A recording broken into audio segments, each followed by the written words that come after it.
we have some stuff to go through today. Goal for today's stream is to do the Final Fantasy XVI crossover event. I have no idea how long that is. I don't know. But to do that, and to also try and progress the story some more, I have a quest that we can do for the Ixal, and that's about it for side stuff today. If we get some time, I might do another set of job quests, but if I can, I would love to unlock Snowcloak today, because I cannot progress the relic any further until I've unlocked Snowcloak. So let's go into a little bit of how things are looking. So I have leveled up some stuff even more. Now both of our healers are up to level 70 because it was easy and it helps me with the Scholar and the Summoner relic grinding that I can solo things, especially for the Summoner. It's not as big of an issue for the Scholar because queue times are a lot shorter. Ninja is basically up to 70 because that is the relic that I am the most progressed on other than White Mage.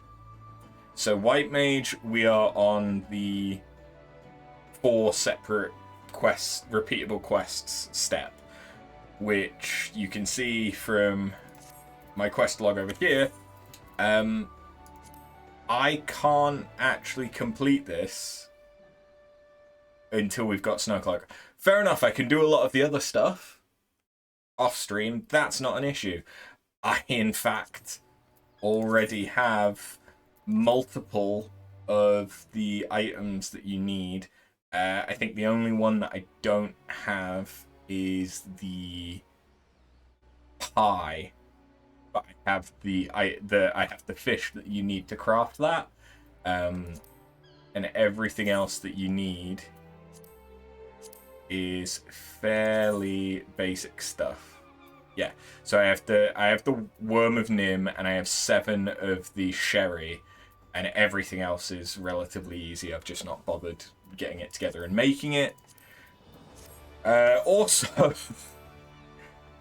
our Alchemist is up to 82, so we have a crafting class above 80, which is helpful because that means that I have guaranteed high quality items, which could be useful for some of the later crafting tribe quests.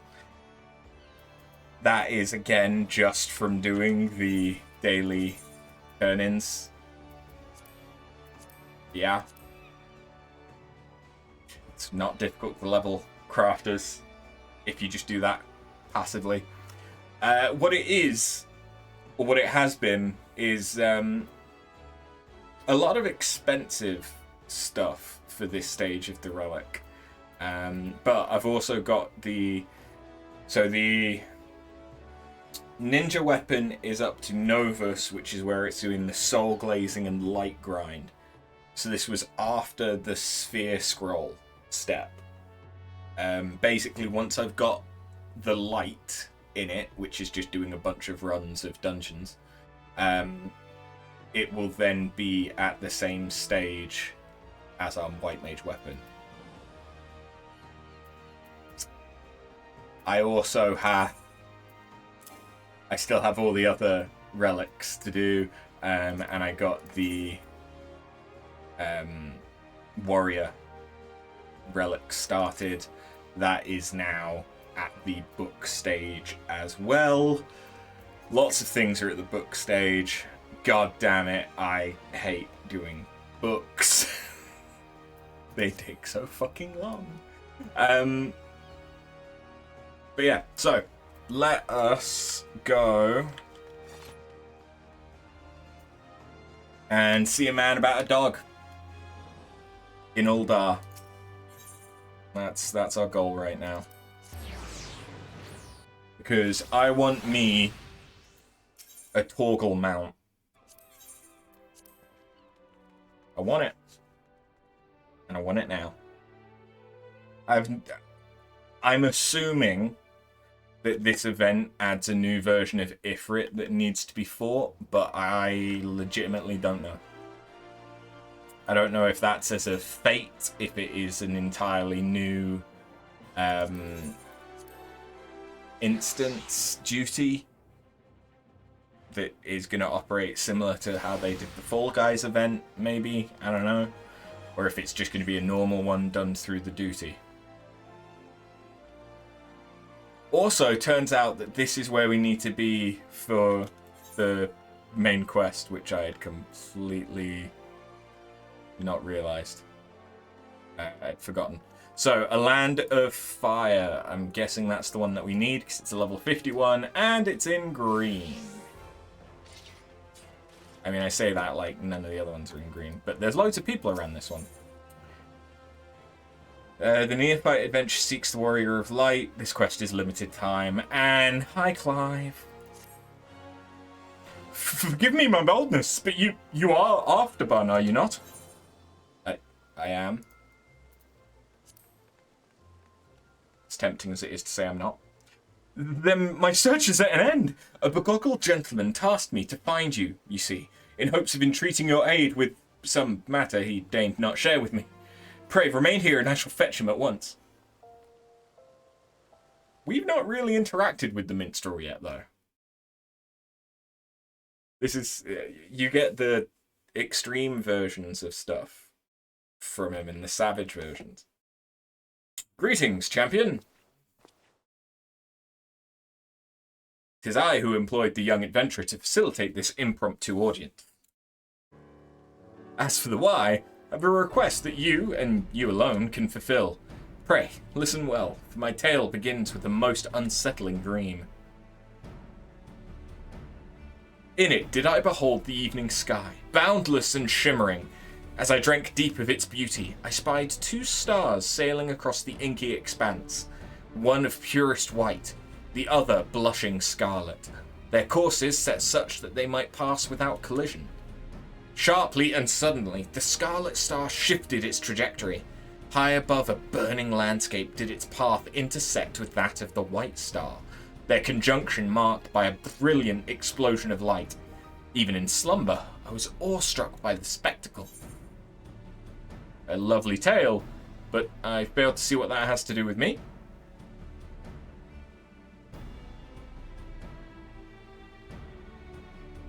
I do not wish to make any claims with certainty, and yet, whatever greater meaning this vision might hold, I am convinced that the blazing white star represents the Warrior of Light. In other words, you. And should these portents indeed foretell future events, you are thus fated to encounter the Scarlet Star, whomsoever that may be. I therefore humbly request that you accompany me to the Burning Land from my dream, that I might witness the vision's denouement. I will compensate you for the trouble, of course.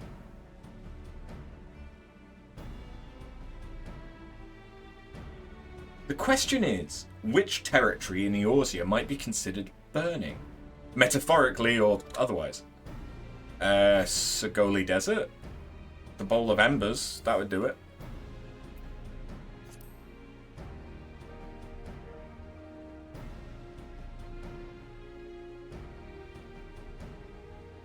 While its relation to flame cannot be denied, mine instincts tell me nay. The scene from my dream was more rigid than bowl. A giant flickering outcrop of crystal, mayhap? Of course. The burning wall.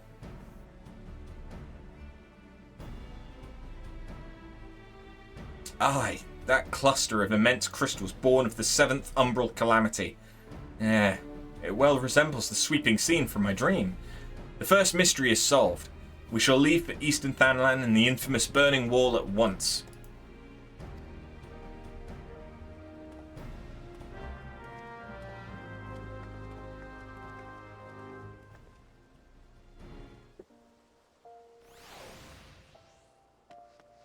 Okay, well, I guess I now need to head over there then. I can take these off for now as well. Da, da, da. Da, da.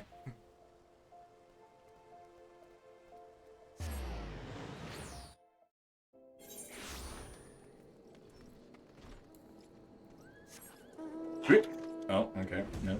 What?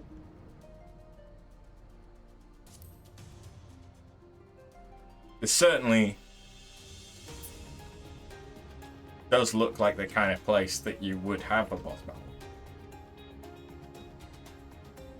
Though not quite as much as what I assume is the shell of Dalamud in Mordona.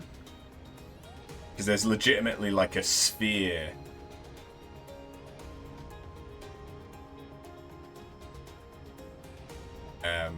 of dark red crystal.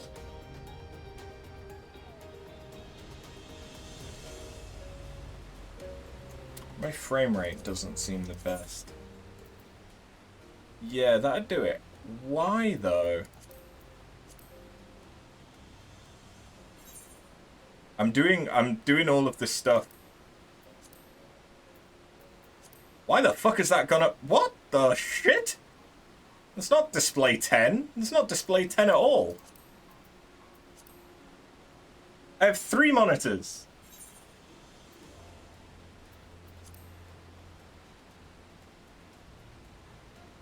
Why? Why is it struggling? It shouldn't be.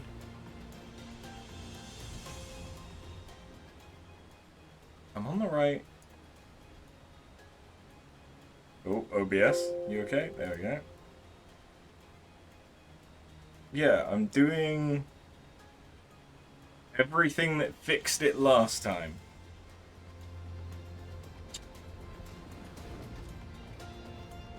So I don't really know what's wrong here. Let me look at my task manager real quick, because if we need to restart, I'd rather do it sooner than later.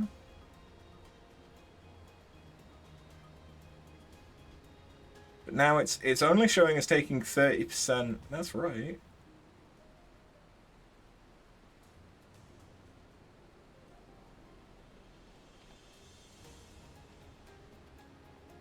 But for some reason... Right, okay. They're running off the same GPU again. Oh, it fixed that. But that means that I'm going to need to restart the game.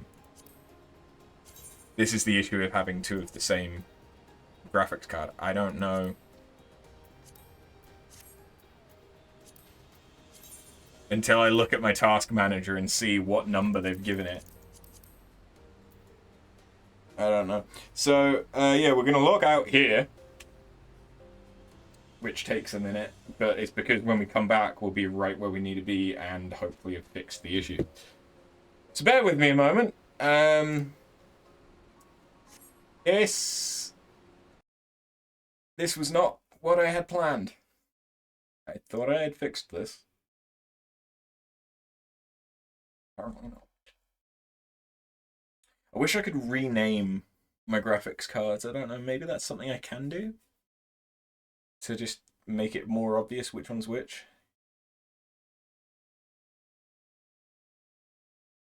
I feel like that might be a bit involved unless I can just do that in like device manager and put like a number in front of the graphics cards to stipulate, you know, this one's 1, this one's 0, this one's 1, this one's 2, or something like that. Because my task manager says 1 and 0. But I have to work out what the fuck that translates to.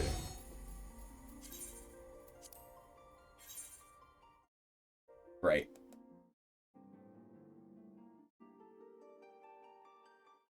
But hopefully this will have fixed the issue.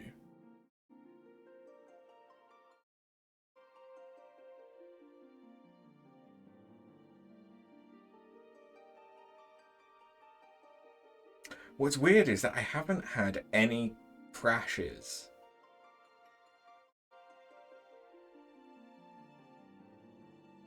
since doing the graphics card switch. And so I thought that it was still a switched graphics card. Yeah, that looks better. That's healthier. Sweet. Okay. Let's go. The Burning Wall. An apt name indeed. It is said that these crystalline structures were formed when falling shards of Dalamud pierced the land's ethereal current. Sorry, my OBS was... the audio form was frozen, and so I wasn't sure if it was working. Okay, no, that's good. So if I click off of OBS, which you tend to need to do, the audio forms don't work. Oh, that's good. I have no way of telling how loud I'm being, or if the microphone is even picking anything up. This is not fixed. What the fuck is going on?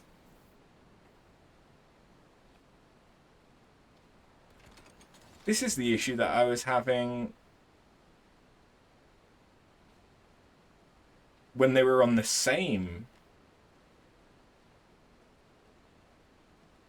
graphics. I don't understand.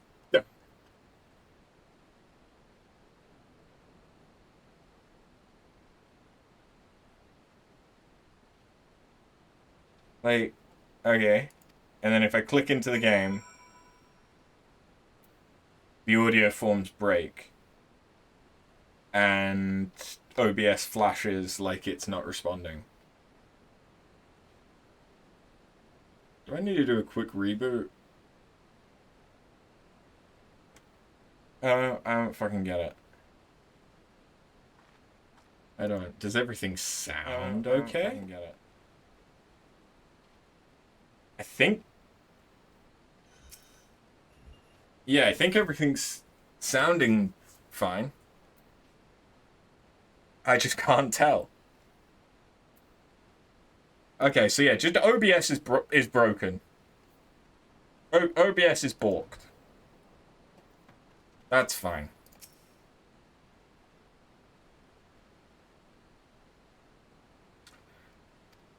Oh, okay. They started doing this in Stormblood?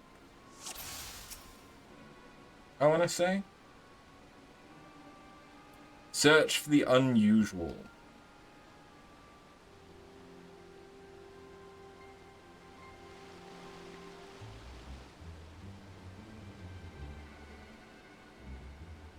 Let me know if you see anything weird.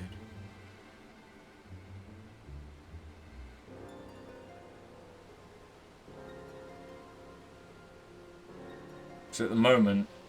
oh, shit! Hey, Clive! Yeah, that would class as unusual.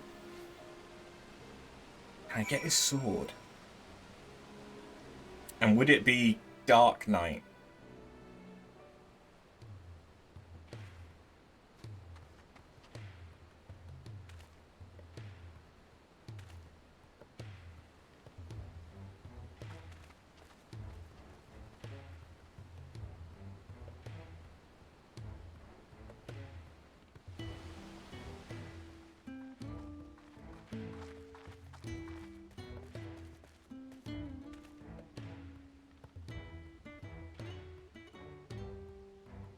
Am I about to get lost in those pecs?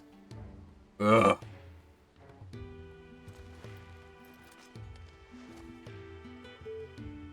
Where am I? What's going on?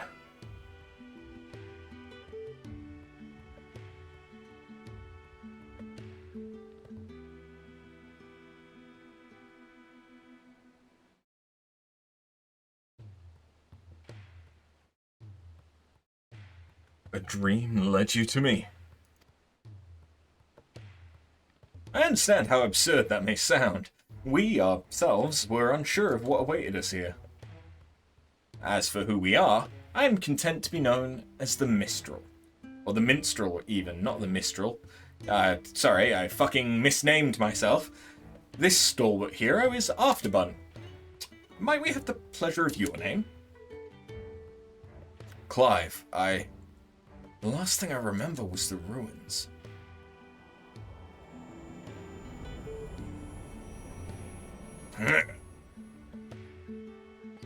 My head. How did I come to be in this place?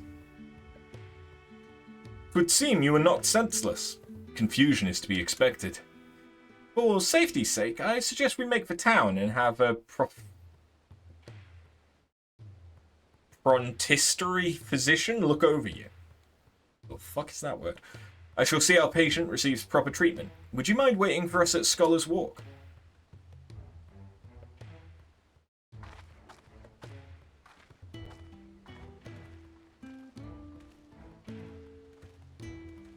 He's a bit fucked up, isn't he?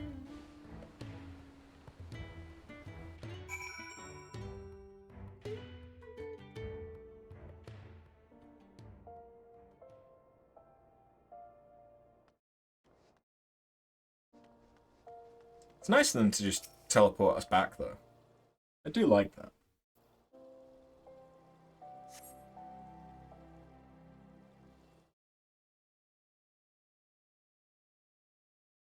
So at what point in 16 has he come here?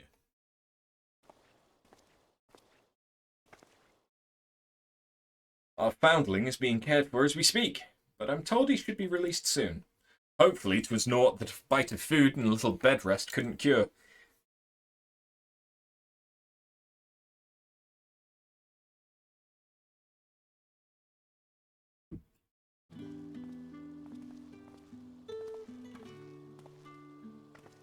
It was kind of you to wait. Thank you. What of your condition? Much improved. The physio also noted no signs of injury or illness. Yet my memories remain hazy. How did I end up here? Whatever I was doing, it was important. I'm sure of it. I must return as soon as possible. I see. We cannot leave him in this state. We must help him restore his memories and find his way home. What of this city, Clive? Do any parts of Uldar strike you as familiar?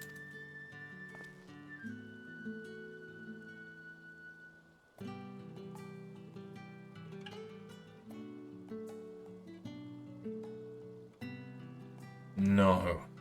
Maybe I've simply forgotten, but I recognize nothing. Not Uldar then.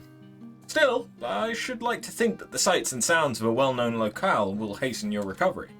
The Burning Wall, the place where we found you, is situated midway betwixt Uldar and Gridania. Perhaps a trip to the Twelveswood is in order. Gridania, you say? The name rings no bells, but I have no better suggestions. And you would take me there? Meanwhile, I shall make the round to the neighbouring settlements and ask if any have heard of you. Let us rendezvous in Gridania anon.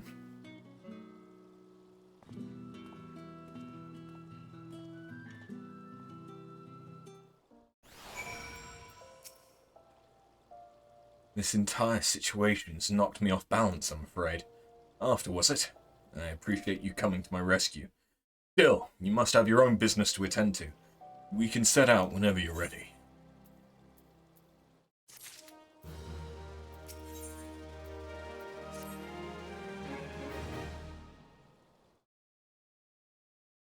Are we ready?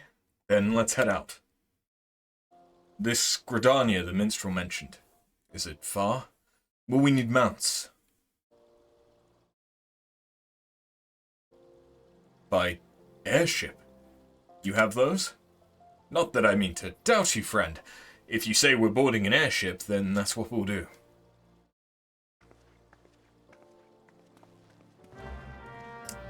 Can I get his armor set, and what does it look like on a woman?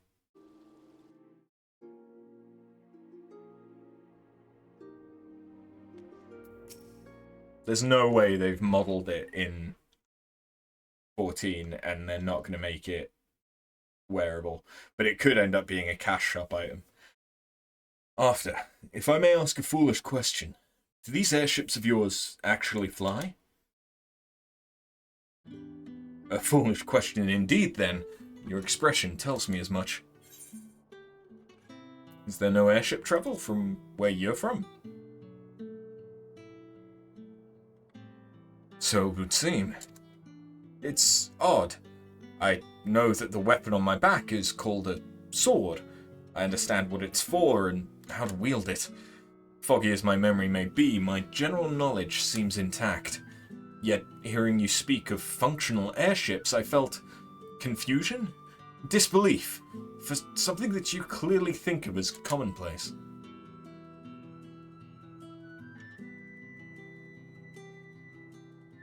So I suppose this would have to be before he has the surgery to remove the brand. So is this just after he awakens? I can make no sense of it. Where was I before now? But dwelling on this is pointless. Forward is the only way.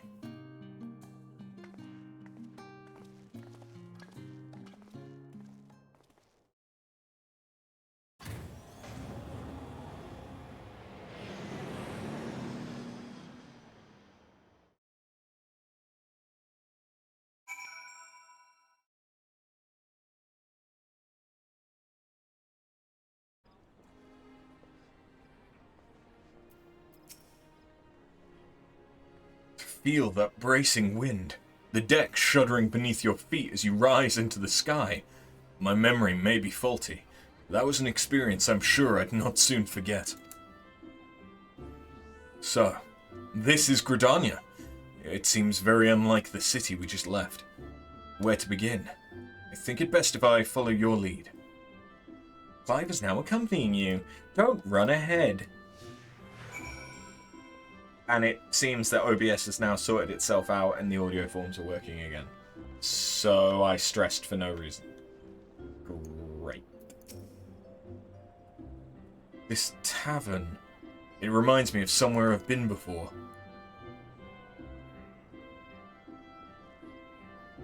No, it's no use. I can feel the memory, but it's like grasping at smoke. Maybe if you were to show me somewhere else?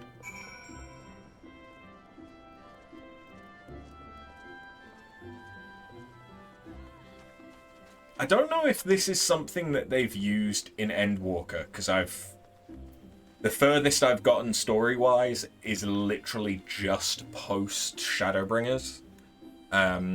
Skipping basically every cutscene, so I don't actually know the story that much. But having NPC escorts like this, it's actually not a terrible way to do it, if you're going to do it. Chocobo. Now that's something I recognize. Yet it's more than that. I had my own chocobo once, I'm sure of it. But as for the when or the where... Yeah, you had Ambrosia.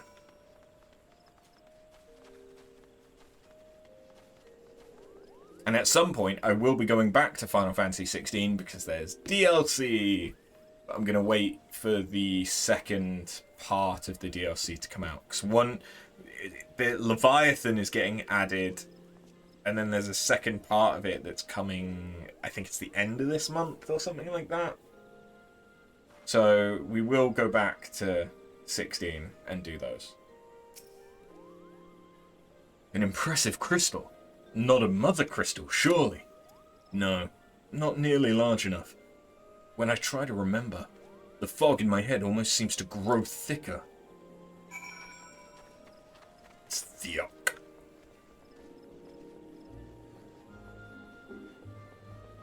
Because yeah, they just follow along with you, which is nice. And then walking into a zone that you then talk to them feels much more fluid than like running and they've already teleported there, or they're lagging behind you and having to do beacon or some shit. I swear the beacon leave quests are the worst. This is a truly beautiful place. You've taken a liking to Gridania, then?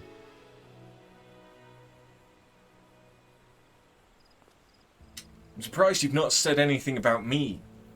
Do you have bunny people where you come from? I do like what I've seen of it. Seems a peaceful life here among the trees. Only, just can't shake the strangest feeling. As if it's too peaceful. And that doesn't sit right. Patrol reporting. Commander! All's quiet with the Ixal. No sightings of Garuda. For which we are profoundly grateful. At ease, soldier.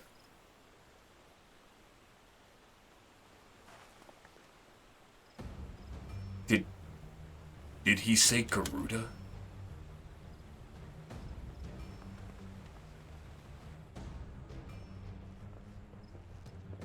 You there. This Garuda you speak of. Yeah. God, the shadows are a bit fucked up at the moment. I know that I lowered some settings, but Jesus Christ, that looks terrible. It just looks like he's got mud on his face. It just keeps moving. Sir, are you alright? After, do you know this gentleman?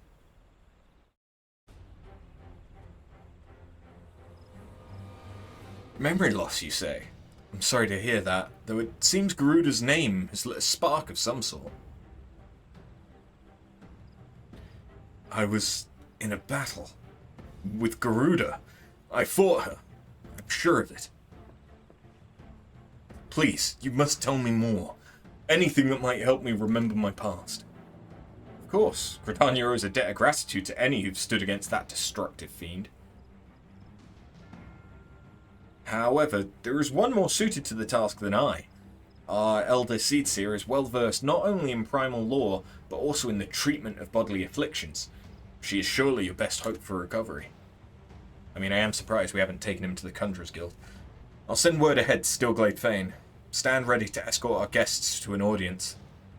Understood, Commander! Pray, find me at Nofika's altar in Old Gridania, and I'll see that you are granted entry to the Lotus Stand. God, those shadows. Okay, I might need to change my shadow settings. And hopefully that doesn't fucking break everything. But the frame rate does seem to be better.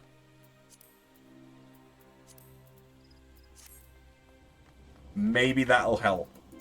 Maybe. The Lotus Stand lies just ahead. If you would follow me, please.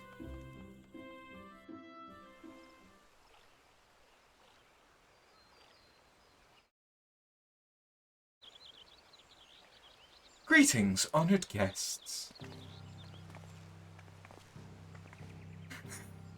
Why does the whaler just behind her, with that facial hair, just looks...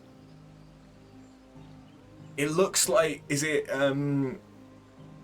Elliot Page? Yeah, Elliot Page. I don't know why, but that's just what sprung to mind. Commander Julio has apprised me of your friend's condition. This is he? A pleasure to meet you. I am Kani Senna, Elder Seedseer of Gridania. I thank you for your gracious welcome. I am Clive, though beyond that I fear my introduction may be lacking. In the most unfortunate way, it may just be the eyes and nose.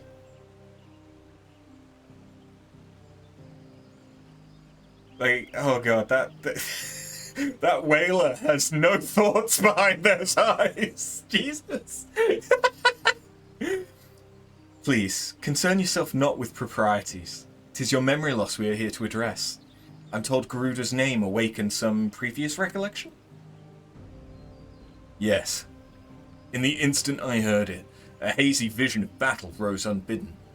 I think perhaps if I could hear more of Garuda. A wish easily granted.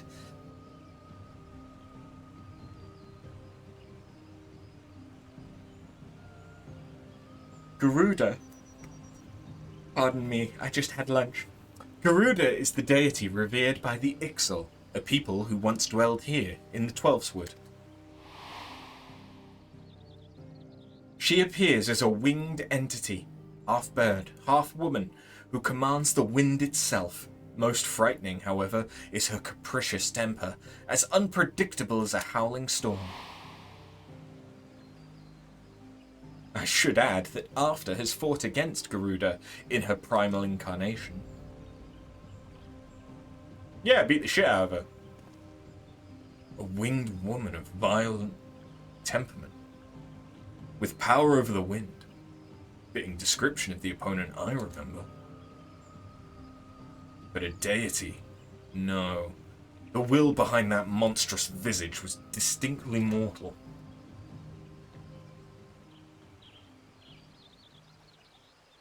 I suspect Clive's Garuda and Eorzea's primal are not one and the same.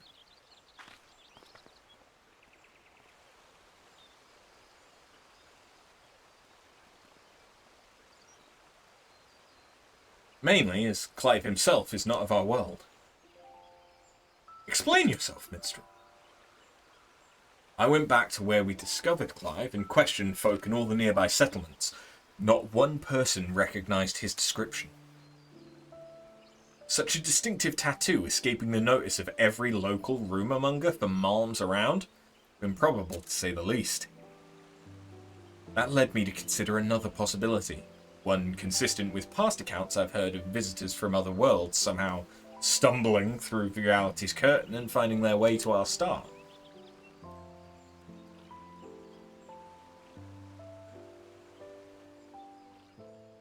My brand. It's the mark of a bearer. Does it pain you to remember? I feel the memories trying to surface, but when I strain to recall, a piercing ringing fills my eyes and my ears. Garuda, bearer, Ifrit. Another primal's name. Would seem the pain has a less than tangible source. Long have I studied the healing arts, yet I sense no shadow of illness in your body. Your suffering stems not from injury nor sickness. Victims of terrible events have been known to suppress their own memories out of instinct. One's subconscious denies attempts to confront the awful truth, the mind creating a shield of pain to protect the heart.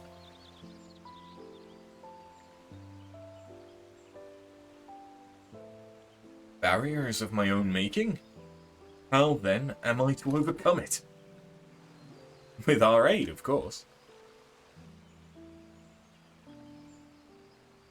Fate has brought us together, and together we shall triumph over this adversity.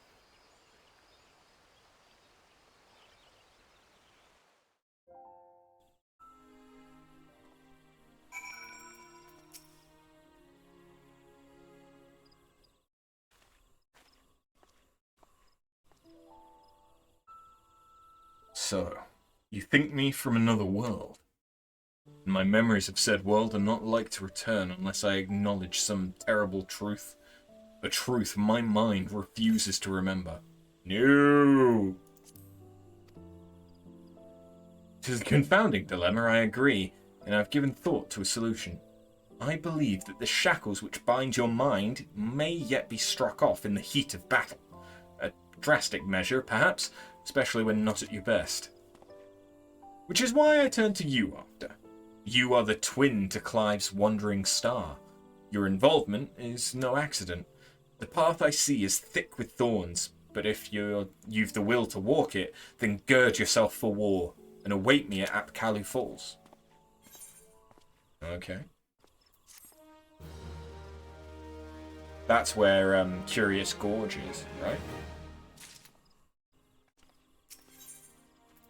Ah, I get something from this one. The minstrel has a plan, it seems, but he shares little beyond confusing metaphor. Still, I'm willing to indulge him if it means making progress. We're to meet him at Apkalu Falls, right? And where is that to be found? Good. Not far then. Let's get on with it. Oh no, okay. Apkalu Falls is where the achievement guy is.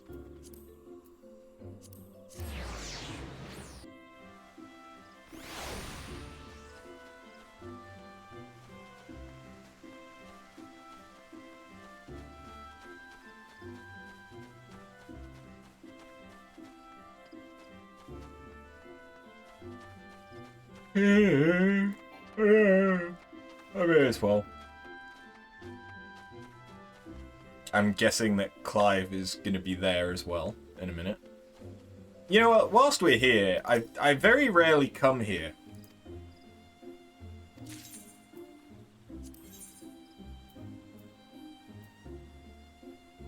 I have all of these.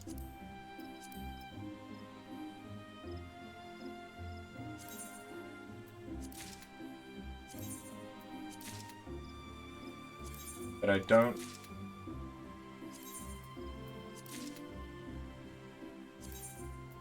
have all of these.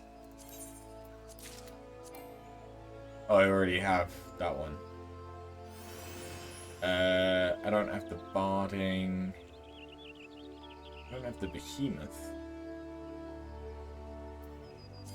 Okay, give me the behemoth. Give me the black mage barding. Don't particularly care about that one, to be honest. I already have that and that. I guess I've got no reason not to buy it then. And then I can buy all of the songs as well. And then I've basically got everything there is to get from the achievement store. And we've not even left A Realm Reborn yet.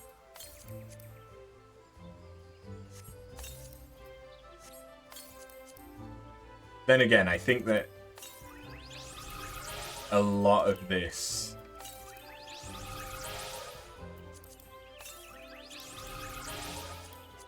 is stuff that would have just been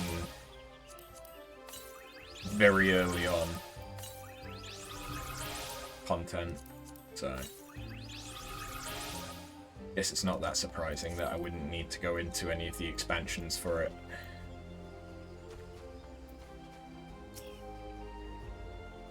Okay, Clive, what do you want? If I was my summoner, I could just summon Garuda for you. This place. Why here? Because this waterfall is where the legendary Archon Louis Soir gathered a band of adventurers in the time of the Seventh Umbral Calamity. Was it? Their purpose, to extinguish the infernal Ifrit. Ifrit? I know something is there, I just... why can't I remember?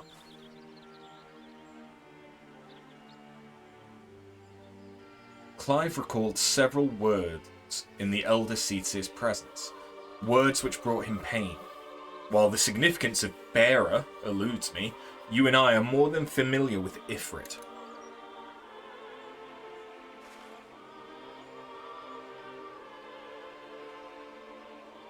Are you going to tell me to go and fight Ifrit with him?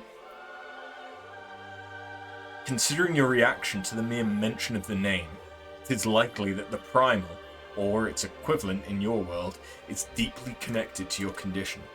Thus have I resolved to weave my lyrical magics and bring you face to face with the Ifrit of our world.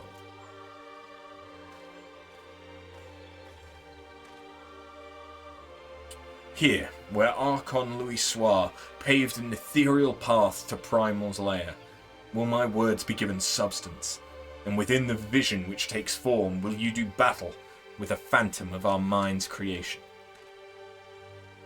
Imaginary though this confrontation may be, I fear your suffering will be all too real, yet you must persevere, for your hidden truth will not be unearthed without hardship. Take heart, Scarlet Star, and call upon the strength of your shining twin. Your past waits.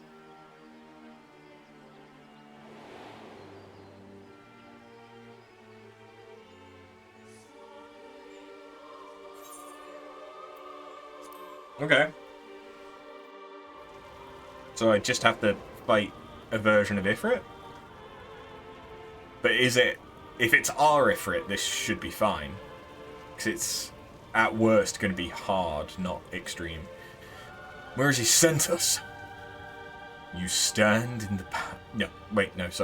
You stand in the Bowl of Embers, the site where the Amalja summoned their patron deity, and the stage upon which the Warrior of Light became a slayer of gods. 'Tis but convincing illusion, the body of recounted tale given breath by fanciful verse. Come forth, Lord of the Inferno!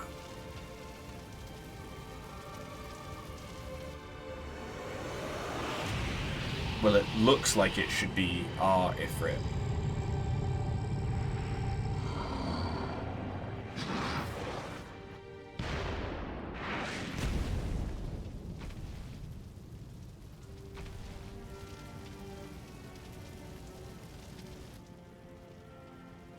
An accurate facsimile, yet not quite the Ifrit you know. No, not quite the same.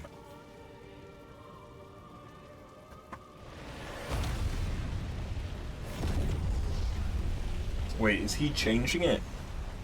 He is. Okay. Yeah, I'll fuck up his Ifrit. He looks good. That Ifrit be looking nice. Come here, doggy. Come here. I want to boop that snoot.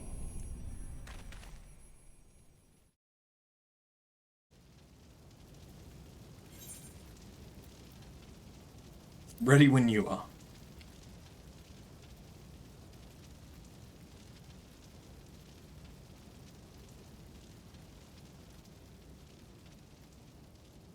Together then.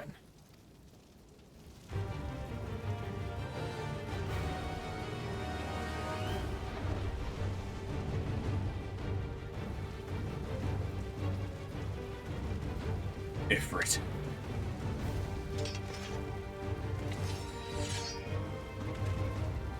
That's the thing which killed Joshua.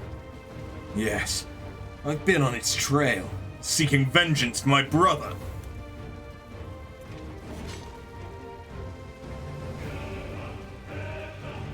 This fiend must pay. Fight with me after.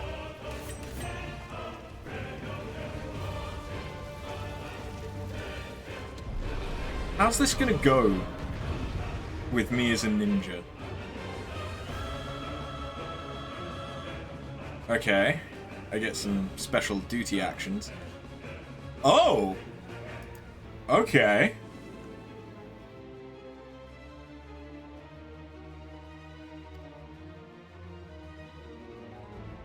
Certain enemy attacks will be preceded by a countdown icon. When this countdown progresses to the dodge icon, quickly use the dodge action. After executing a successful dodge, the dodge action will change to Precision Strike, which provides an opportunity to inflict additional damage. Interesting. I can Dark Souls dodge?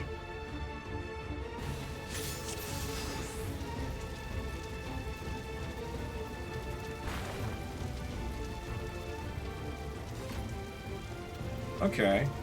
Can I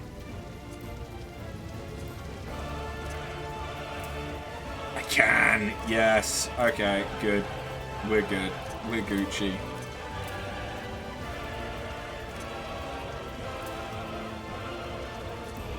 That's the shit I needed. Hey! Wait, what? Okay.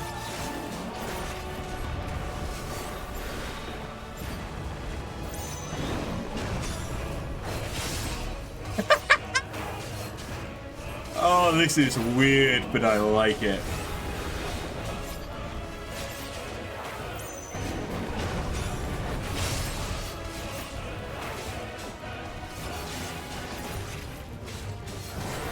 Being able to dodge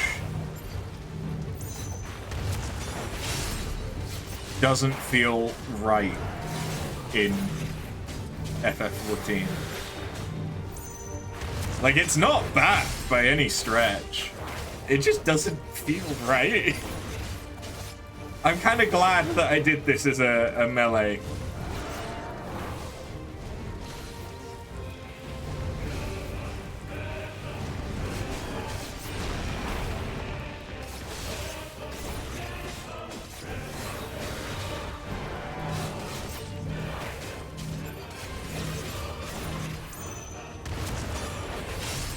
It's actually very forgiving with that time, huh?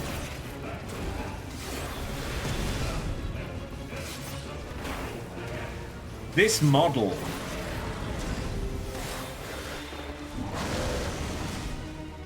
is nice, though. But I suppose there's always the potential that they could have just pulled it from the 16 files.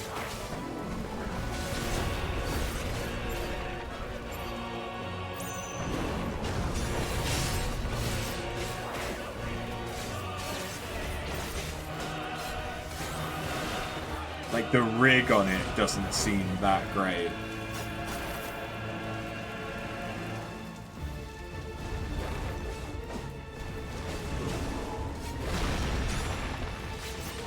Wait. Oh, okay, I don't have to wait for the timing, necessarily. I can dodge other stuff as well.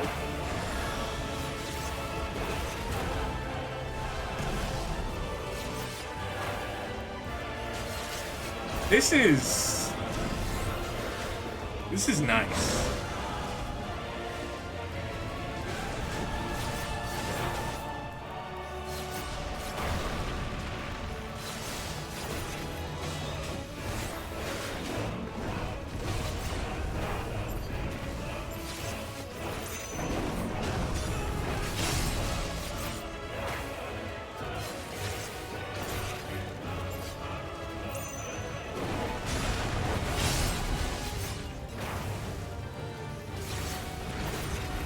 Oh yeah, I should probably be doing that more often. Oh god, yes, I should.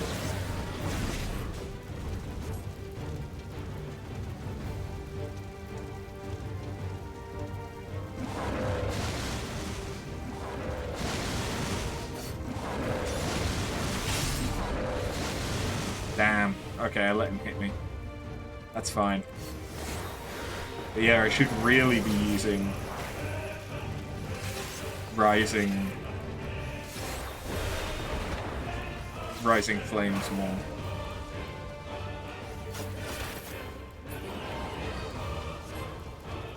Okay. Is this a Susano thing? Oh god, okay.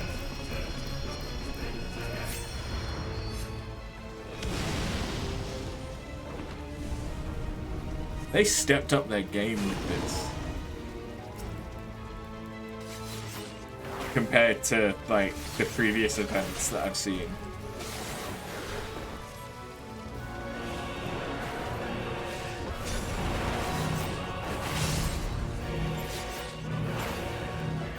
Like, that's not necessarily difficult. I've not seen that many of the events.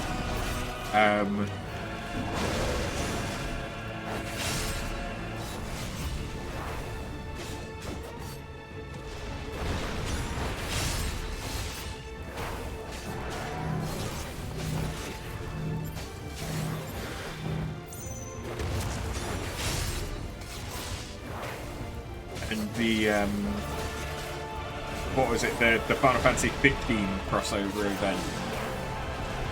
was like from years ago, so it's not necessarily going to be the best anyway. But this is good. I mean, this fight is taking a while.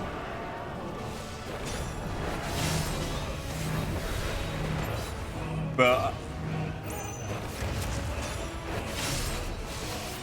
the precision stuff works.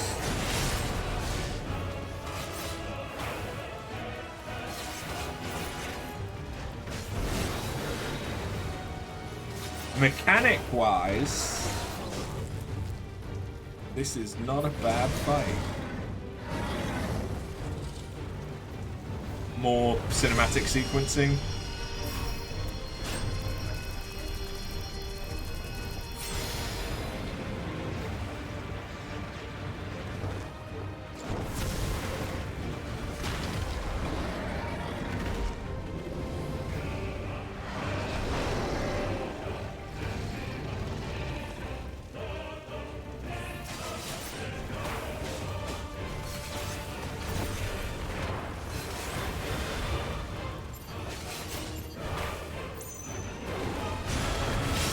Like, the animation and the rigging isn't the best.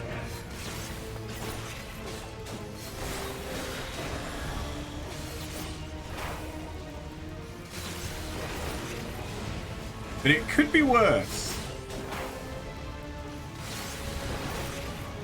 Okay, let's not try and get...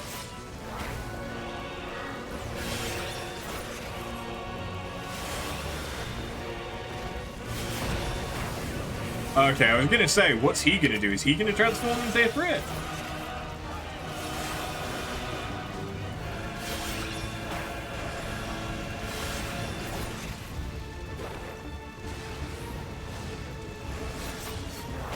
I could use Rising Feathers, but I want to save that for the last one.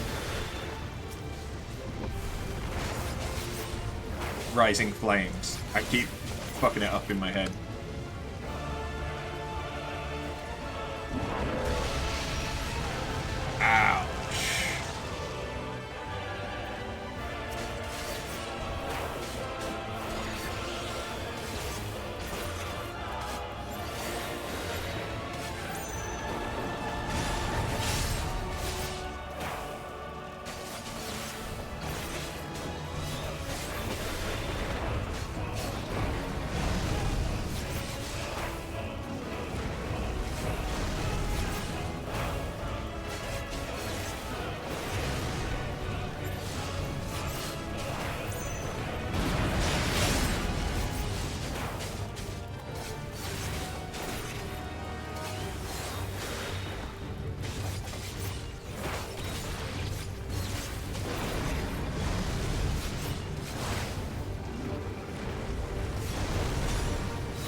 Didn't get that one.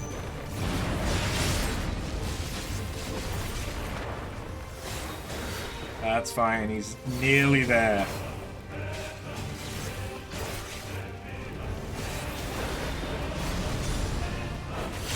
I definitely didn't deserve that one.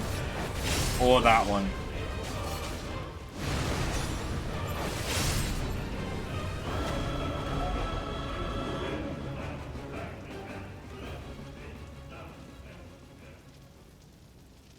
I blamed another to spare myself the guilt.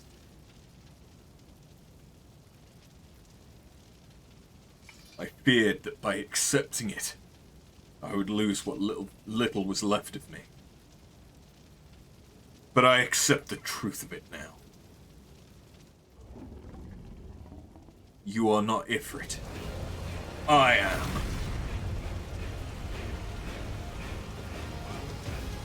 I swear to God, if they let us play as Ifrit,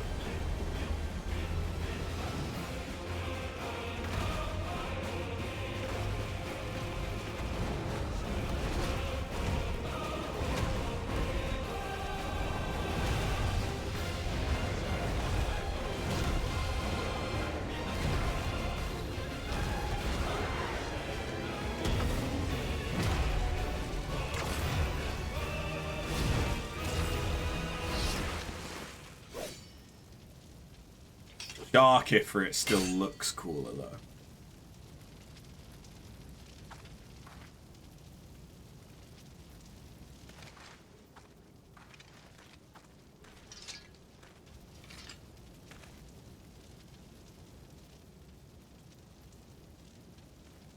In the battle against your own mind, 'twould seem you have emerged the victor. Intriguing.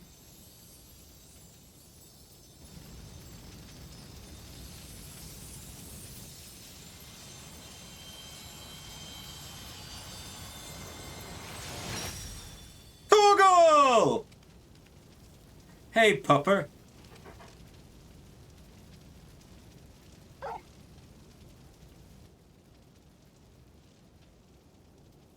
With this fucking cutie mark.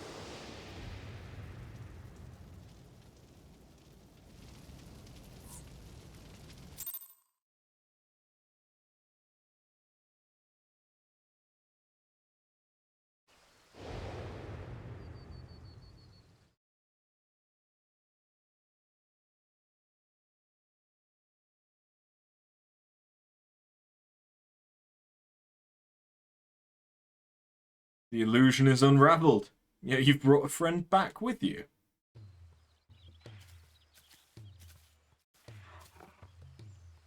Hey, boy. This is Torgal, a wolf pup raised in the duchy. There's no more loyal ally in battle, and no keener guide when the road ahead is uncertain.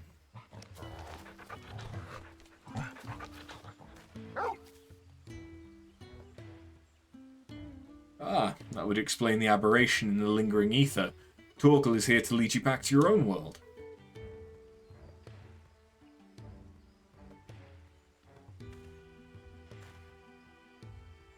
Clive has embraced his harrowing past, and in doing so reclaimed the memories he lost. Though not a conscious act, he has manifested his readiness to return home in the form of a trusted companion.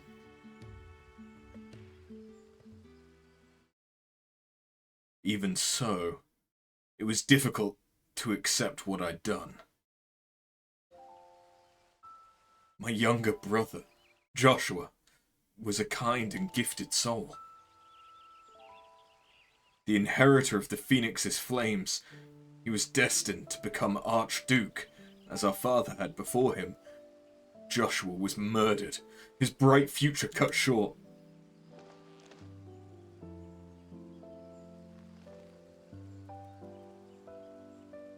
From that day onward, I lived for one purpose alone. A dominant of fire had slain my brother, and I would have my revenge. I spent years tracking the killer, until one day, I came to understand it had been me all along. I was young and distraught when I first summoned Ifrit. I hadn't known such power lurked within me, or that it could even exist at all. The transformation was instinctive, uncontrolled. It was by my hand that Joshua died. I can but imagine the anguish this caused you. There was anguish, yes, and a guilt I will never escape. But I cannot let it stop me. I was born the vessel for Ifrit's power, and I need to know why. It was in search of answers that I went to Phoenix Gate and delved into the ruins below. There I found the courage to face my past and accept the truth. And then everything faded to black. Your tale suggests that something in the ruins, some mysterious force, was responsible for your inadvertent journey? And if you arrived in Eorzea from a place sacred to the Phoenix and its flames, then it stands to reason. Yes? What are you thinking? I'm thinking that to see you home, then we must return to the beginning. Our road takes us back to the Burning Wall. Once there, your furry comrade will lead us exactly where we need to go.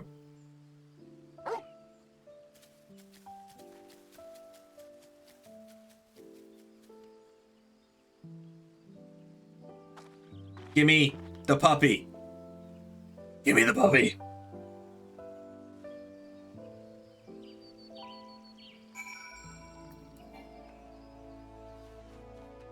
I mean, what am I doing? I've just fast travel. Gimme the puppy. I need him.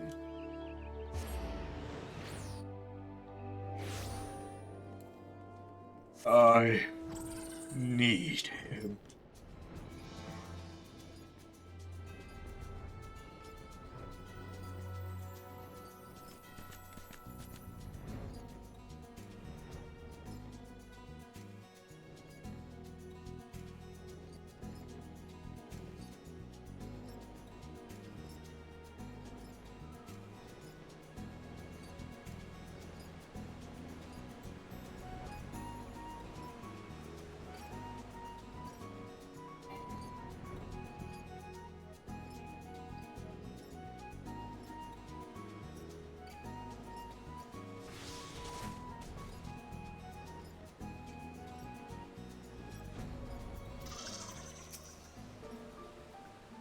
We've come this far. Now Torgal will be our guide. Such was the purpose of his creation, after all. Ready, Torgal? Take me home. Woof. Follow Torgal.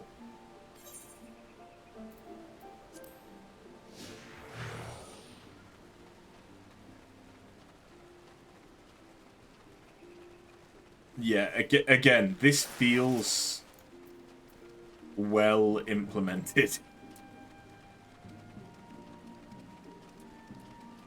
I hope there's stuff like this for the storytelling in Dawn Trail.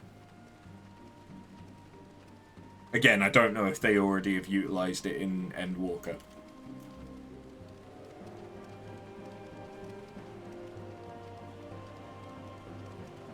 As I have not played it.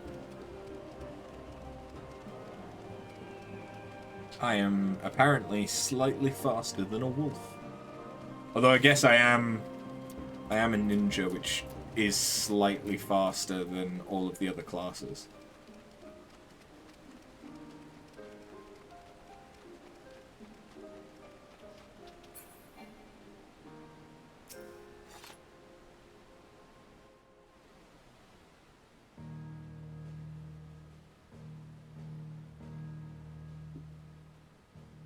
This it, boy. The tale ends where it began. Where you first found me. Indeed. I was baffled as to why this, of all places, would serve as a junction between our two worlds, but now I think I understand. You do?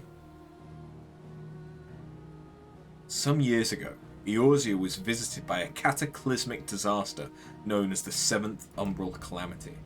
Yet even as fire and ruin threatened all we held dear, the world underwent a mystical renewal. It was as if the star was reborn. One theory attributes the miracle to a benevolent entity, claiming that the undying phoenix flared into being to save us in our hour of direst need. The Phoenix.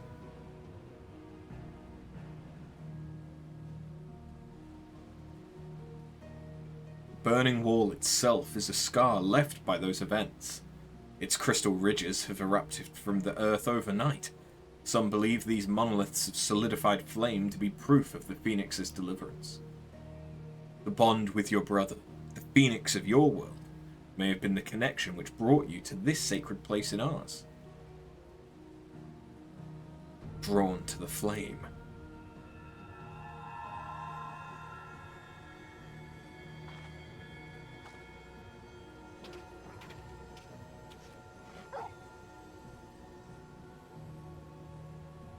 Seems our time together is at an end. Thank you both for all you've done.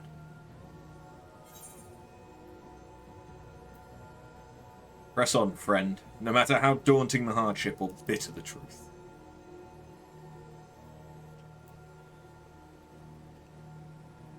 Always, no matter what fate awaits at journey's end.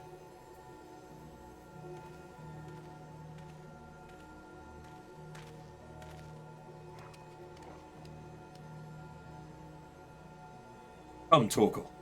We have answers to seek, and Valisteo awaits.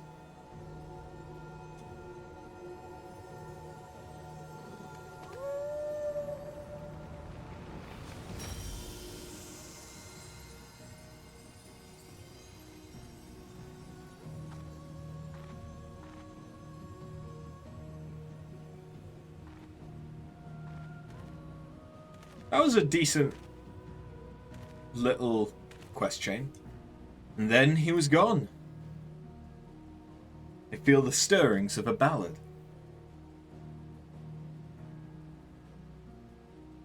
But nay, 'twould be hubris to imagine I could capture Clive's story from so fleeting an exit.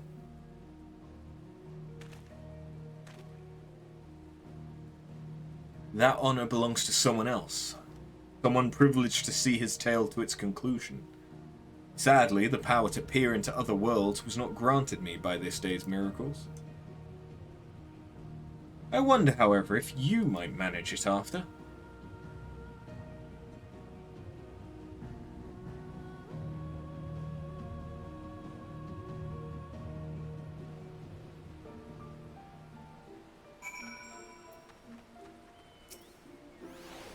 Our little adventure is over, set in motion as it was by a dream most cryptic. I must thank you for indulging my sudden and strange request. As for your promised reward, I hope that this will suffice. Torgal proved such a trustworthy guide that I thought to bind his likeness to a summoning whistle.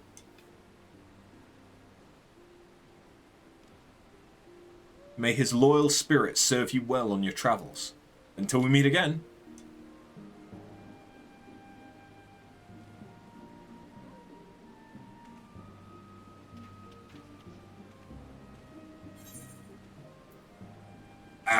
And I also get his armor. And a puppy!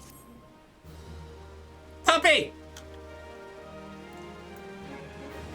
Oh, and there's stuff that I could buy at the Gold Saucer. Hello.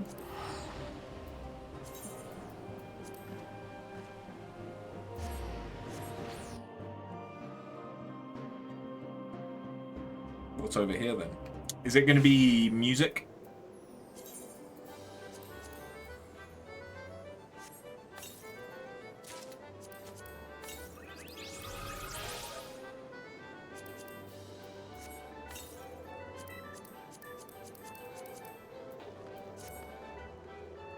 It actually... I was a bit worried about what the chest was going to look like, but it actually looks really good. I do like capes. I do like capes. And this... I can have some use with this. So who would I buy from? It wouldn't be you, would it?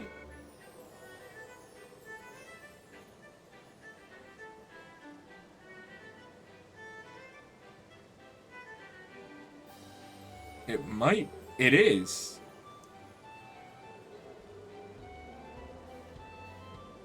Okay. They're pretty expensive, though.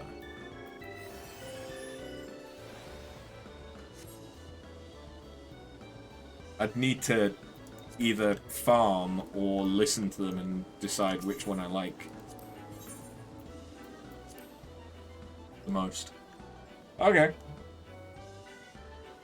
Well, that's the event done, which is nice. Now we have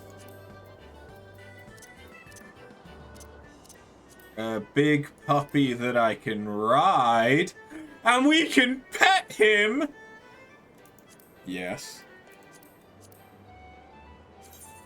Or we have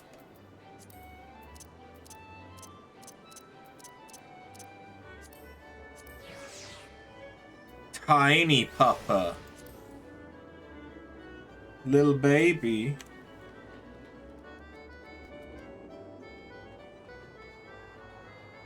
Little baby.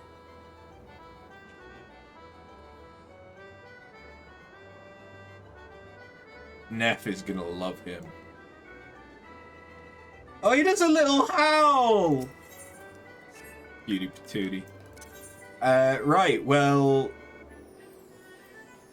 Now we need to head back to Uldar to continue the story. Or I could go to North Shroud. And we could do the Ixal quest real quick. Which honestly, yeah, we should go and do that.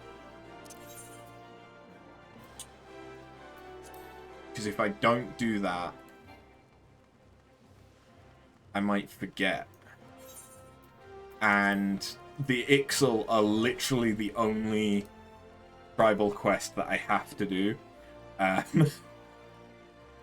So I've had nothing to... I mean, I could have done more of the quests to get, like, the tribal currency.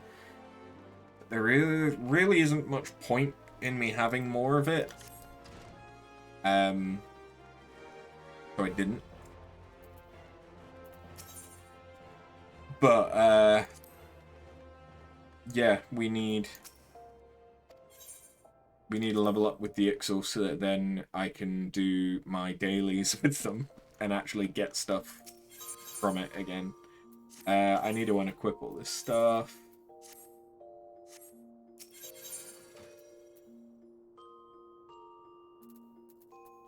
Oh yeah, it won't be glamour, it'll be armoire.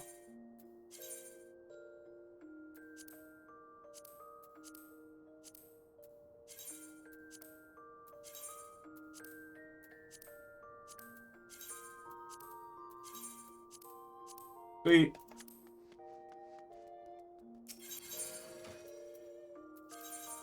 And now... Yeah, I can put it in slot 11 or... We'll do it in 15. Where is it?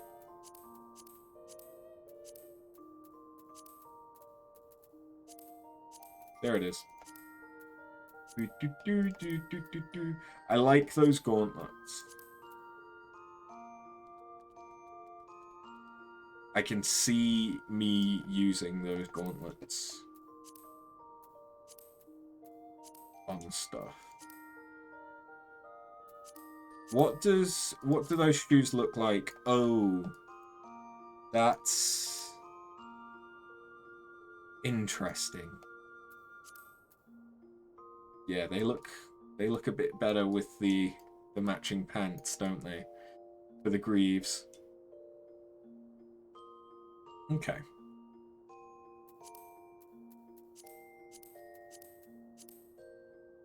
Umbry Knight? Flower Knight.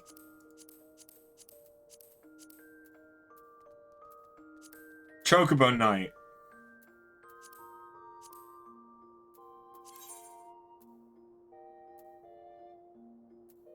Pig Knight. Pig Knight. Yeah. I think that's what it's got to be, doesn't it? Is it dyeable? I didn't think to check. It is. Oh. Okay. And it only changes that part. Don't hate that.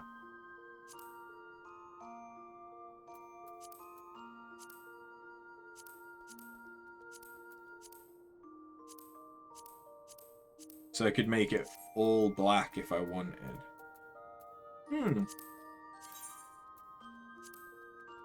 And that just affects the pants. Which I also don't hate.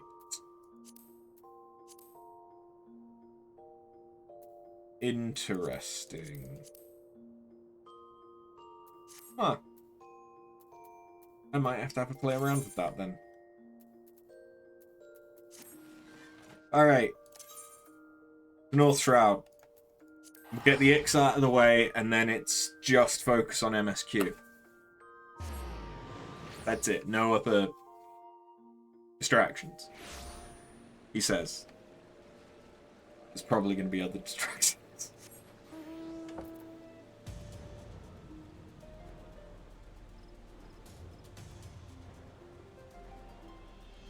I can't do anything. I can't do anything with the relic until we've progressed more in the story, so it's fine. It's just the Ixal. Greetings, After. Mood of the camp dampened it is, dark and dreary. Lie dormant, Desil Qualan does, like a deflated balloon. Fly without Tataramu's touch it cannot. Rely on Tataramu we did, more than Cecil realized. Become heart of Ecatl 9 Tataramu has. Despite his helpless feeling, Cecil does. Oh, despise this helpless feeling, Cecil does. Ask After to visit Gridania, and parley with Highwind Skyways, Cecil would. Only fledglings sit and screech and do nothing. Tataramu needs to fly, and give him that chance we will.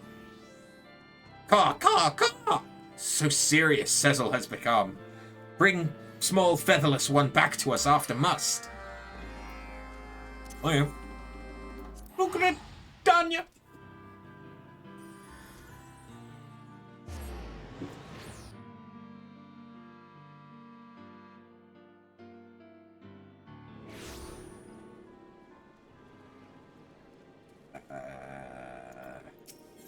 The airship.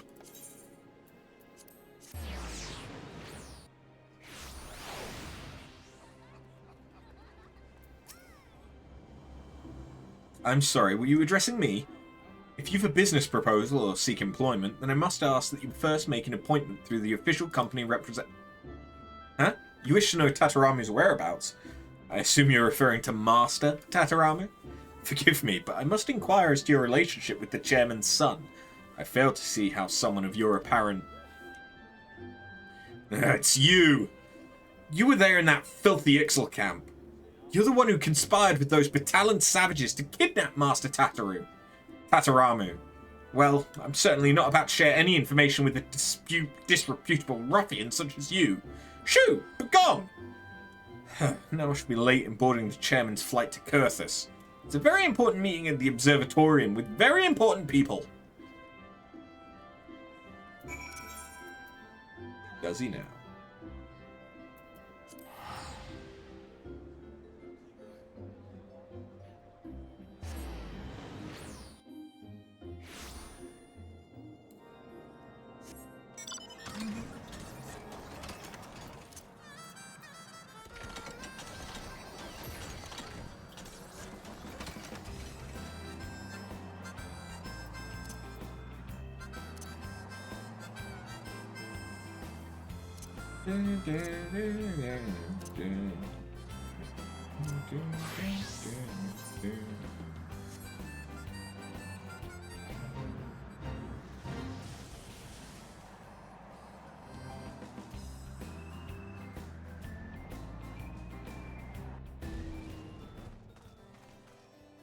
Is it you?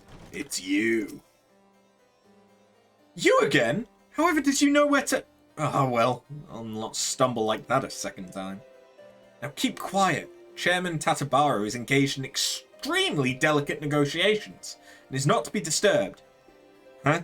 You're still asking about Master Tataramu? Will you not be silent? If you absolutely must know, the young man accompanied us here as part of his continuing education in company management. His chambers are guarded by our loyal, not to mention lethal, retainers, so you can forget any plans to spirit him away again. So what you're telling me is there's a chance. Because he's here. And I remember fucking spending ages on my main character trying to work out which one of the doors to go through to find him. But he's here. Oh, After, what are you doing here? Cecil sent you? Broken without me, you say? I never imagined that the absence of my skills would be so keenly felt. I am flattered, but as dearly as I would love to stroll out the door with you, I'm afraid things aren't that simple. My father dragged me along on the pretense that I should be learning the trade, then confined me to this room. I'm practically a prisoner. Did you see the guards on your way in? Should I attempt to take even one step across the threshold, those company-bought thugs will stop me in my tracks. Huh? There must be a way past them that doesn't involve outright violence. I have it. You must needs speak with Templeton, the Skywind's employee stationed here at the observatorium. He's aided us with competent crafting before, and is one of the few people in the company I might consider an ally. Wily he may be, but it is that exact trait that will serve us now.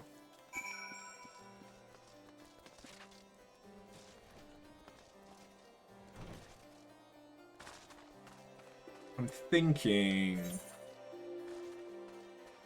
Do I want... I can definitely use at least some of the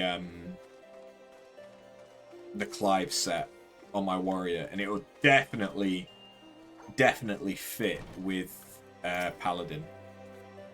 Ah, good day to you, adventurer. What may poor Templeton do to serve you on this cold and miserable day? Which, come to think of it, fairly well describes every day on this godforsaken, croc-infested stretch of icy hell. Huh? Looking to break Master Tatarama from his confinement, are you? Well now, I'm sure I couldn't possibly lend my assistance to such a shady undertaking, and I certainly wouldn't suggest the use of a particularly potent sleeping potion, wink wink. Our sellswords have grown fond of drinking mulled wine in an effort to forget their freezing extremities, and I'm sure they wouldn't question the appearance of another bottle on the table. It would hardly be your fault if they overindulged and found themselves snoring under the table till morning. Away with you and your nefarious schemes. Be sure to pass on my regards to the chairman's son.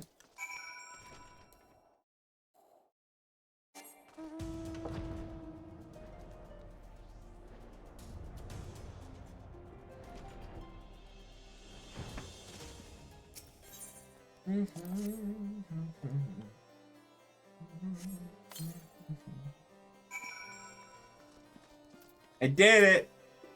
After, what news? Was Templeton able to offer a solution to our dilemma? He gave you what? A sleeping potion? Well, I hope his concoction has no lasting ill effects. If past experiences ought to go by, those retainers should be well into their cups by now. I'll sneak past as quickly as I dare and meet you outside. Very good. Very good. I want Torgal. No, give me Torgal.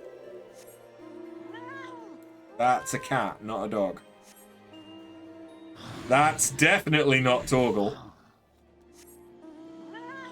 That's the cat again. I could just go into my mount menu at this point. Okay, no, the game heard me and it wants me to have anything but a dog.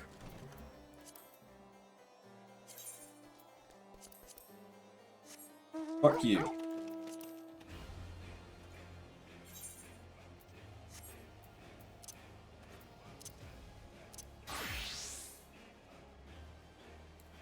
Pet. Oh!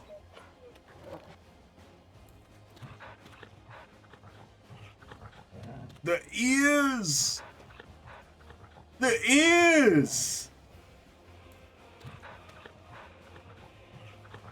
Okay, they did a good job with this.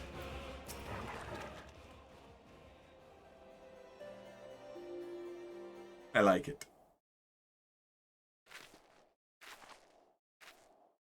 So far, so good, it would seem.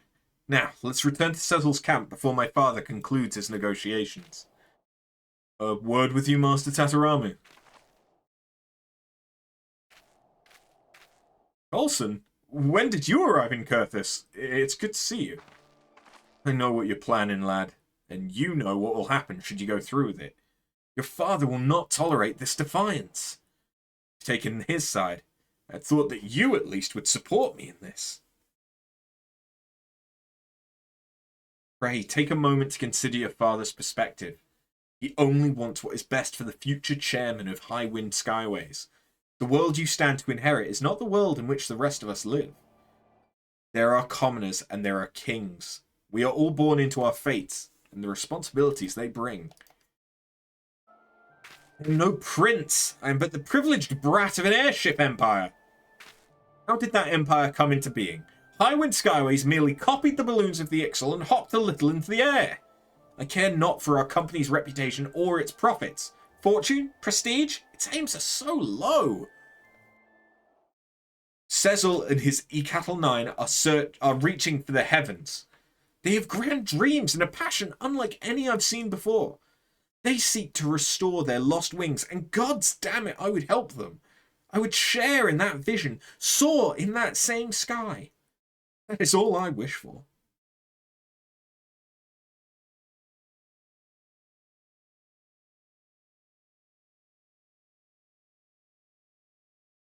Go, Master Tataramu. I will speak with the chairman myself. I'll convince him of the depth of your desire, as you have convinced me. You will? I've underestimated you, young sir. Those eyes, that mask of determination. It's like witnessing a decades-old memory come to life. There can be no doubt that your grandfather's blood runs hotly in your veins. Coulson. Quickly now, off with you.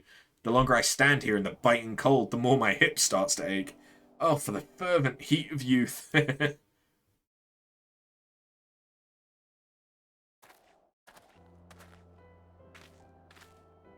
Come after. We've kept Cecil waiting long enough.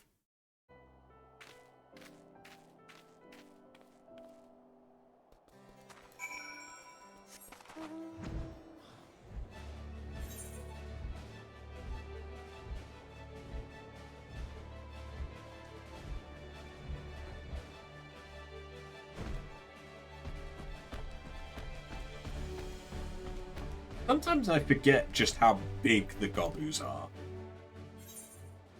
And then you try and ride one inside.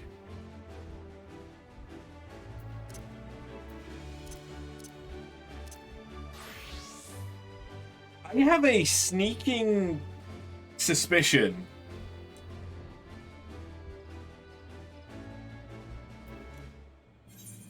that there's one more level to the Ixal.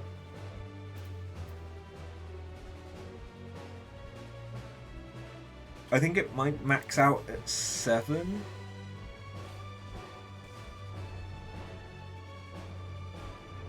Seven or 8.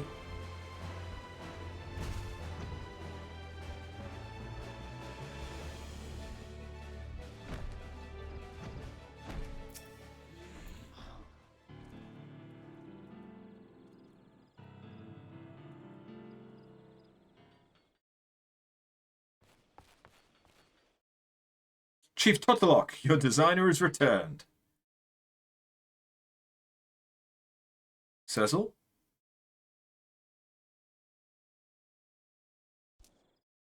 Squawk! Fogged up for no reason, Goggles did. Not tears of joy, no. Humidity. Listen well, Tataramu. Make up for lost time we must. Work and work until Dezel Qualan is complete. Until hands ache and sweat turns to blood. Yes, sir. Found you. Found camp, we have. Reeking pile of dung hidden in forest. No, not now. Knew you were sneaking about, we did.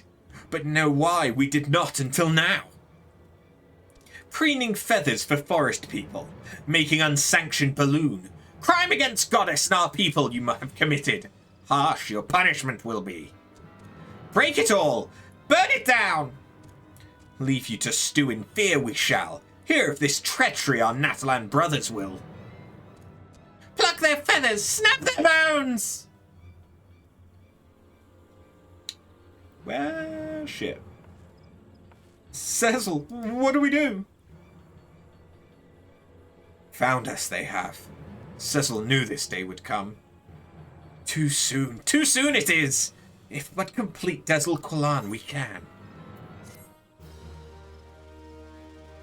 Not had to craft anything.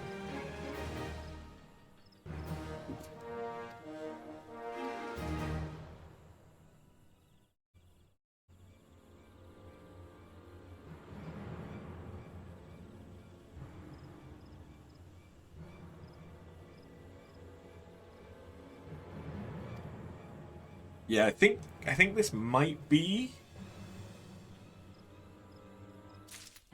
Is this the final level? What stuff? Wrong menu.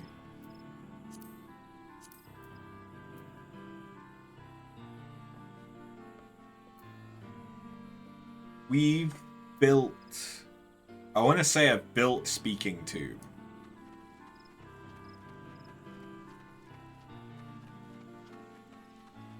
Where's the second? Ah, there he is. What level are your quests?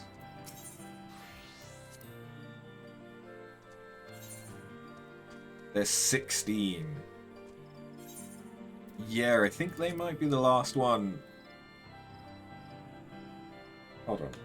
Ixal reputation.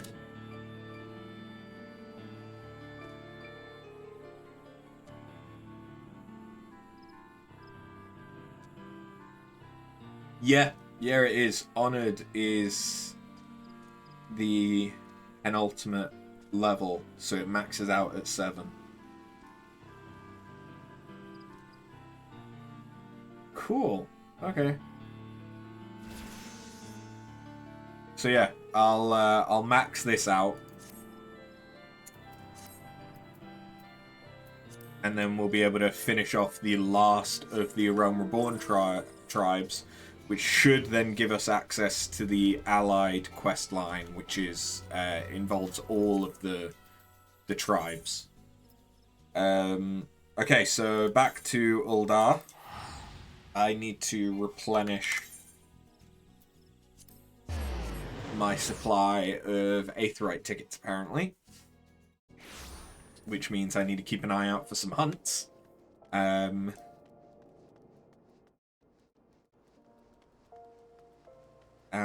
do some more Blue Mage stuff, though I can't do any more at the moment because I've already done them all for this week. But they're a really good source of seals. But as soon as we get into Heaven's Ward, it'll be a lot easier for us to well, it might be easier for me to get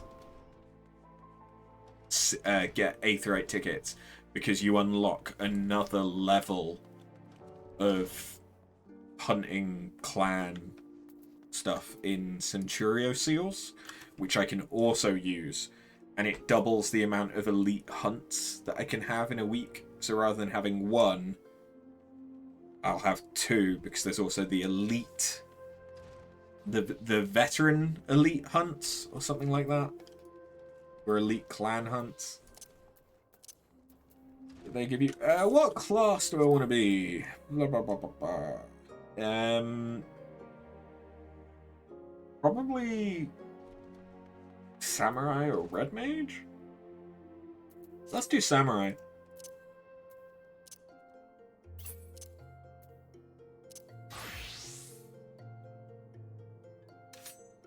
It's a class that I've not really played.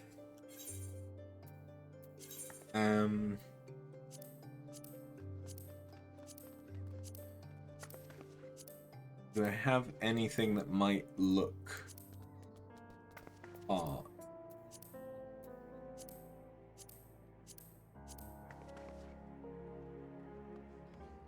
Honestly, Clive doesn't look terrible for it.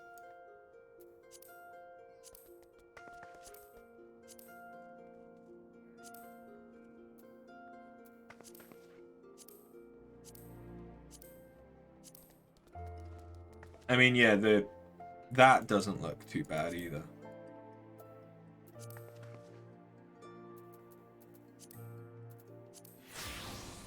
Okay.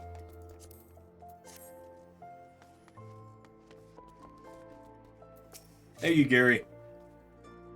I dared not hope for such magnanimity, much less expect it. Mistress Momodi is generous indeed.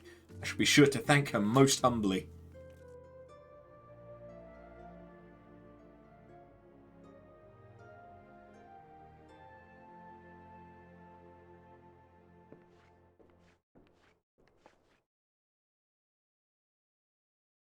Lady Yugiri, I briefed the Flame General on your situation. I think you'll be pleased with his reply. We've been granted an audience. Before the Sultana and Syndicate both, we should return to the Royal Promenade at once. You've done much for us, Master Alphino. I swear we shall return the favour. Naught is owed, Lady Yugiri, for naught has been given. This small favour you fairly won with your words, and it is with words that you must win the favour of the Syndicate. And I shall choose them with care. You will be accompanying us, yes? Good. Your presence may serve to remind the Syndicate of the true meaning of philanthropy, and that nothing so unpalatable will be required of them, assuming the Domans are willing to earn their keep. Come, the Flame General awaits us at the Royal Promenade.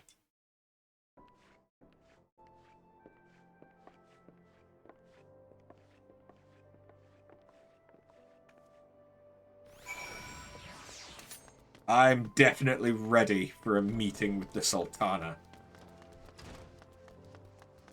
Raisins.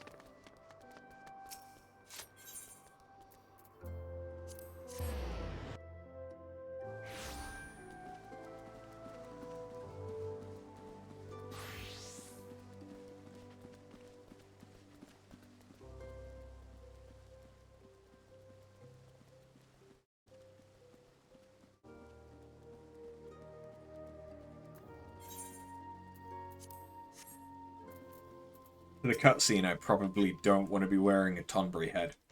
A pleasure after. The others are already inside. Let's not keep them waiting.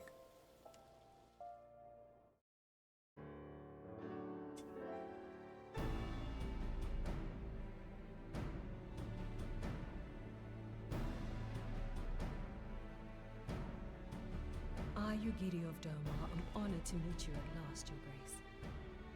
To mark this auspicious occasion, I should like to present to you the finest treasures our humble nation has to offer.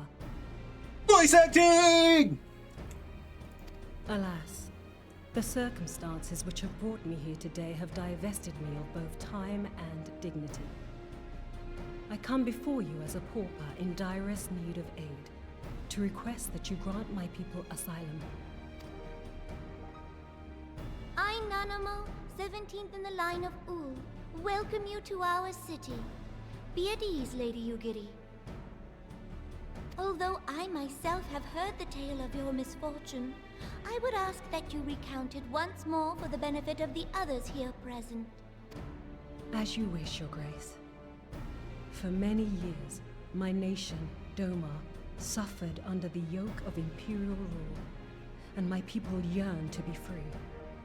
Thus, when a war of succession broke out in Dalamud, we sought to take advantage of the chaos and reclaim our liberty. Alas, our enemy proved less preoccupied than we had hoped, and our rebellion was put down in the most brutal fashion.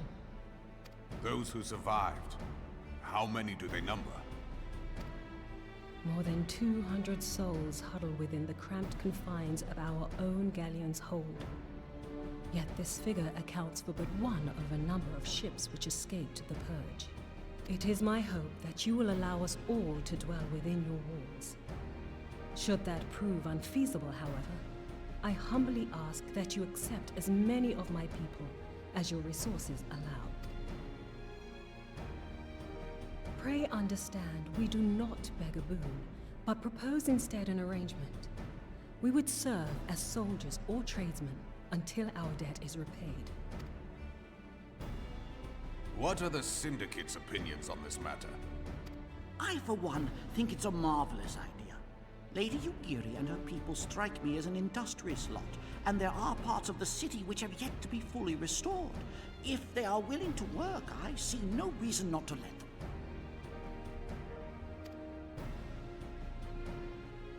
The head of the Mirage Trust is not known for his generosity. He sees profit in this. That's the way to win him over. I agree. That said, these are foreign refugees.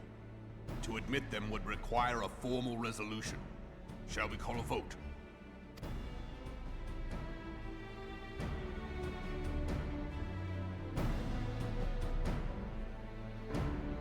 The law is the law. Lord Lolorito? Tell me, are you blind or willfully ignorant? Even now, our streets are choked with the displaced victims of the Calamity and Alamigan refugees.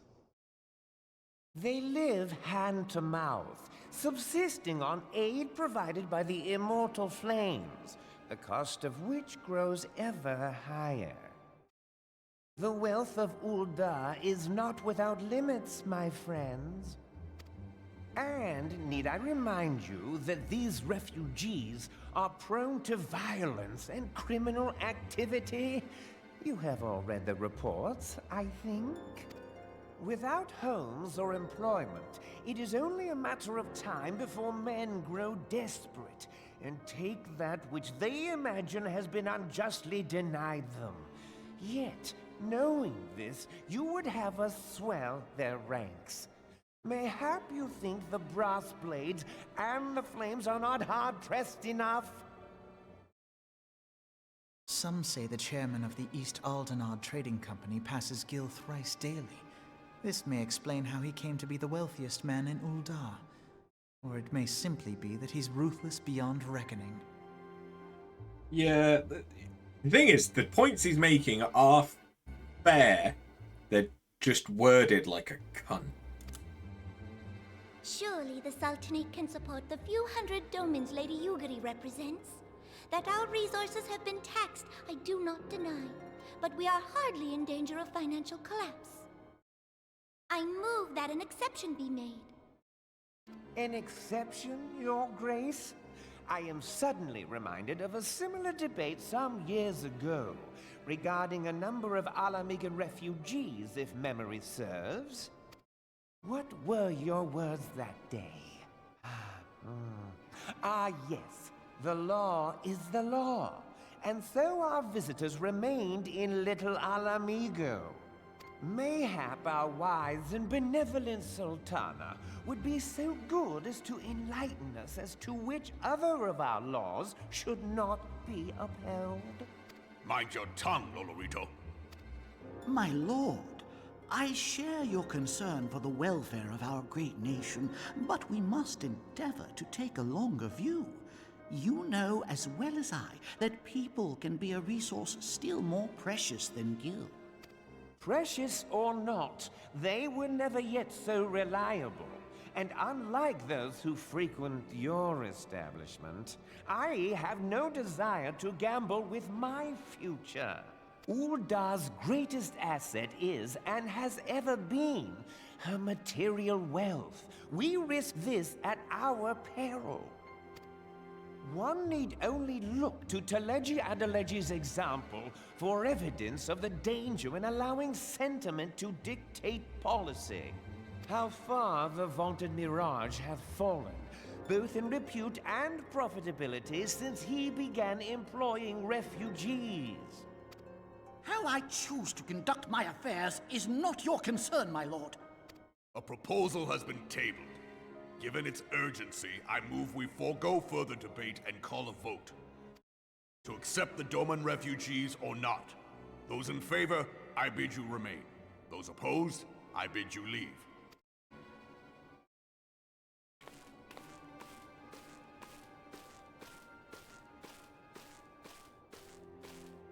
Is it just him? No, it's not just him. Shit.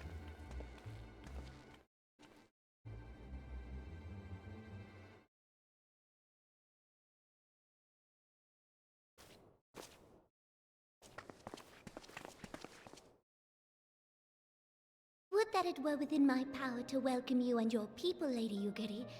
As you have observed, however, my authority in such matters is regrettably limited. Without the consent of the Syndicate, I cannot act.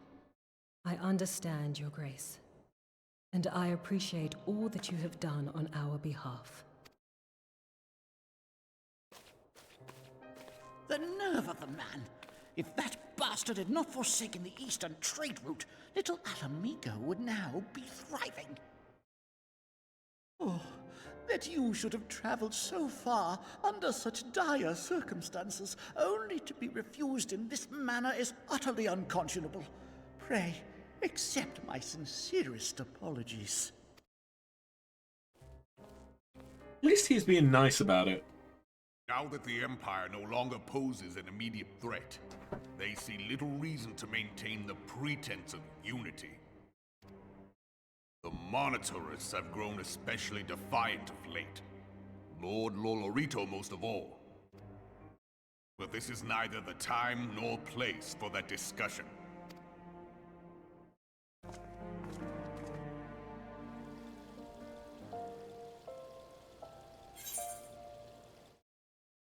Oh. Dies. No, thank you. Money. As you observed, Lolorito is not afraid to speak his mind, nor is he like to change it.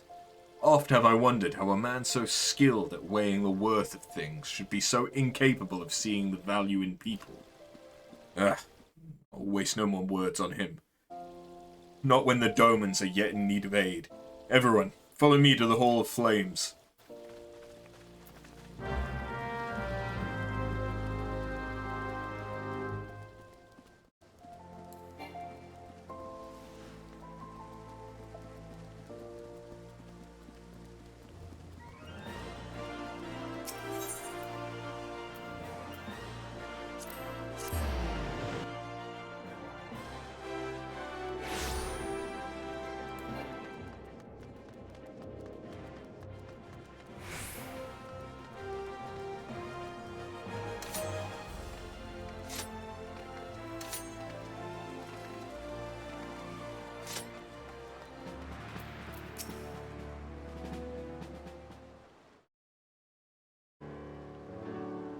Syndicate has spoken, and I see no point in moving the matter be reconsidered. The Monetarists have made their position clear. Agreed, Uldar is not an option. Nor are Limsa Laminsa or Gridania, I judge, given the state of their internal affairs, which leaves our Doman friends confined to a ship. Gods, the thought of them huddled in an airless hold with no hope of better treatment. Would that I had more time to find an alternative. Place not bound by the concerns of the great nations. How about the same place that we're now based? It's exactly why we moved there. Minfilia. It's precisely what I wish to discuss. I understand the Syndicate's decision, I do. We all wish to preserve that which is ours, especially when we believe it to be under siege. I cannot meekly accept this judgment, not while my people suffer. Would it be out of the question for the Sultanate to accept us for a limited time? A week, mayhap, or even just a few days? Excellent. I shall keep you informed. Lady Yugiri, I have a proposal, if you would hear it. Out with it, Master Orphano. The headquarters of my order, the Scions of the Seventh Dawn, stands in a place called Revenant's Toll, an outpost in Mordona. Like most outposts, it is frequented by mercenaries and other men of action, and lacks the comforts of more well-established settlements. However, the leaders of Revenant's Toll have been doing their utmost to change that. To that end, they have need of able-bodied individuals willing to work as frontier hands. Hard labour, lest you doubt, with naught save food and shelter by way of reward. Terms not unlike those which you yourself proposed, Lady Yugiri. Though I will not hear a word said against our beloved Uldar, Revenant's Toll would offer certain advantages, the absence of unhelpful bureaucracy being the most obvious. If they can accommodate us all, we shall gladly accept. Master Alphino, once again I find myself in your debt. Pray do not thank me, my lady. The life your people go to is one of hard labour and few comforts, as I told you. And before that, there remains the matter of how they may safely be borne to Revenant's Toll, which will be no small feat considering the distance and their present condition. Mayhap the Uldan Adventurers Guild can be of assistance. Look for me there anon after.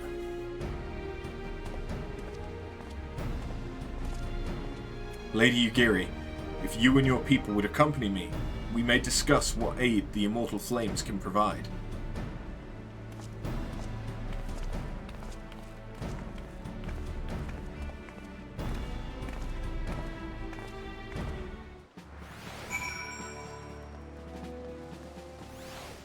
I remember there's a quest line in Mordona.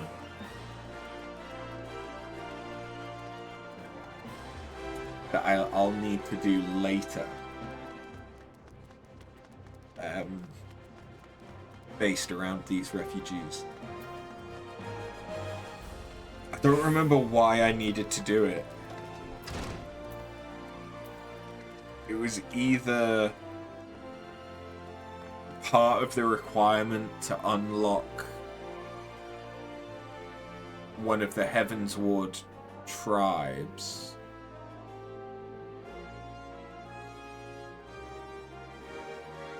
or it was to do something in Stormblood. I don't remember.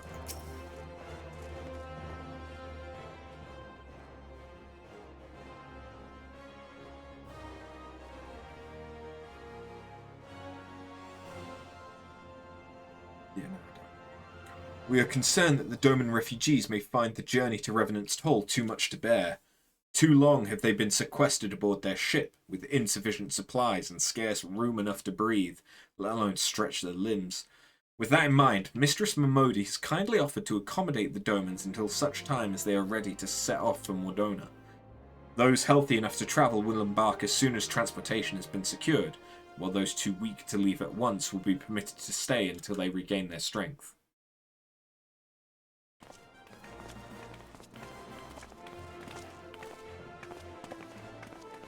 What news? Transportation remains our greatest obstacle, General. Is there aught the Immortal Flames can do? I fear that exceeds our mandate. Were it a smaller number, mayhap it should go unnoticed, but the Syndicate will not bear the cost of escorting more than 200 Domans to Mordona. When government fails to act, the responsibility falls to us private citizens. I will engage the services of the 77 caravans on the Doman's behalf. Very well. We should begin contract negotiations at once. Your generosity is most welcome, my lord. After all that has befallen these good people, it is the least I can do. Come what may, you shall ever have a friend in Uldar, Lady Ugiri. And you in Revenant's Toll, my lord.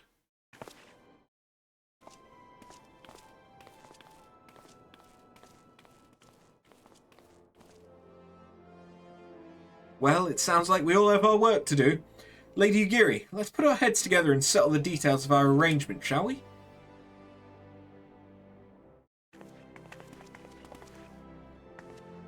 I would entrust the task of escorting our Doman friends to you, after you have rested your own road-weary legs, of course. What say you?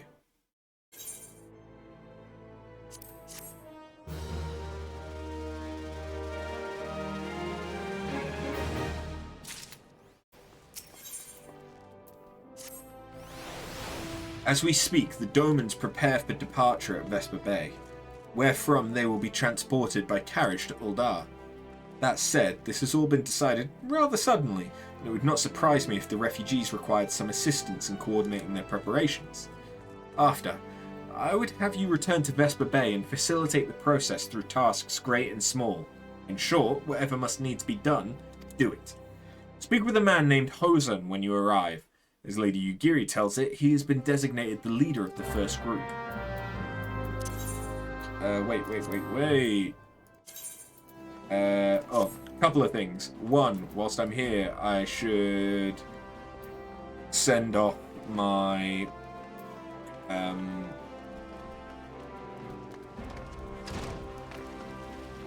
retainers. That's the word that my brain was blanking on. Retainers. And then I should use one of the Aetheryte tickets that I have specifically for Vesper Bay, as I still have like 40 of the fucking things. I got a bed! I don't yet own an apartment or a house. I am likely never going to own a house.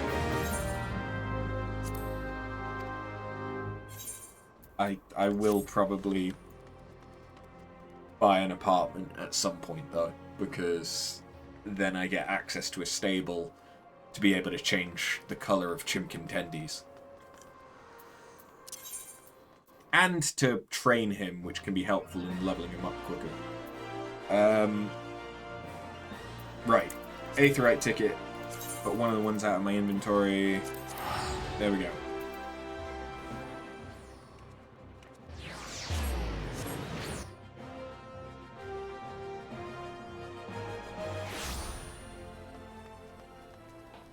I hope I'm not going to have to load any more dead bodies. That's immediately what that just reminded me of. Jesus.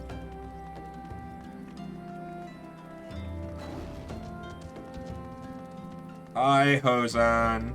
Oh, real quick. I should do this. Pardon me. Ugh, there's probably somebody yelling at me.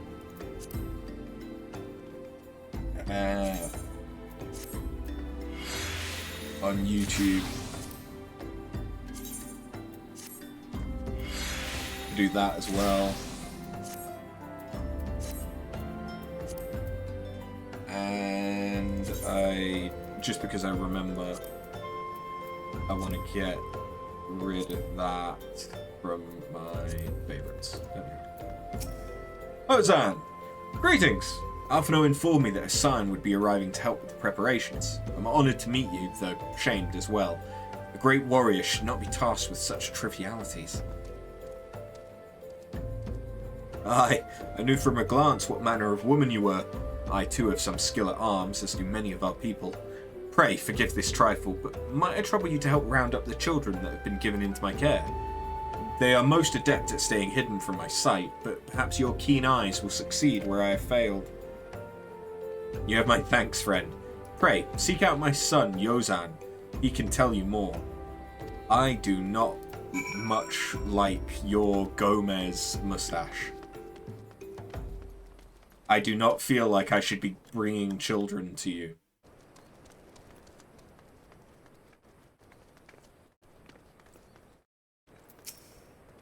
Oh, hello there. I'm Yozan, son of Hosan. Will you be coming with us to Uldar? I hear we're travelling by horsebird-drawn carriage. But don't you think they're queer? Giant birds that people ride like horses? I still want to try riding one, but... What's that? You're looking for the others? Don't worry, I already told them to get ready for the carriages. I'll need your help, though.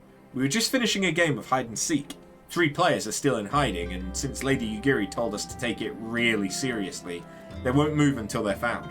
But Vesper Bay isn't that big, so I bet you can find them in no time.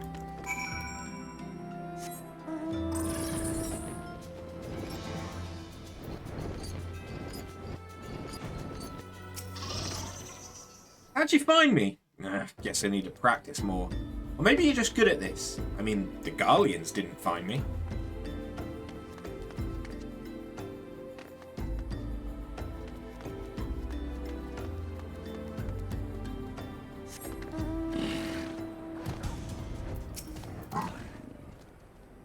Are you playing? No fair! Yozan didn't say anything about adults.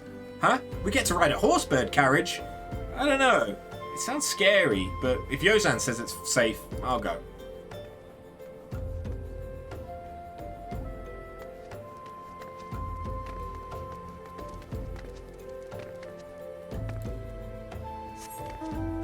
Okay, so now I just gotta find...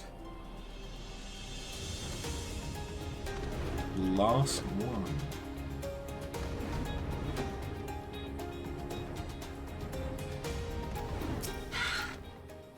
Hey, you're not Yozan. Who are you? I'm Koharu. Afterman, eh?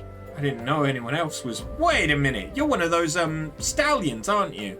No, Scions! Then you must know Lady Yugiri, right? Isn't she the greatest? She's really good at hide-and-seek, too. Oh, right, it's almost time to go. Nice meeting you.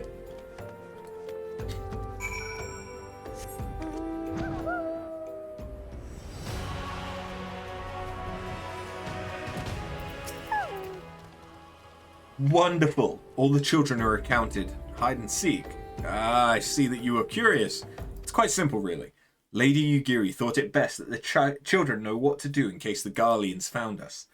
I should hope that those days are behind us, but I nevertheless take comfort in knowing that we are prepared.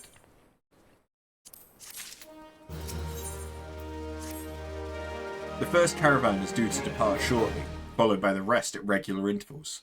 My family and I, including my stubborn old father Home, will be travelling in the lead carriage together with young Koharu, whom I believe you've already met.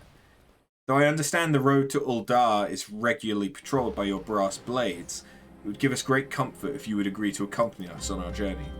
Once again, I thank you for your kindness. When you're ready to leave, please inform our coachman.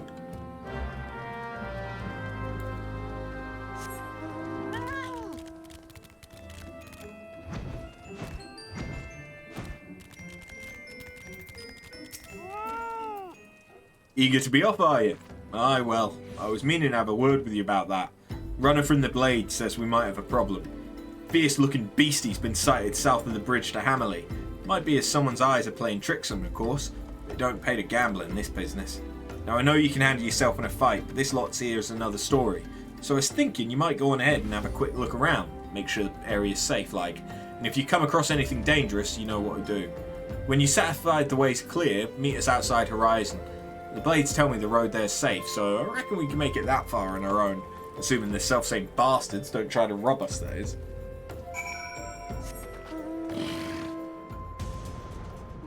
I love the fact that I have not had Torgal pop up in my roulette.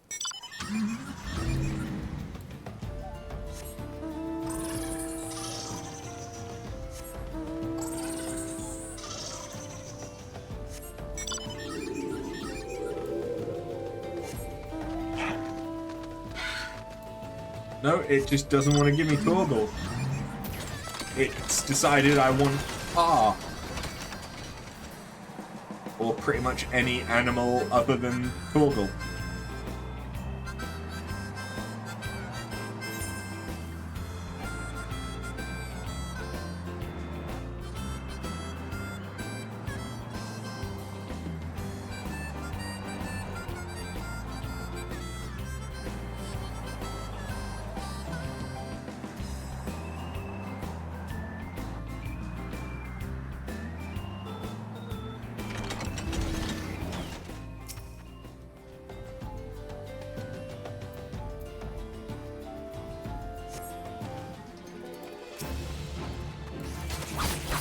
Now, how do I play Samurai again?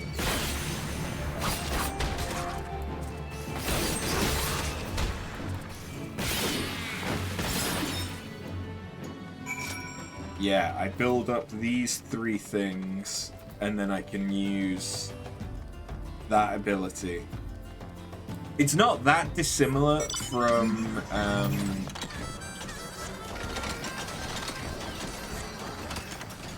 Ninja with its ninjutsu.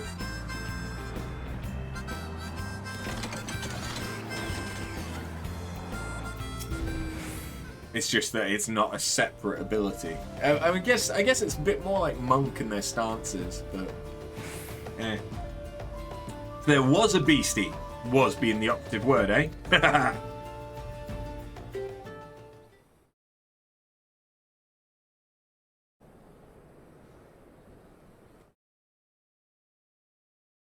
Well fought, madam, well fought. If only I were in better health, I should have been proud to stand at your side. Pray my son no mind. He forgets that his responsibilities preclude acts of daring do.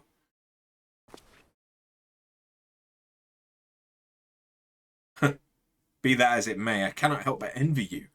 Had we been able to call upon heroes of your strength and skill in Doma, things would have been very different.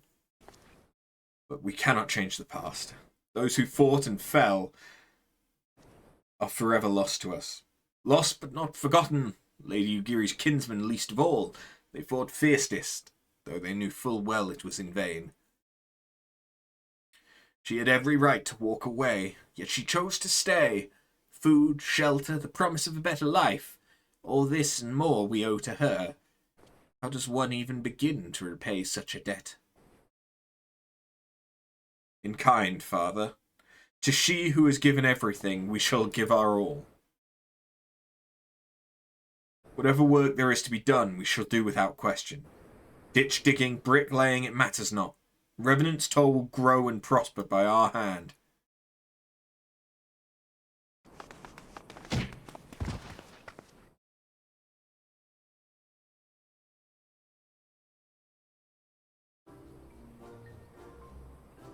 Hey, Miss After! Kaharu and I want to know why you became an adventurer. To go whither the wild rose blooms.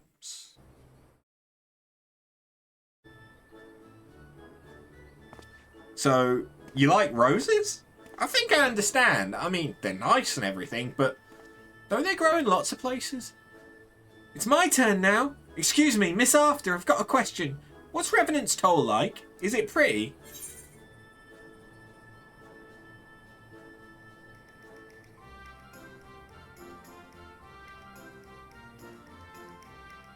It is a bastion of civilization in a harsh and unforgiving wilderness. So, there are lots of rocks and things. Sounds a bit scary, but you'll be there too, won't you? Enough, Kaharu. It's my turn again. Miss After, when I'm older, I want to be strong like you. What do I have to do? Train every day. Aha, so my father was right. How'd you do it then? Come on, tell me. Don't leave anything out. Alright. That's enough questions for Miss After. That's not fair. Why does Yozan get to ask 2 questions? I want to know about adventuring just as much as he does. Just one more, please. Do you think I could be an adventurer like you one day?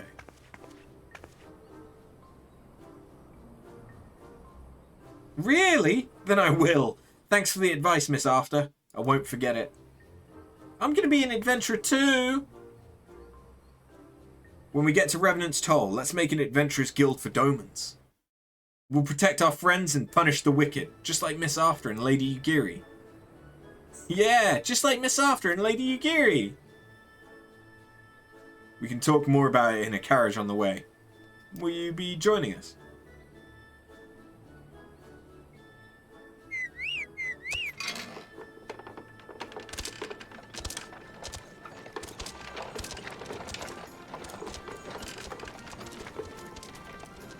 There's not a lot of people in this carriage.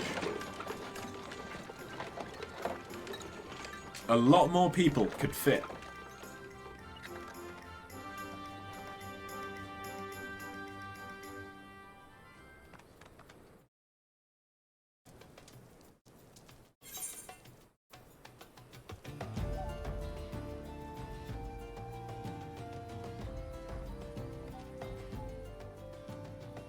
There we go. After the voice acting, I forgot to drop the audio back down.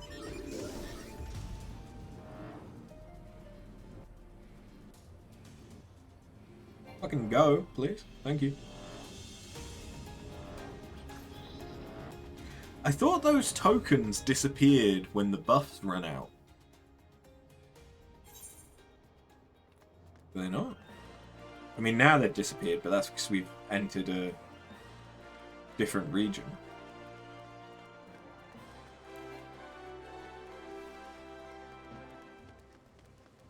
I don't know, I've really not played Samurai much. I've played Reaper more.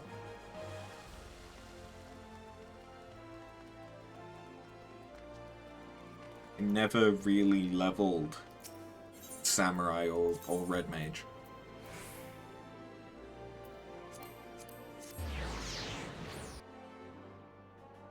I mean, I suppose given that I've got 3 classes that are level 70 basically anyway, we could get Reaper and Sage, but I want to at least have done all of the job quests in A Realm Reborn before we do that. Ah, after. I take it the first group has arrived. Excellent. Is there aught else? No. I have matters well in hand here. You and Lady Yugiri should travel to Revenant's Toll forthwith.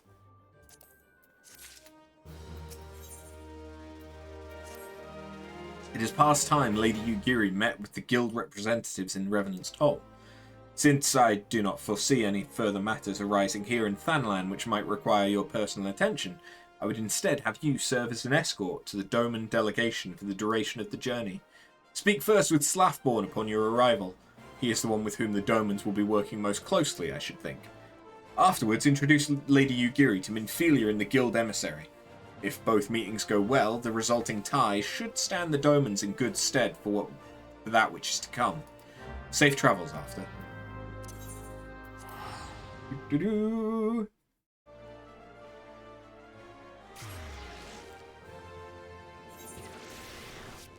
Yo, slap!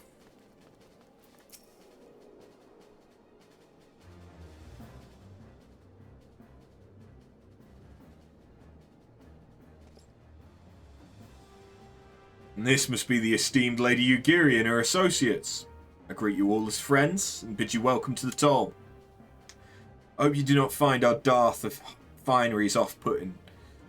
Poor though we may seem, we have a wealth of spirit and camaraderie to spare. You see, race and creed don't enter into it here. We welcome all sorts, provided they're willing to earn their keep, of course. We are no strangers to hard work, Master Slafborn. You may rest assured that we will carry out your orders with due diligence. Oh, not for a moment did I doubt your commitment, my lady. Pray understand, I give the same speech to all new arrivals. And you needn't bow your head or call me master either. We're both frontier hands as far as I'm concerned. As you wish, Slafborn. May this meeting mark the beginning of a long and fruitful relationship.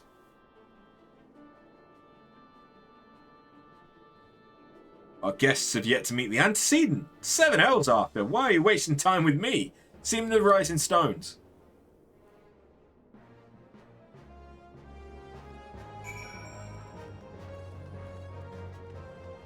Oh, no. Sorry, I need to speak to Yugiri first.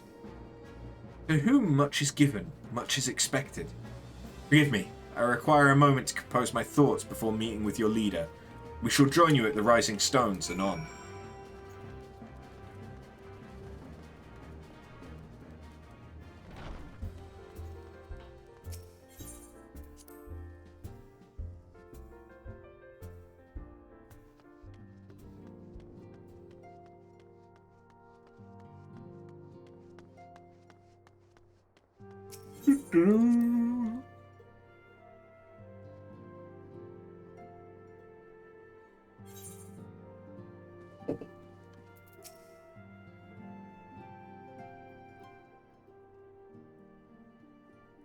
There's no use.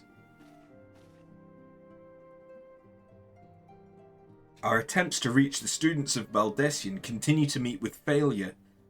Eorzea has explored other avenues of inquiry, but they too have yielded naught. Well, we were in contact with one of them. Though he is now locked inside of the Crystal Tower. So, yeah, I don't think that's going to be any help. We will persevere, of course, yet within our hearts the truth is clear. We are but awaiting confirmation of that which we already know. How fare the Domans? I'm given to understand you were kept quite busy in Vesper Bay.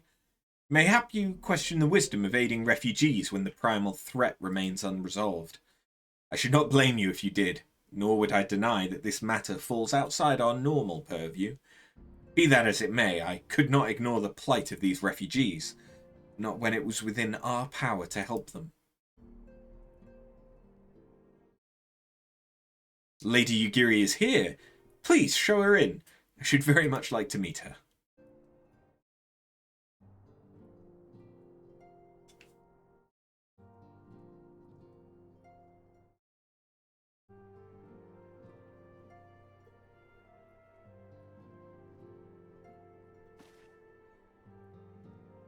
We have no objections. Pray, do so with our blessing. Your answer pleases me beyond words, my lady. But are you quite certain? We have no way of knowing how many might answer my summons.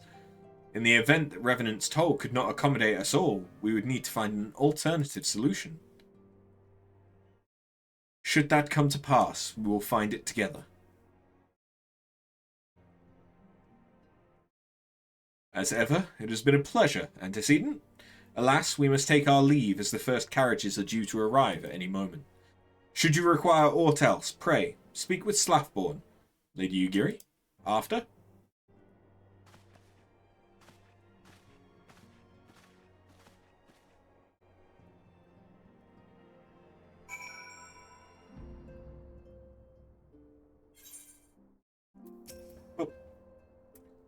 Lamine and I will make all the necessary preparations to ensure that our Doman friends feel at home upon their arrival, though I must admit that I am still troubled about the matter of the missing crystals. Yoshida should be returning anon with a report from a field. Mayhap you could wait here and speak with her upon her arrival?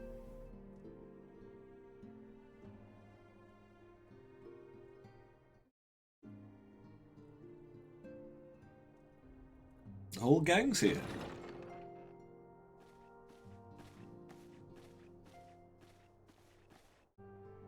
How goes the fishing? Caught anything slippery? Aye. Our suspicions were well founded. The Serpent Reavers are indeed the culprits. The plot thickens. Has there been any movement in Thanalan? It has been blessedly quiet, which is to say the Amalja are being no more or less of a nuisance than usual, summoning Ifrit with such crystals as they have hoarded. Urianger, too, reports not out of the ordinary. Then we have our explanation. Your explanation for what, pray tell? For the recent spate of crystal thefts in Thanalan, we naturally assumed that the trail would lead us back to the Amalja. Yet it did not. It led us across the sea unto Vilbrand. Vilbrand? There have been reports of increased Sahagin activity of late. Oh gods, they mean to summon Leviathan? The emotion in that delivery. Chilling. That is the way of it, I fear. Whilst conducting our investigation on behalf of the mineral concern, we came upon evidence implicating the Serpent Reavers. With the aid of the Maelstrom, I was able to verify our suspicions. It is only a matter of time before Leviathan returns to harrow the seas. But there is more. One of the Sahagin, an elder by my judgment, spoke of attaining the gift and knowledge of eternity.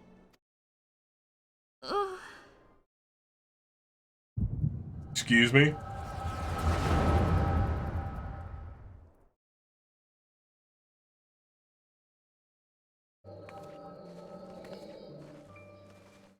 Such a disturbance in the ether. If I did not know better, I should think this device defective.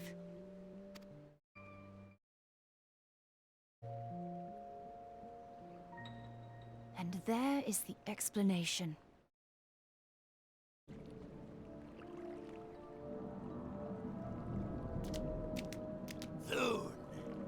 Soon it shall begin. Our Lord shall rise midst surging waves to wash away the finless ones. And I shall be granted the gift and knowledge of eternity, and with the emissary stand equal. Then shall I know no cessation, no oblivion. Okay, I don't feel so bad about how I was voicing Nov and his clutch mates.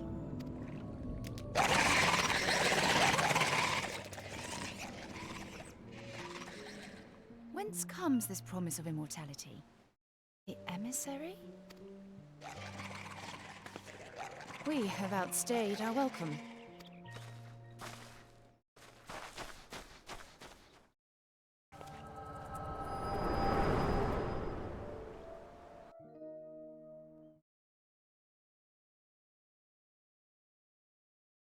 The gift and knowledge. Are the two of you quite well? You shared that vision, did you not? Even before the Sahagin made mention of the emissary, I recognized Elidibus's words. He is behind this. But surely it is not within his power to grant the echo. My lady, unless we act swiftly, Leviathan will rise again. The Admiral has already requested that we intervene to prevent this. Failing that, we are to attend to the primal's extermination. She will have our full cooperation. Let us make haste to Limsa Lominsa. I mean to play a part in this mission. Tataru, pray, take charge in my absence. My lady, are you sure this is wise? I am aware of the risks, but there is something I must see with mine own eyes. The true nature of the echo. Very well. I shall not stand in your way. Shit. Your company is ever welcome, On the Fend. condition that you permit me to accompany you as a bodyguard. I take it something ill is afoot. Aye, a primal is about to be loosed upon Eorzea. Primal? A godlike being whose very existence is a bane upon the land. We scions of the Seventh Dawn are sworn to put an end to their kind.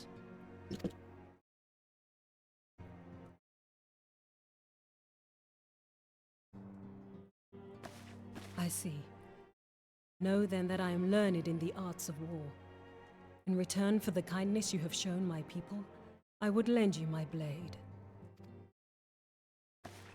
It would be most welcome. When contending with a primal, one can never have too many able allies. If you crave a more intimate understanding of the problems facing Eorzea, this experience is like to provide it. Be sure to come well prepared.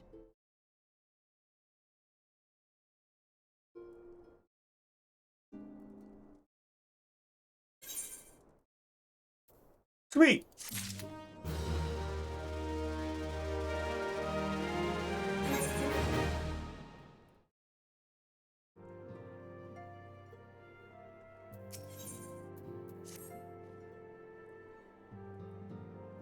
Plainly, should the worst come to pass and Leviathan is summoned, our only recourse will be to face him in battle. Given past experience, you may very well think that inevitability inevitable. Yet so long as there is even a chance that the primal's return might be prevented, we must needs bend all our efforts towards achieving that goal. Before we do aught else, let us hasten to Limsa Lominsa and meet with the Admiral. She will not have been idle in the intervening time, and will doubtless have valuable information to share. Okay. Easy enough for me to do. And Leviathan is a decent fight. I can definitely solo it at this point as well.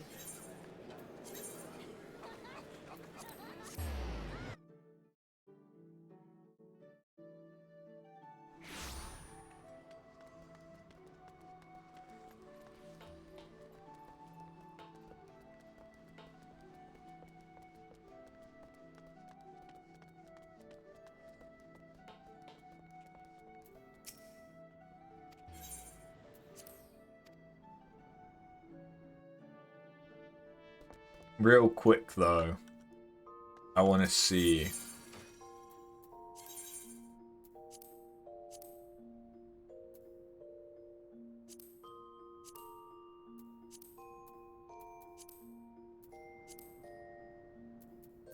Is there anything better I could put on my shoes?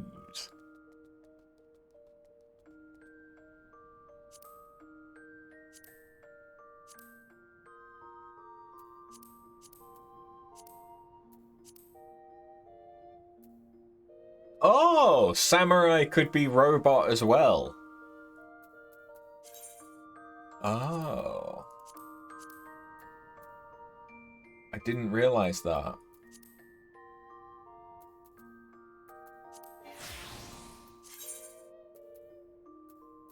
Okay.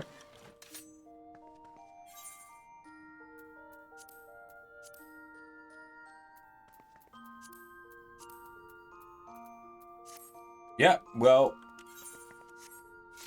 Metal Gear Revengeance it is.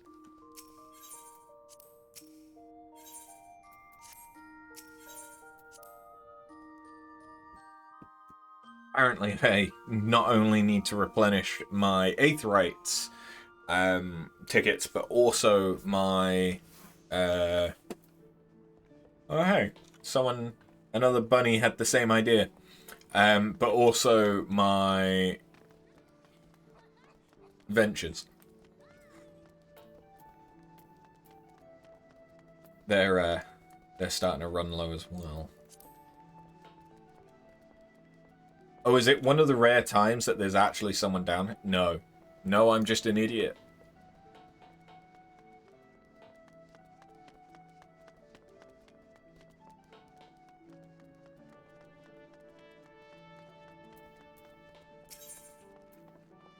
Because I can't get there from there.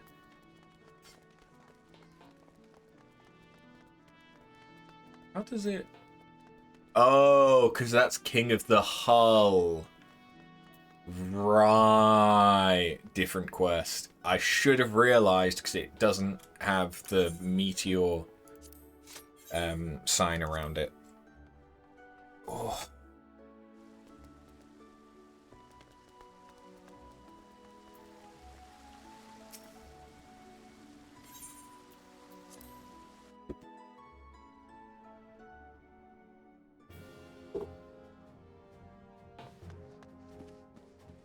Hey, Melwood.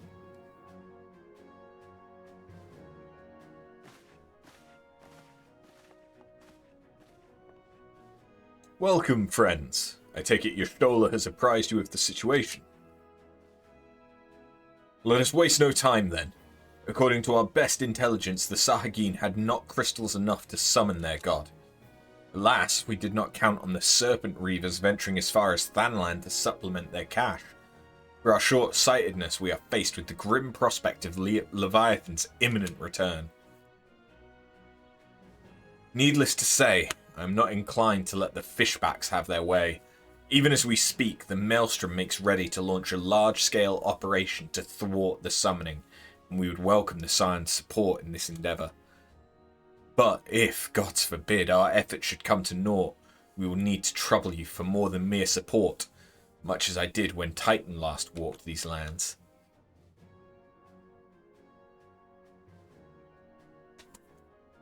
Lady Minfilia, I am given to understand that you mean to accompany our soldiers to the front lines. I can only assume that you have sound reasons for doing so? I do, Admiral, but I would rather not be drawn on that nature. I will say only that there is something I would see with mine own eyes. Is that so? Well, I am not so stubborn as to deny the wish of one whose aid I require, but precautions must be taken. I shall require that you remain by my side at all times. With that settled, let us speak on the operation. Captain Bunn, our scouts are currently reconnoitering Sahagin movements within the Sapsa spawning grounds. Upon completing their mission, they will return to the operation staging point at Camp Skull Valley.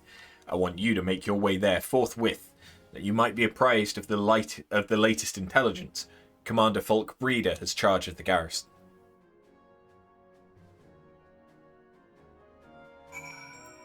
Okie dokie.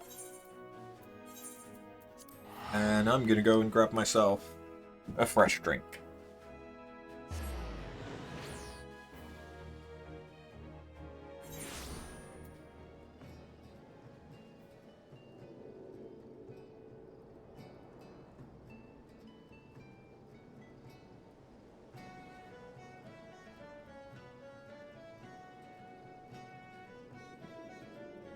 There we go. Okay.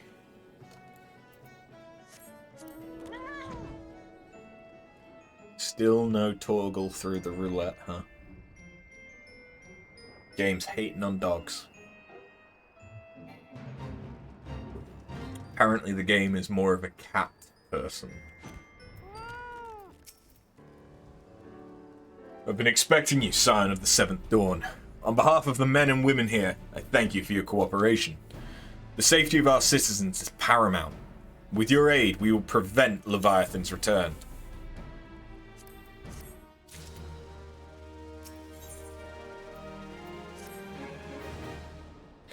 As you may already know, Maelstrom scouts have been dispatched to reconnoiter the Sapsa spawning grounds. Though it pains me to admit it, the Maelstrom has never faced a foe the likes of this before. We must proceed with all due caution. Among other things, they have orders to determine where Leviathan might emerge, assuming it comes to that.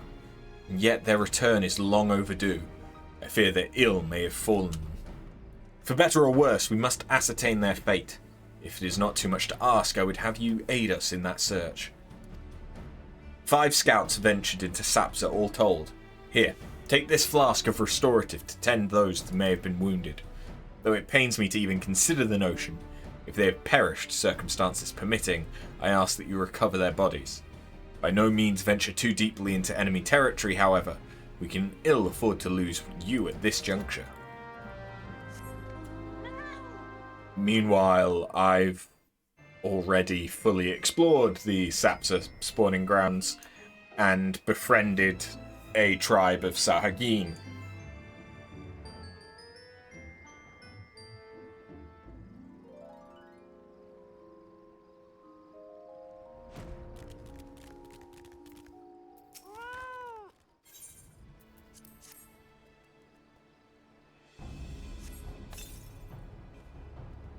Thank you. I owe you my life. We were ambushed by the Serpent Reavers. Lightly armed as we are, we didn't stand a chance. I was able to flee this far, but the others were captured. We're taking the Serpent's tongue, I'm certain of it. I can make my own way back to the camp, but I fear the worst for my comrades. Save them, I beg you.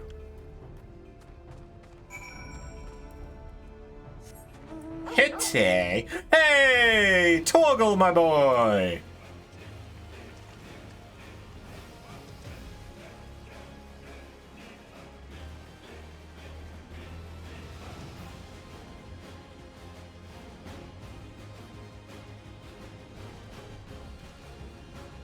Oh, okay, they were taken to where the Reavers are. That would make sense, given it was the Reavers that nabbed them.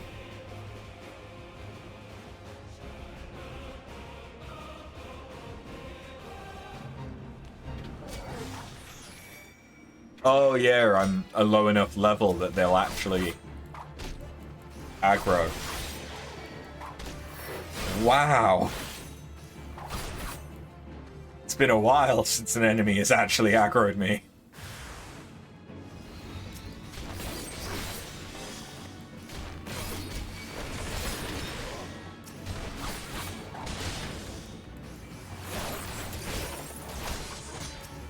Cool. Well, you're fucked, because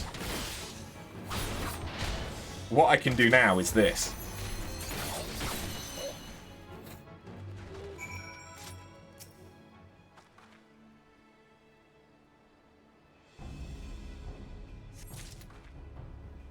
And yeah, 6 is my ranged. 7 is an AoE, 8's an AoE, okay.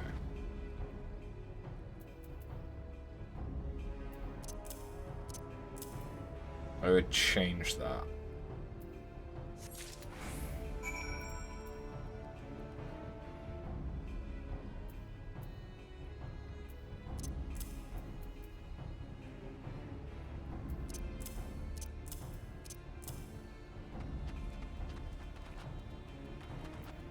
That does not fit with how I have any of my other DPS set up, but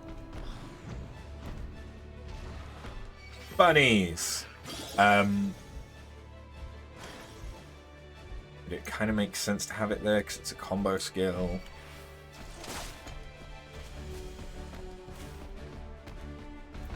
It's kind of similar to how I have my warrior set up, but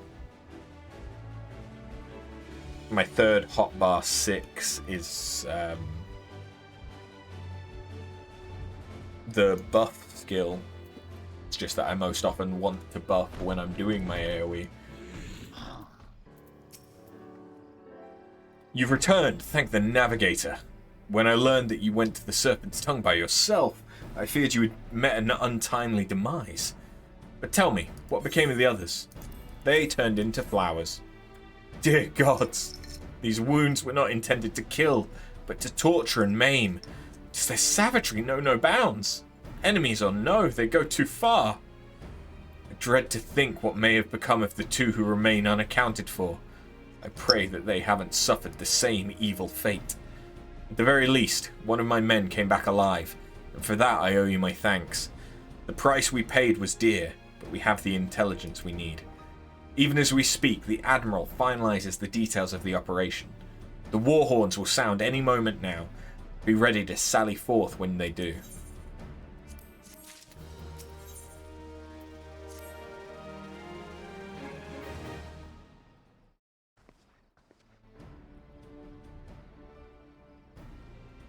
Thrice damned fishback bastards! I'll kill them slowly and then chase their rotten souls through all 7 hours.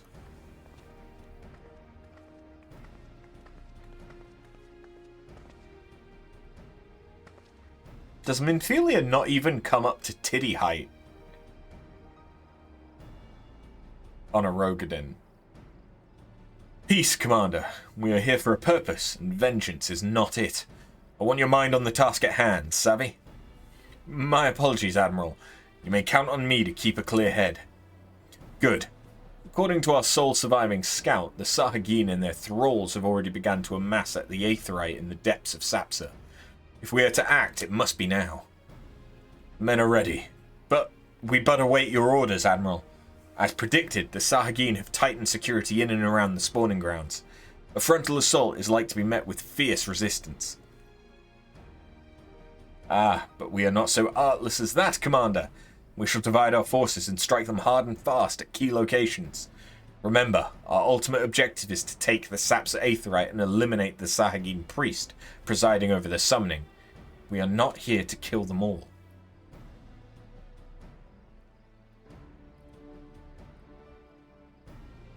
The Maelstrom shall engage and distract the Sahagin legion of drowned pirates at the Serpent's Tongue.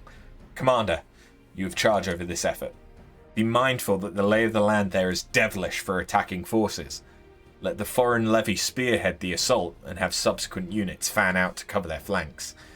At the selfsame moment, a diversionary squadron formed of galleons from the Crimson Fleet shall harry the enemy from offshore. In likewise, we Scions shall form smaller units in hopes of confusing the Sahagin defensive effort. After in Y'shtola, the two of you are to make your way to the site of the summoning ritual. The Admiral's diversion should serve to thin the enemy's defences, rendering your path less perilous. A small party, I believe, should be able to win through without drawing unwarranted attention.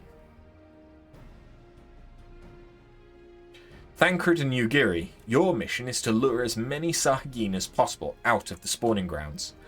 Having done so, take to your heels and circle round to join the infiltration unit of Y'shtola and after.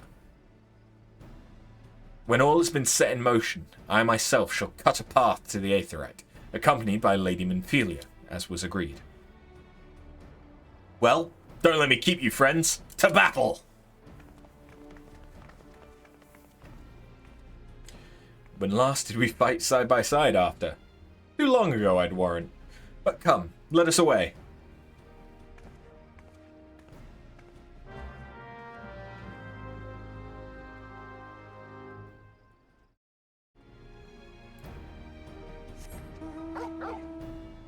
And we got Torgal again.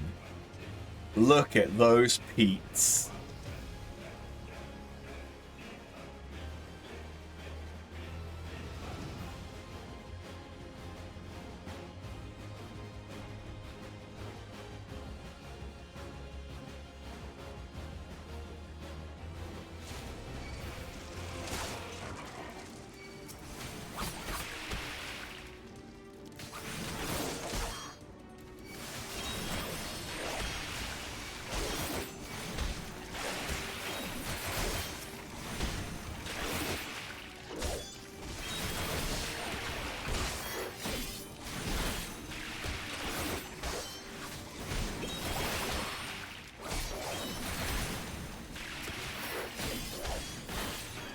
Oh god.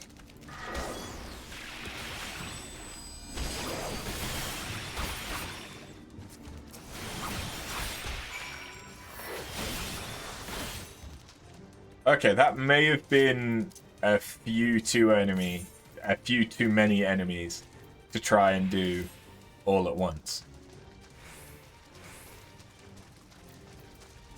Are those not... Oh no, that's spirit bond potions. Yeah, I don't need that.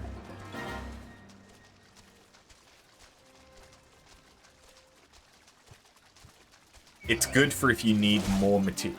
I suppose it's not without its use. I do need lots of materia for relic grinding. But I really don't care that much to be extracting the materia.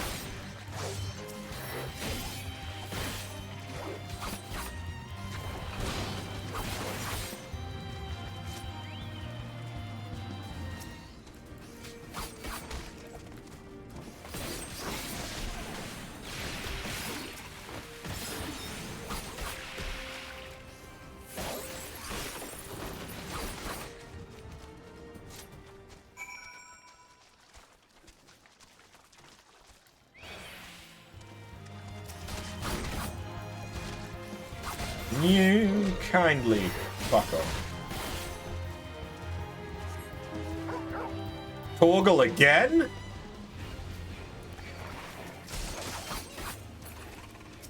This operation is blessed.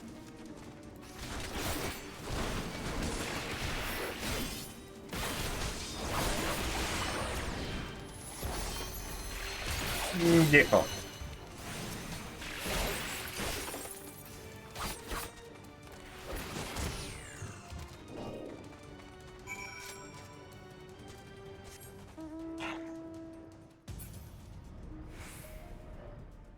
Oh, okay, I just needed to be the other side of the axolotl. Ah, because that's where your stola is.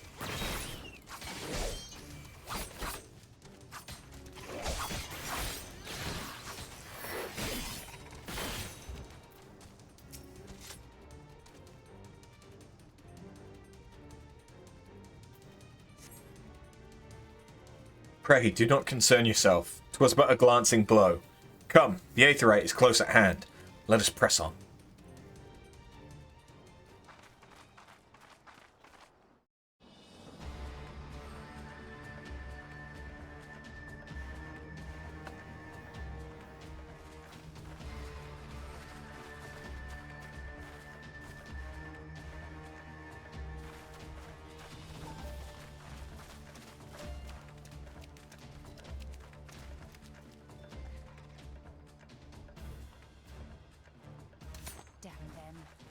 They have made thralls of soldiers and civilians both.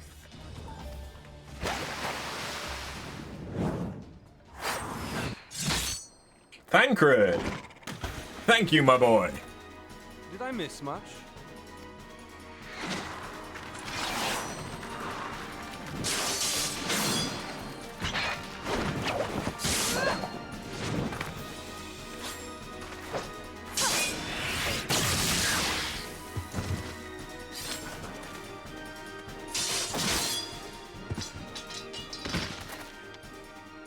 So that is how you fight in the Far East.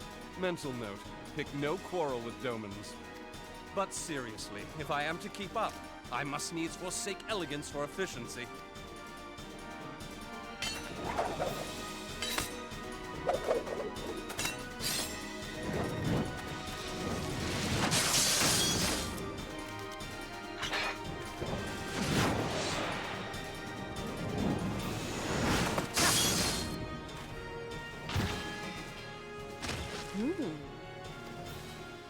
Oh, we've piqued Yugiri's interest.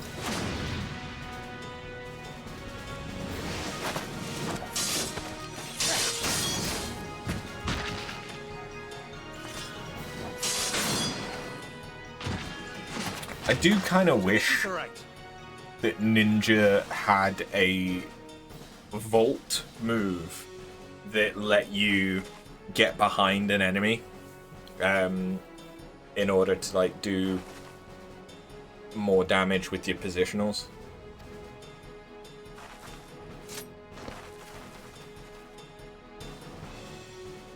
Not that it's necessarily that difficult to do positionals, but if you're the only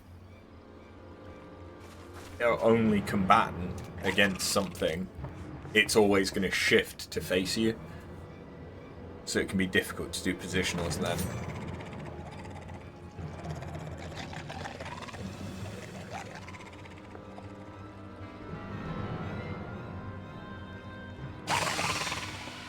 And Y'shtola is one of the few people using one-handed conjure wands.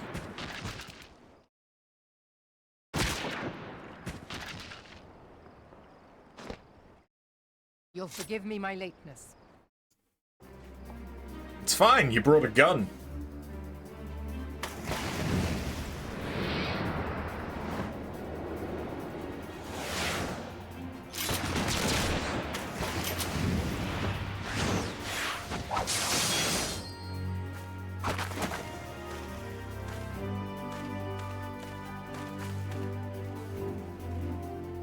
I've been something of a liability of late, I know. 'Tis high time I set about making amends.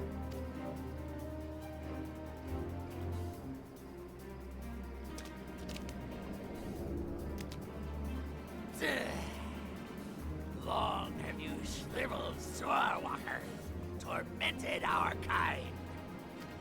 But no more! Your time is at an end!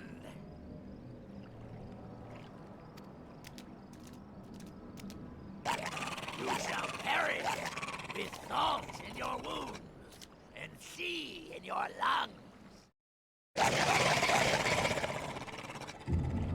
Lord of the world, hearken to our plea. Lord of the world, deliver us from our misery. Yeah, I don't think we're going to stop this. Do you feel that?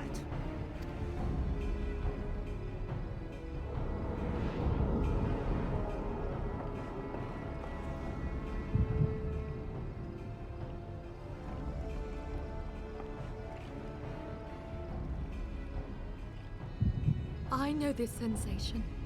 It's the echo. What?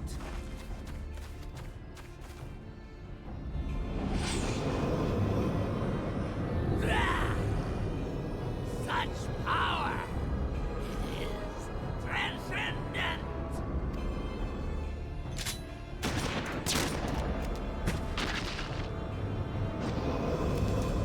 Not that transcendent, apparently.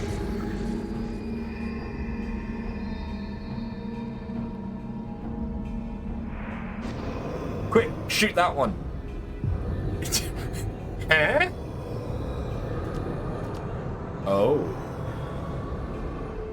Seven hells. Strike me down if you will. It is futile. I have mastered the gift. I am eternal. Oh, mighty Leviathan, ruler of the seas, born of waters primordial. I offer unto you this frail flesh, that you might grant your faithful servants deliverance.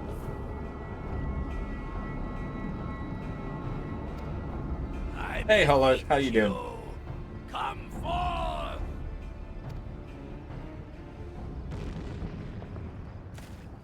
Die, damn you!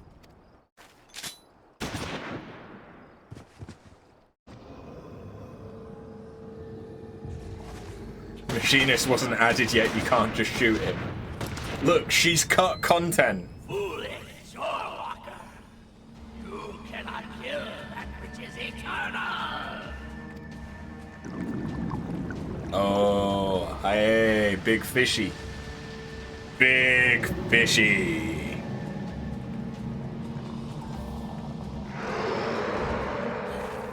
Heavens forfend. Damn it all!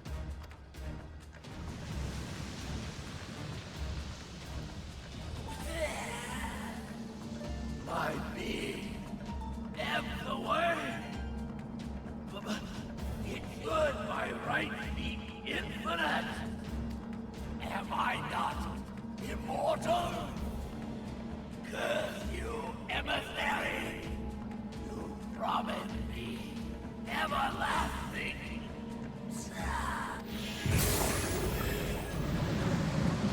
Everlasting Psa. Yes.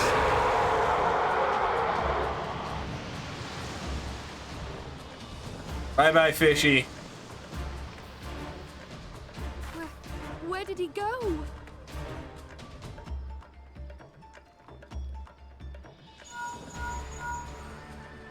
What say you? Nary a single ship? Hells take that sea demon. Gather the survivors and get to shore. Leave the wrecks for the pirates.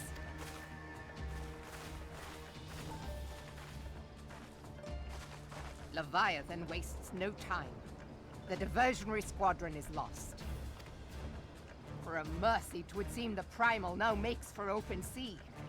But why does he not press his advantage? Unless... Just go a little God fisher. save us. He means to unleash a tidal wave. Level 90 fisher solos. Leviathan EX. I could see it. I mean, if you've unlocked spearfishing from Stormblood, then, you know, it would be possible. It's just a very shitty Lancer.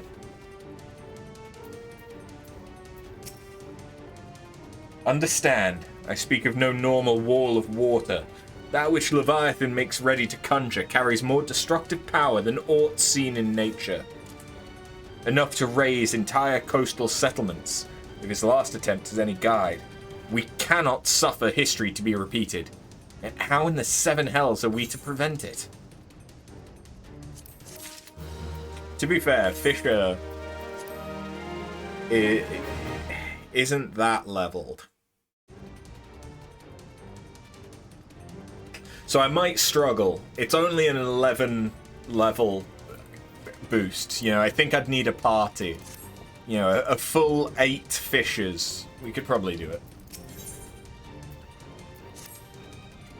Though our plight cries out for action, we must take thought. So long as Leviathan remains in the open sea, he is effectively beyond our reach. Our fleet is second to none, of that you may be sure, but Limelaine herself would struggle to best the Lord of the World in his element. In a straight fight, he would make meat and matchwood of us. We need another plan. That much is plain. Let us return to Limsa and see if we cannot think of one. I shall await you in the command room.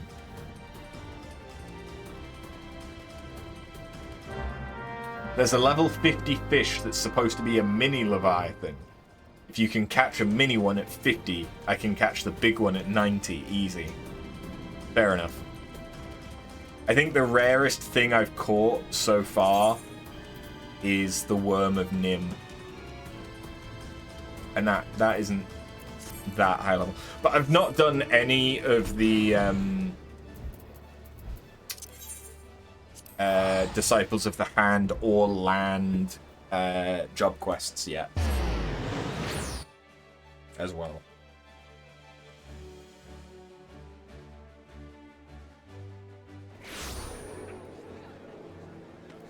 Yeah, I've got Alchemist up to 82.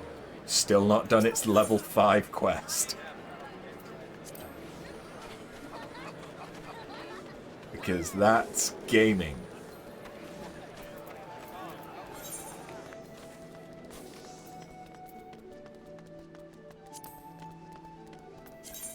I like collecting titles without necessarily doing much. I mean, I say without necessarily doing much. How much playtime?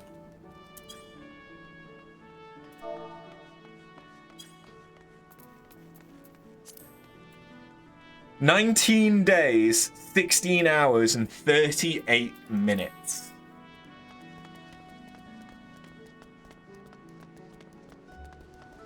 So big fish, or the green rarity fish, are all roughly the same difficulty. A level 50 big fish is just as hard as a 91.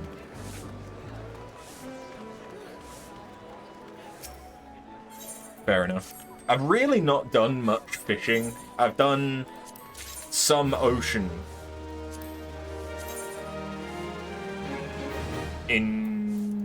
interesting shield. It's probably going to be better than what I've got on my paladin, to be fair. Like, legitimately, this is how I've been getting gear for my leveled up classes, because they're all in the 60s. It's a shame that it's the hood, and the hood doesn't show on a Vieira, but the filibuster's coat of healing I actually quite like.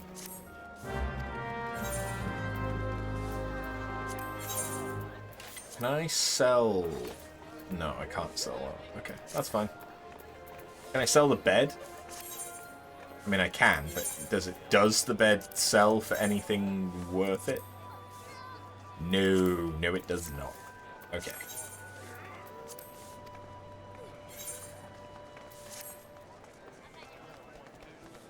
Like, Fisher is the only gatherer that I haven't leveled up to 90 on my main.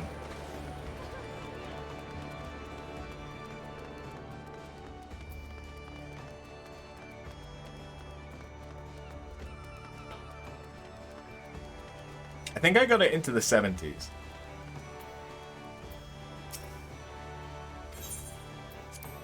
Just never bothered finishing it off.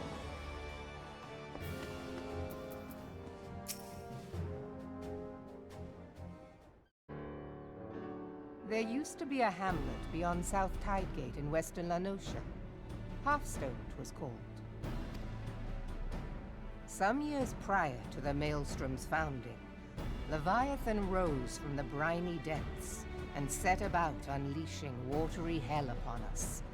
On that occasion, the company of heroes put him down before he could do too much damage. But when the bastard came next, this time in the wake of the Calamity, we were not so fortunate. Weary of ravaging our shoreline, he summoned a tidal wave which fair leveled Hearthstone and washed the soil away for good measure. Yeah, Fisher, in a weird turn of fate, Fisher is the easiest gatherer to level, because ocean fishing. And it is also the hardest gatherer to do timed nodes with. Because you're just fishing somewhere that a fish only has a chance of appearing during a specific time. And so if you're unlucky, during that time slot, you could get nothing but the normal fish. There's a fish that respawns like once a month. Yeah, there's some pretty ridiculous fish. And I know there's like Feast of Famine is a thing to do with fishing as well. I don't know what it is, I just know it's a challenge to do with fishing. I think there's some achievements linked to it as well. I don't particularly plan on going that deep into things with this. Like, I'll do the storyline, I'll do the quests. Feast of Famine is to catch all of the A Realm Reborn legendary fish, which is like 6. Oh, okay.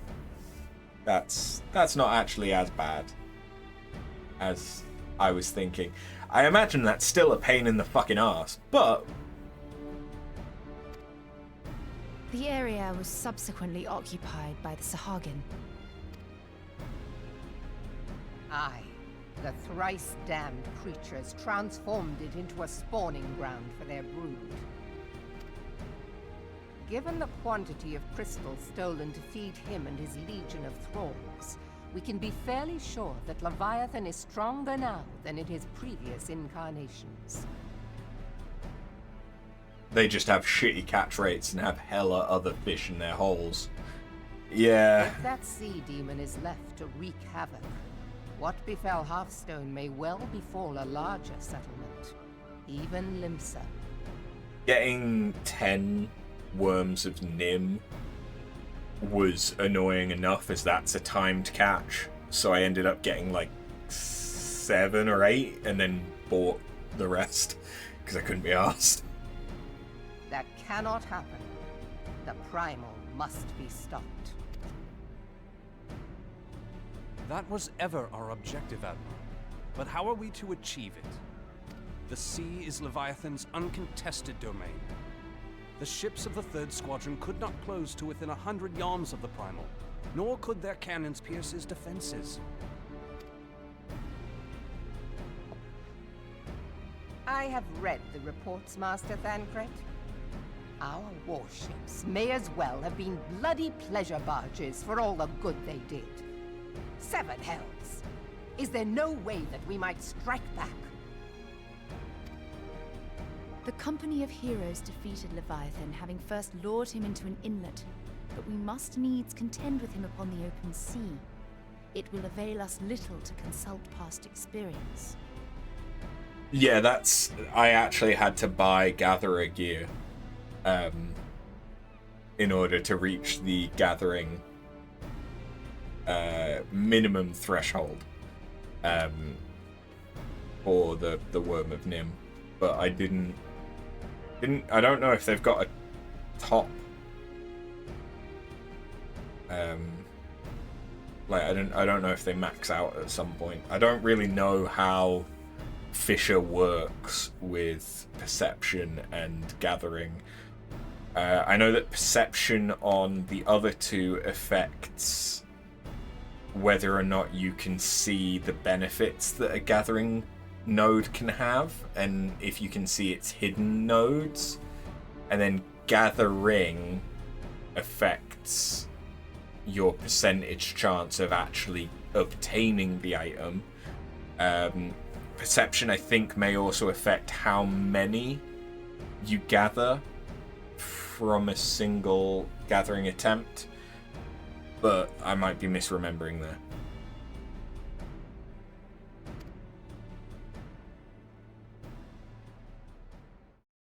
Admiral, if I may.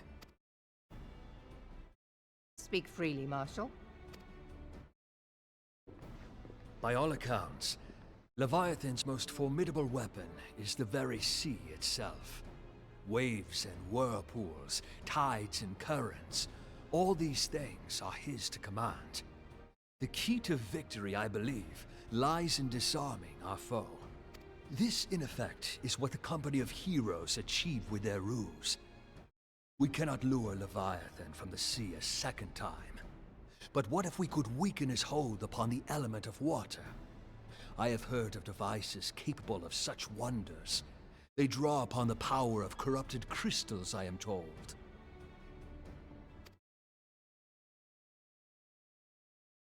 If mounted upon a ship, such a device might be used to prevent Leviathan from bringing the full force of the sea to bear against us, rendering him no more dangerous than any other sea serpent. Of course! Sid built a similar device to grant the Enterprise safe passage through Garuda's Tempest, did he not? He did. Begging your pardon, my lady, but to give credit where it's due, this is something I heard from an old arcanist friend of mine. It makes little difference who thought of it first, so long as it works.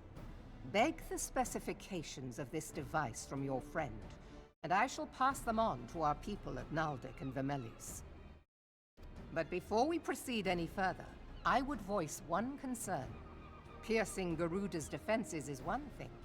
Suppressing Leviathan's attacks, quite another. In matters of science, I am as a babbling babe. But I cannot well imagine that such a feat would be possible without a veritable mountain of corrupted crystals. The question being, do we have a ship big enough to bear such a burden? Mayhap not, Admiral, but two might. Recall you the tale of Mistbeard's greatest haul?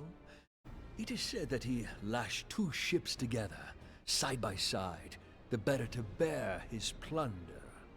By your leave, we might attempt to repeat the trick. The gods know it would be quicker than building a new vessel. Mistbeard did this. Truly, Marshal, upon the subject of the Pirate King, you are as a scholar. Now, from what I have gleaned of these matters, The device will need to be in close and constant proximity to the target. To wit, we must lash our twin vessel to Leviathan. This in itself will be no small feat. Ramming speed will be required, but given the weight of the cargo, that will only be attainable with the aid of a towing vessel.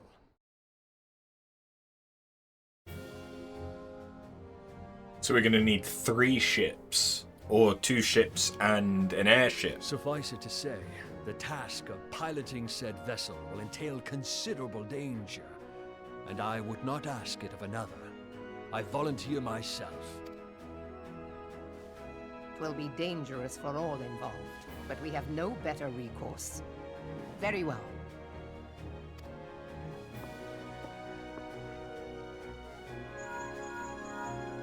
Commodore, assemble the remnants of the fleet at Moraby Bay. Give priority to our soundest vessels. The repairs can wait.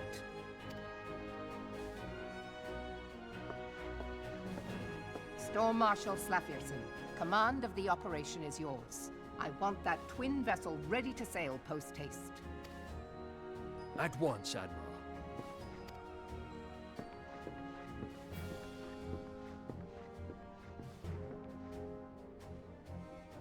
And then there is the small matter of slaying the beast. The fate of Limsa Lominsa rests upon your shoulders once again. Go well, warrior of light.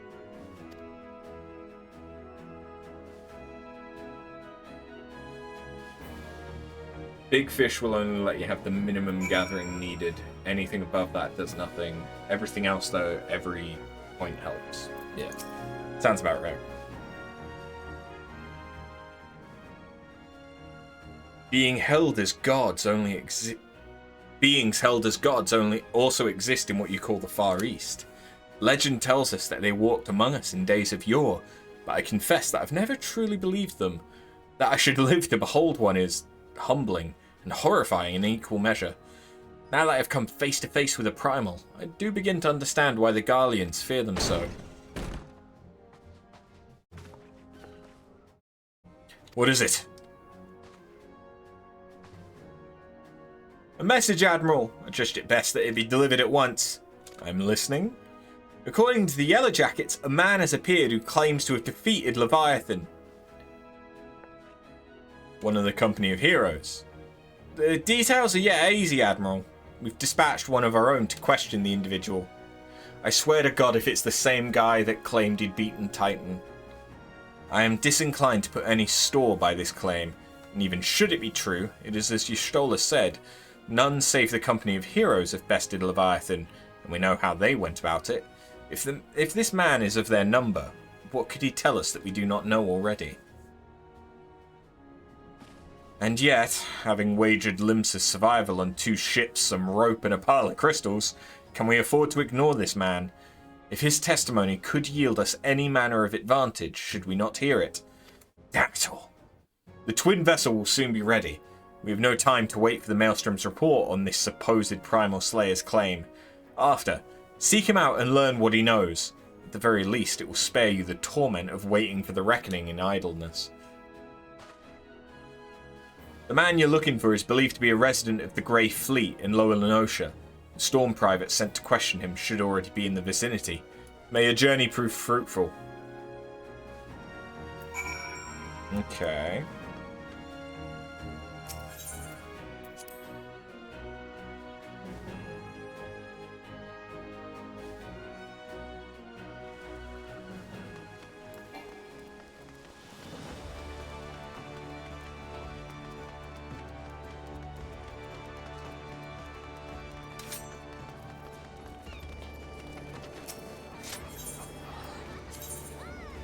To Lower Lenosha.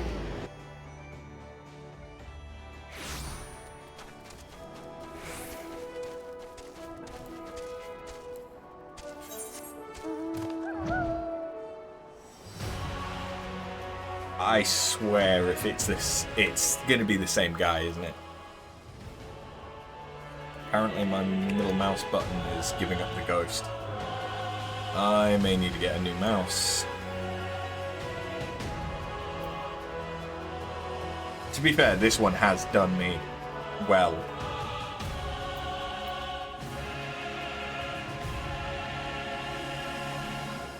And the previous mouse, it was that the click was going, and so every so often it would double click when I only single clicked, which was getting very annoying. It's the same fucking guy.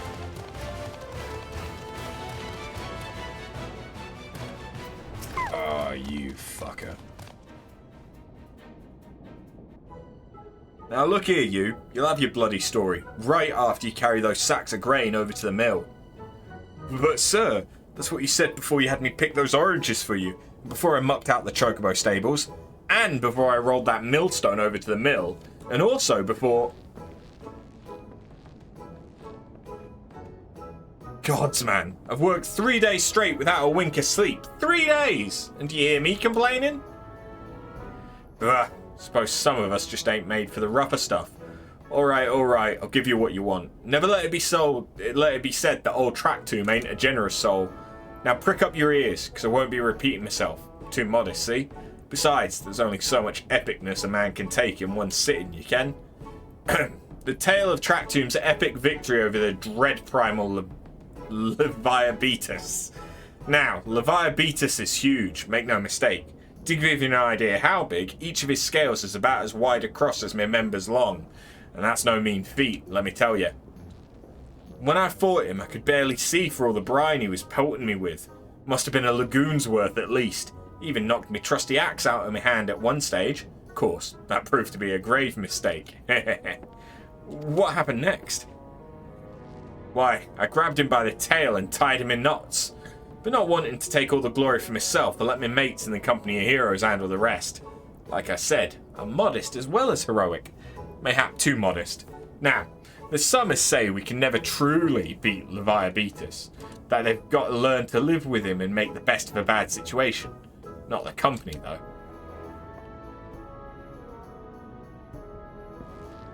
It's you? I'm sorry, I didn't mean it. I was just enjoying the attention is all. I take back everything I said. I was never part of the company of heroes. I'm no marauder. I'm actually a complete coward. I'm nothing. I'm chocobo dung. No, I'm the maggots you find wriggling in chocobo dung. I have to lie to women to tumble them, and that don't happen much. My member's tiny. It's pathetic. Sure as hells didn't fight Leviabetus, but I have seen him with my own eyes. It was a fair few years back when I was working as a baker's hand. I was shirking my duties one day, loitering about the harbour when I saw it. A great big massive sea serpent some miles off the coast, with a fleet of galleons making straight for it, cannons firing. I was so bloody scared I sawed myself right there and then. What? Oh gods, just remembering that day made me saw myself all over again. Hey, wait, if you were asking after Leviabetus, it means you're planning to fight him, ain't you? Well, take care. He really is terrible. Dreadful, I tell you. If you're not careful, you'll end up in his gullet or at the bottom of the sea. Why, you worthless, lying whoreson! Can't believe you made me handle chocobo dung!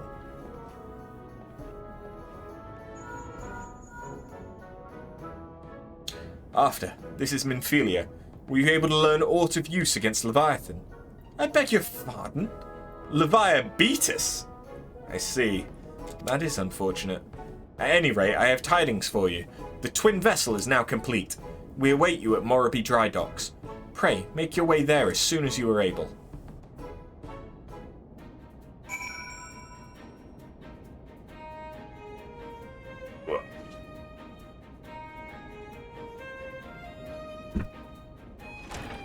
Okay.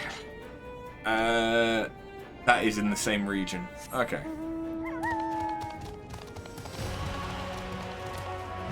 To be fair, can't I just fast travel there? I can. Let's do that then. It's quicker.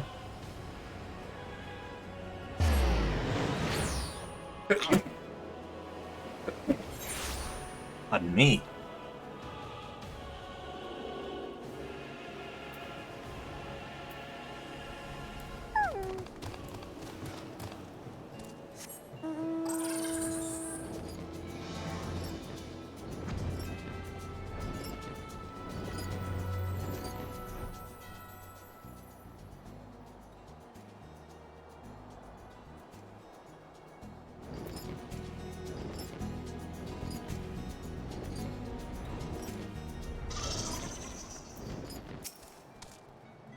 told your jaunt to the Grey Fleet proved fruitless. My sympathies, lass. I'll wager it served to take your mind off the events of recent days, though.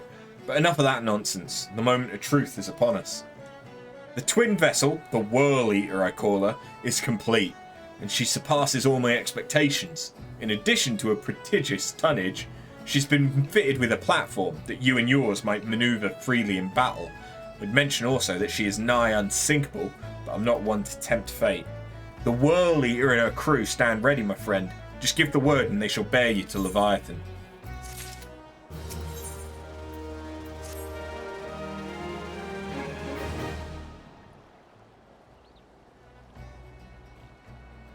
I know that look. You're ready. Having been constructed in some haste, the Whirl Eater may not be pretty, but I assure you that she is capable. She's been fitted with what our friends at Naldic and Vimelis are calling an elemental converter. Assuming the thing works, it will use the power of the corrupted crystals on board to rob Leviathan of his hold over water. Depending on how the battle unfolds, you may well need to activate the device manually. Keep that in mind.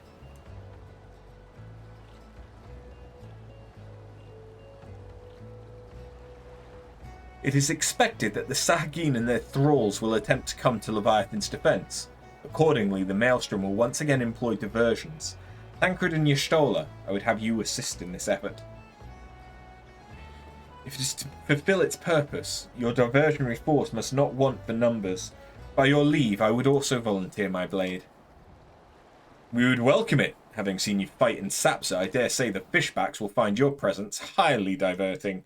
Tancred and Y'shtola, if you would join the third levy, and Lady Ugiri the fifth.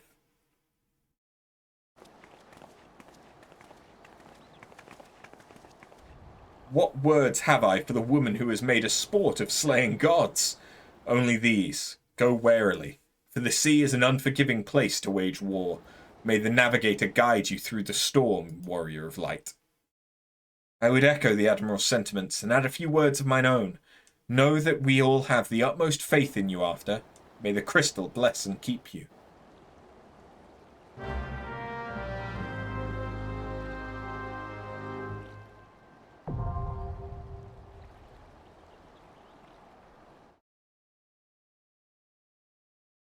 But what if I am the storm? Well then we're all fucked.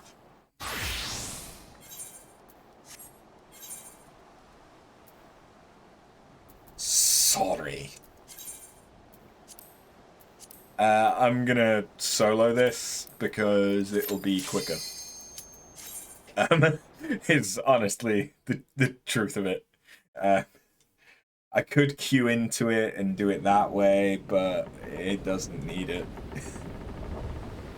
For the extreme version, maybe, but I could also solo that at 70, I think.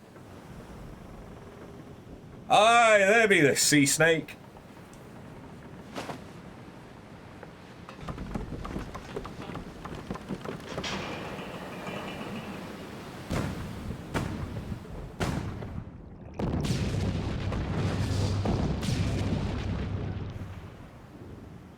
Why does that look like... Oh yeah, because that's Leviathan making water bubbles to intercept the cannonballs, I assume.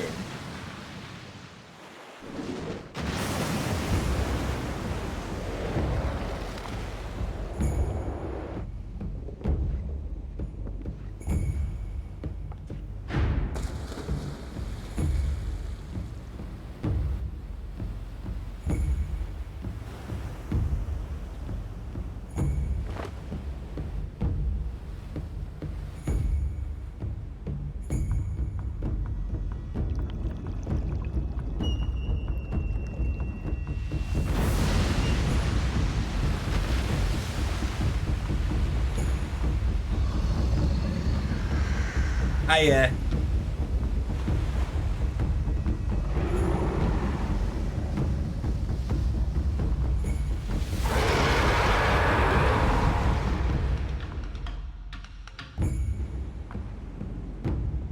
You've been wanting to do New Game Plus, but just do everything solo, because we do canon outside of a few things.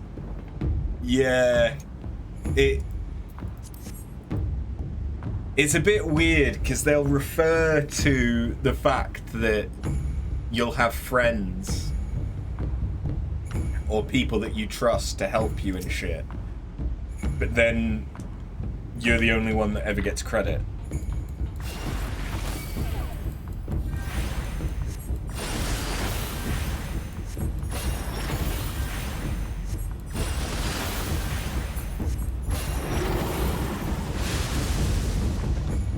It's funny that we just have friends that we trust to fight gods. Yeah. Yeah. So that's an important mechanic for Leviathan.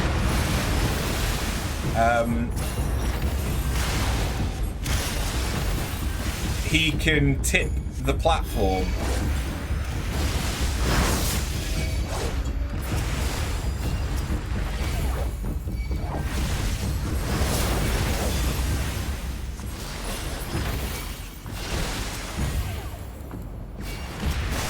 And in a little bit, you're going to see why that's an issue.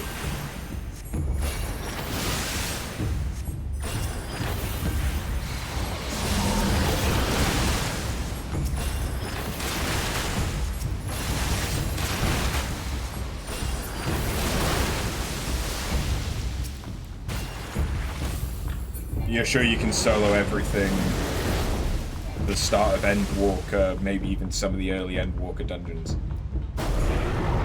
Oh no, I need to activate this. Oh shit, I didn't activate it in time.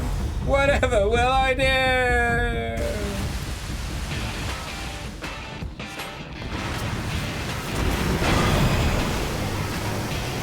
Does hard mode not break the barriers? Is that only in extreme? Oh. That's extreme only. Oh, this is piss easy then. I could solo. Oh fuck you! I'm gonna focus on that. I could have soloed the extreme version.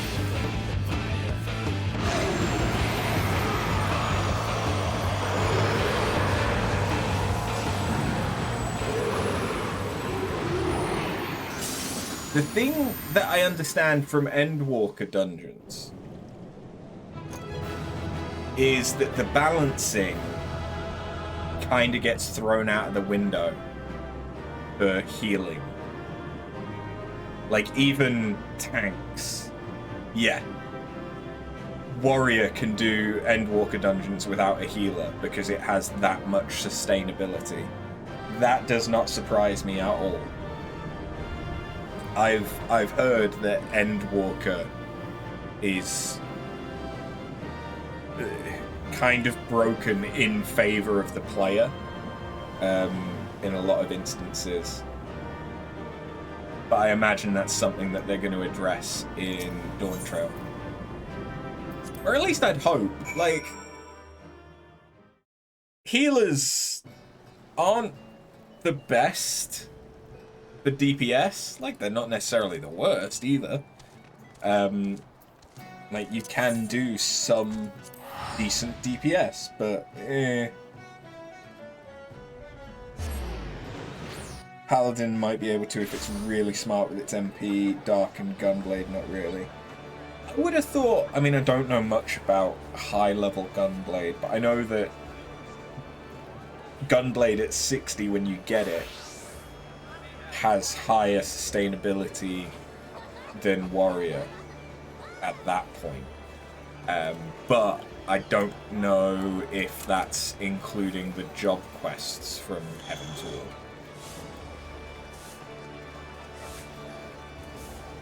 Because I've not done those yet.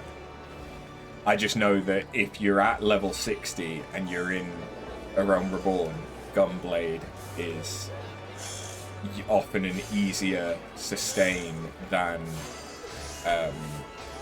Warrior. Words. What the fuck are they?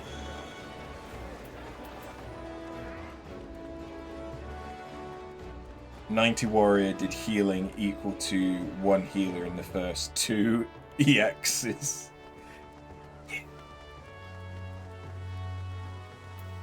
Yeah. Bear.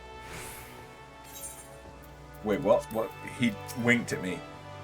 Knowing the urgency of your business, I thought it best to refrain from making conversation during your past few visits. But today I'll permit myself a few words. I feel truly privileged to have had the honor of admitting a hero such as you. You're an inspiration to us all, madam. And on that note, the Admiral awaits you in the command room. Wink!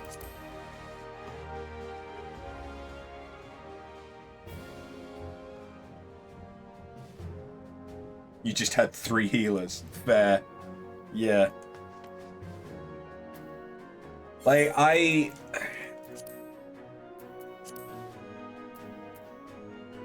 on my main, I only really played Ninja and White Mage.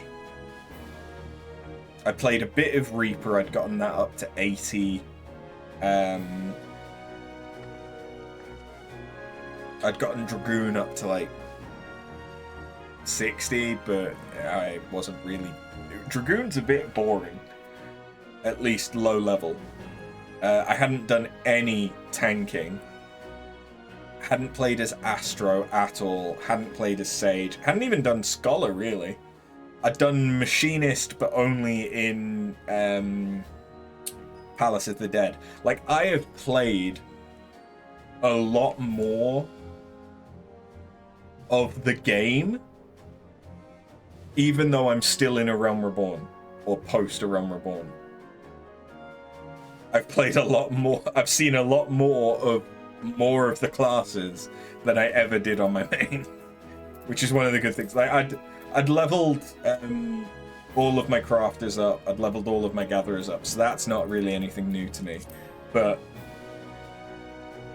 I hadn't done Blue Mage, so Blue Mage has been quite fun to do. I hadn't leveled Summoner and Scholar. Black Mage, I thought I was gonna hate, but it's actually kind of growing on me.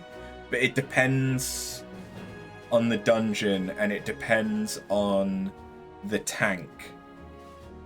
Because if it's a dungeon that has lots of kiting groups, it sucks to be a Black Mage, because there's very little that you can do until the group stops.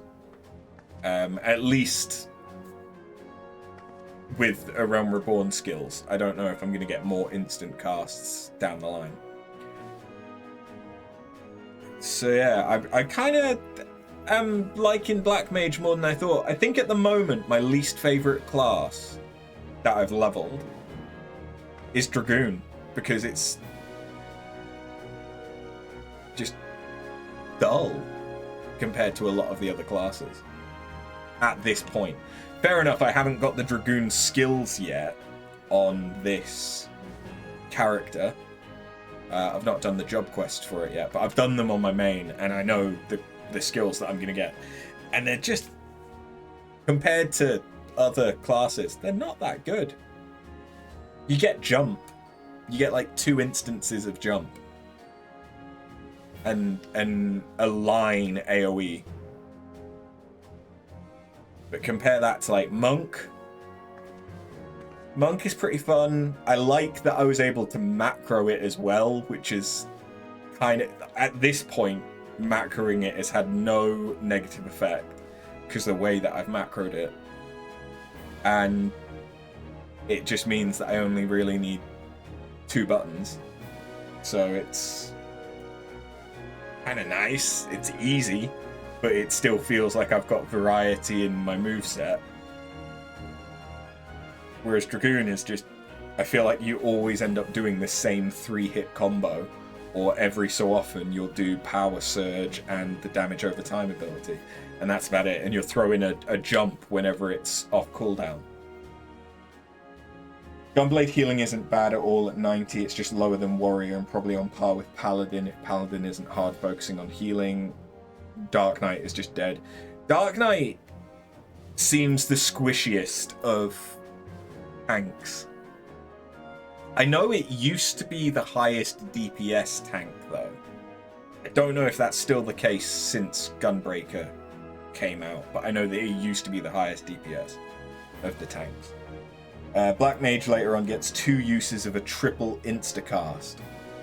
That would make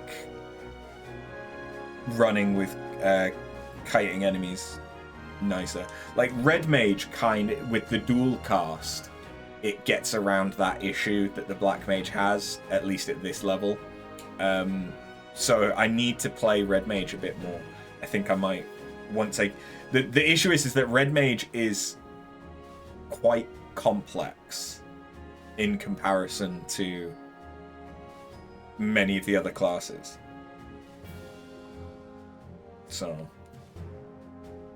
yeah, I want to get into Heaven's Ward so that we can unlock Dark Knight and Astro so I can try them out. Machinist, I've played quite a lot of it up to level 60 in Palace of the Dead, so I kind of know what to expect there.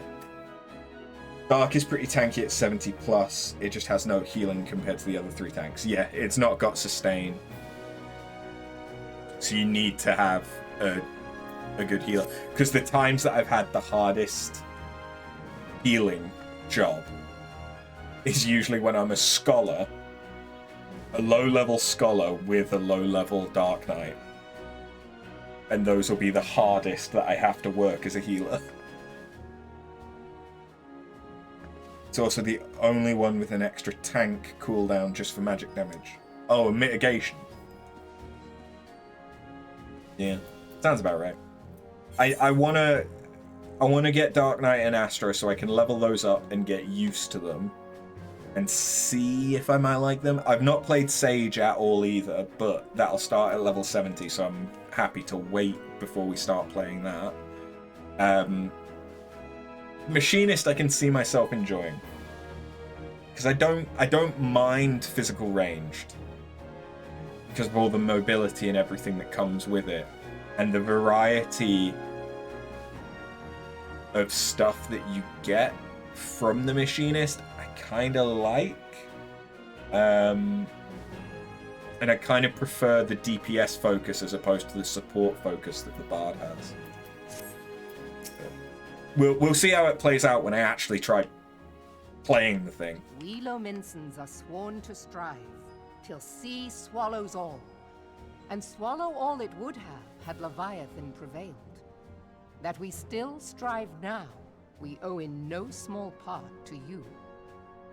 Dark Knight gets a shield at 70 that is equal to 30% of its max HP every 15 seconds or so. That's... yeah. Okay, no, that's pretty big.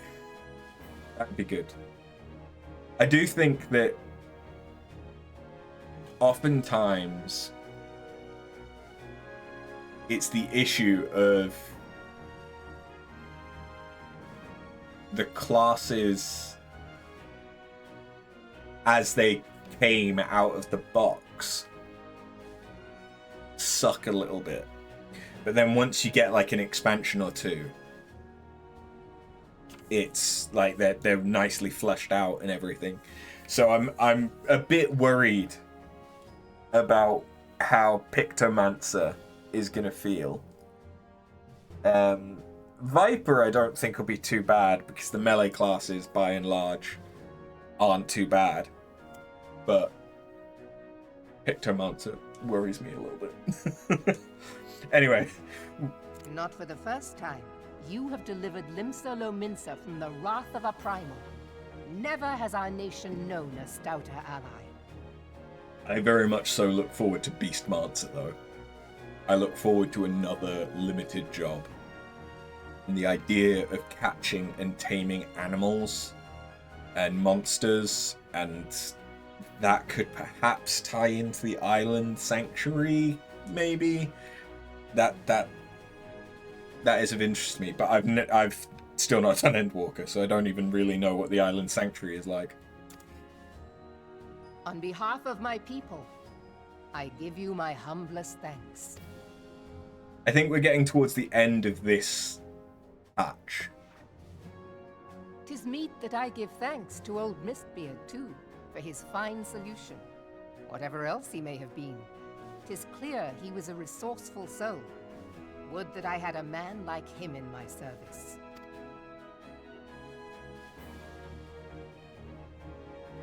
Before I set foot in these lands, I had no inkling that the people of Eorzea contended with such mighty foes. Suffice it to say, their existence came as something of a shock, as did the idea that they could be defeated. This experience has served to remind me of the vastness of the world, and the boundless potential of man. Though I am but a refugee in this realm, I would fain be of use to you in your fight. Know that I am tutored in one of the foremost combat arts of the Far East. It may seem outlandish to the Eorzean eye, but should any of your people care to learn, I would be pleased to initiate them. And I will see to it that they are grateful. I have no doubt that your knowledge and skills will serve us well. Besides, your art is not so outlandish as you think. Would you not agree, Master Thancred? Naught escapes your searching eye, Admiral. Few are privy to this information, but Limsa Lominsa is home to a certain secret fraternity. Its members are trained in a form of combat not unlike your own. By my judgment, it should not be beyond such individuals to adapt to the techniques I witnessed you employing with such admirable deftness. I am heartened to hear this. I too noted a kinship between your style and mine own, though it seemed to me that you fought differently in the beginning. I suppose I did. What can I say? I'm a man of many talents. Though you may labor to believe it, Thancred was once something of a scoundrel who fraternized with the criminal class in these parts. Oh, you scoundrel! Stola! You jest, of course. But for a chance encounter with Alphino's grandsire, he might never have left Limsa Lominsa, or received an education in Sharlayan, or taken up his post in Uldar, which is where he trained in the blade, lest you wonder. We're getting Thancred's life story here. Minfilia, please! I like how they treat him like It would he's a seem little there brother. is more to you than meets the eye, Master Thancred. Lady Yugiri, I am told that you and yours came to Eorzea seeking permanent resettlement, and that many domins have since been engaged as frontier hands at Revenant's Toll. Moderna is many things, but a place of refuge it is not. Know that I would like nothing better than to furnish your people with a new home here on Lominsan soil. Alas, racked by instability as we are, our nation is in no fit state to take you in. Yet I'll not have it said that we turned a blind eye to your suffering. Until such time as we can do more, I pledge to send provisions. We are in your debt, Admiral. I realize that it scarce qualifies as repayment, but if it please you, I shall set about sharing my martial knowledge with your people at once. Sweet. So the Rogues Guild is getting upgraded to a ninja guild as well. You wished a word in private.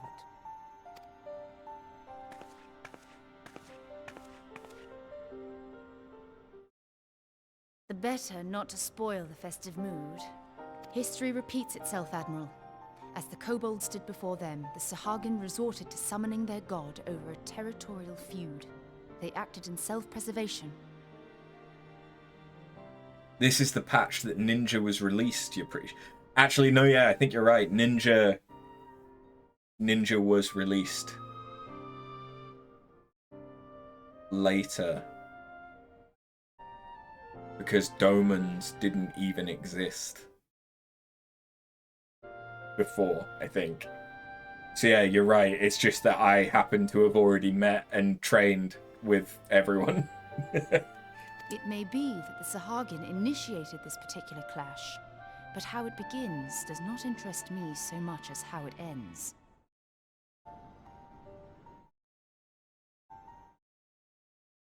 I have not forgotten our conversation, Y'shtola. I am aware that man bears part of the blame for the primal's existence. Nor am I ignorant of the Sahagins' reason for acting. They sought to secure a place to breed and multiply that their kind might survive. Self-preservation, as you say. But we have as much right to live and thrive as they. If our own survival is threatened, are we to lay down our arms and welcome oblivion? Nay. And so you kill, that you might live. Yet if living is a right, then that right belongs to all peoples, be they men or beastmen. I'll not deny your reasoning. But when a storm gathers, it falls to me to see my people safely through it. That is my duty, and I shall do it.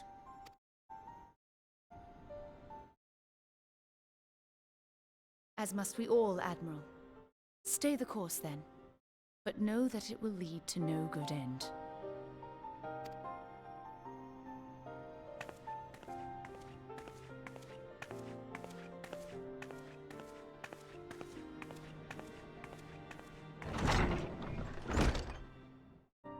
Man has ever put himself first and foremost.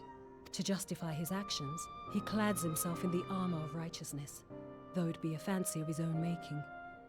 In this, mayhap the Garleans and we Domans are not so different.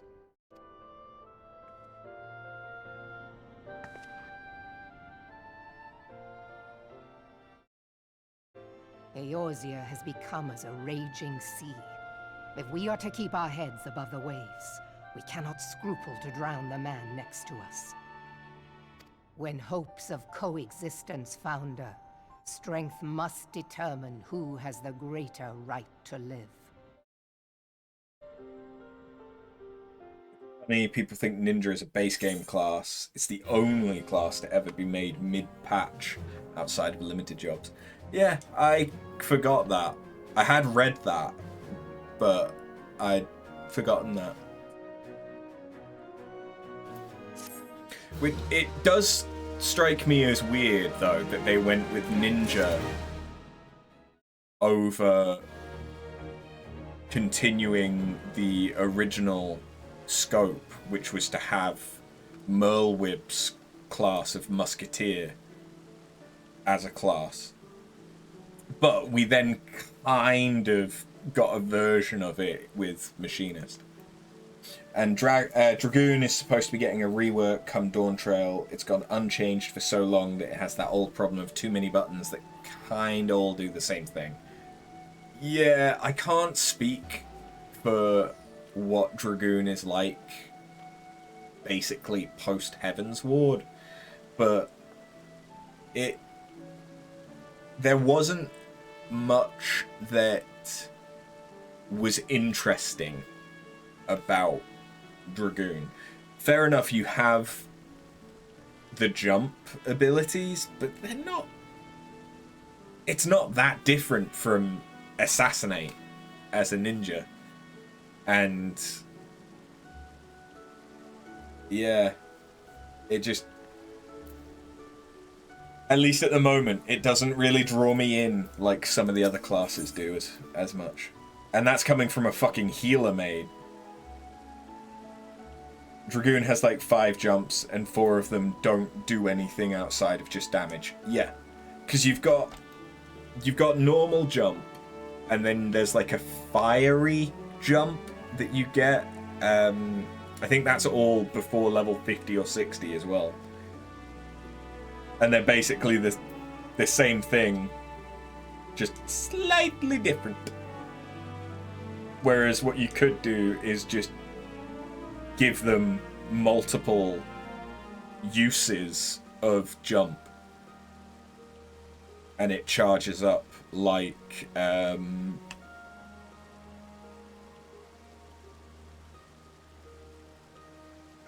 what's the thing that does that?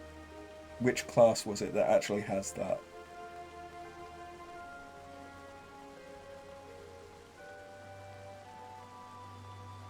Archer. Archer has it.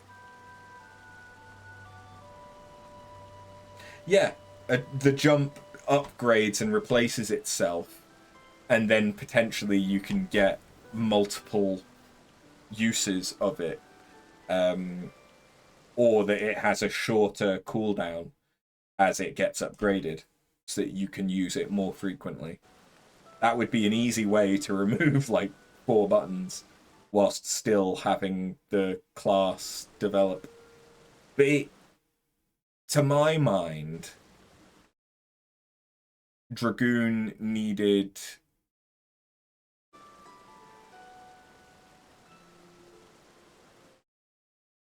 To me, Dragoon isn't just about jumping around, but it's also using the spear. So having something like a sonic blade attack, where it's a line AoE, but it pierces through enemies, and you move through the AoE to the other side, and then you could have that combo into positionals that do more damage from behind the enemy and things like that. Or you could give it like a situational damage up, where it does more damage the more enemies that it goes through, or like it does full damage on the first enemy and 50% on all the other ones, which is something that they've done for other spells, like the blue mage ones. Like, stuff like that would be interesting.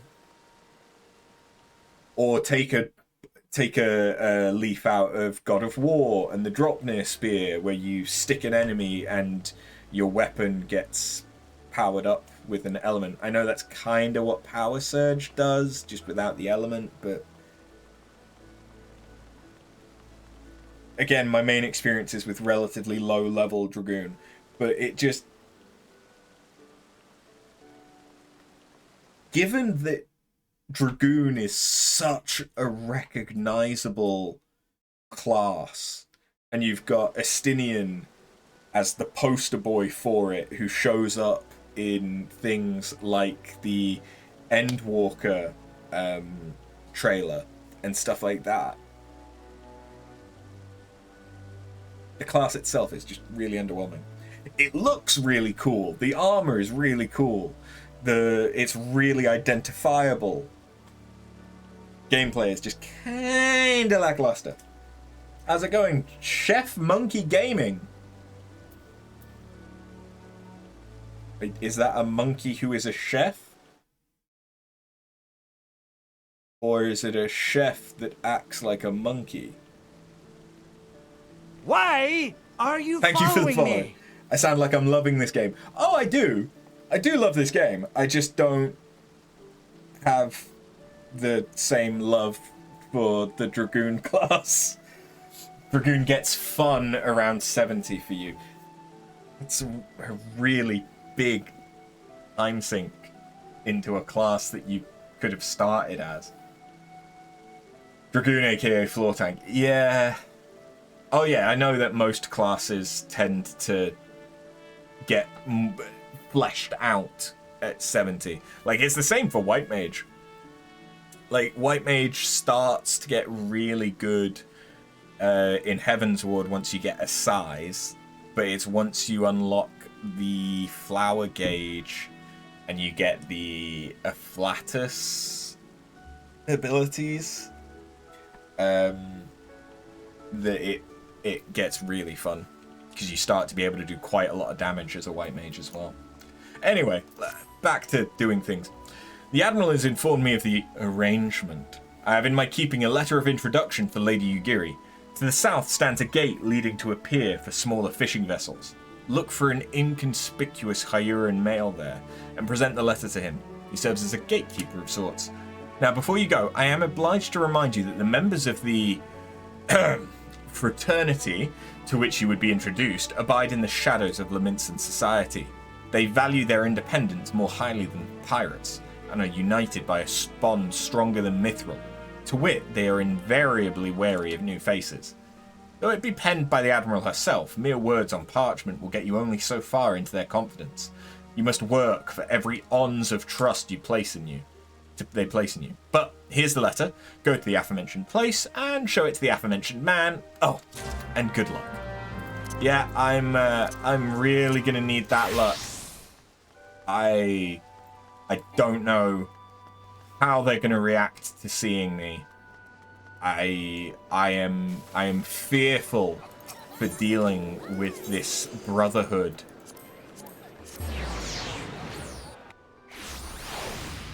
Dark Knight was banging from the start, but the story quests were hecking phenomenal.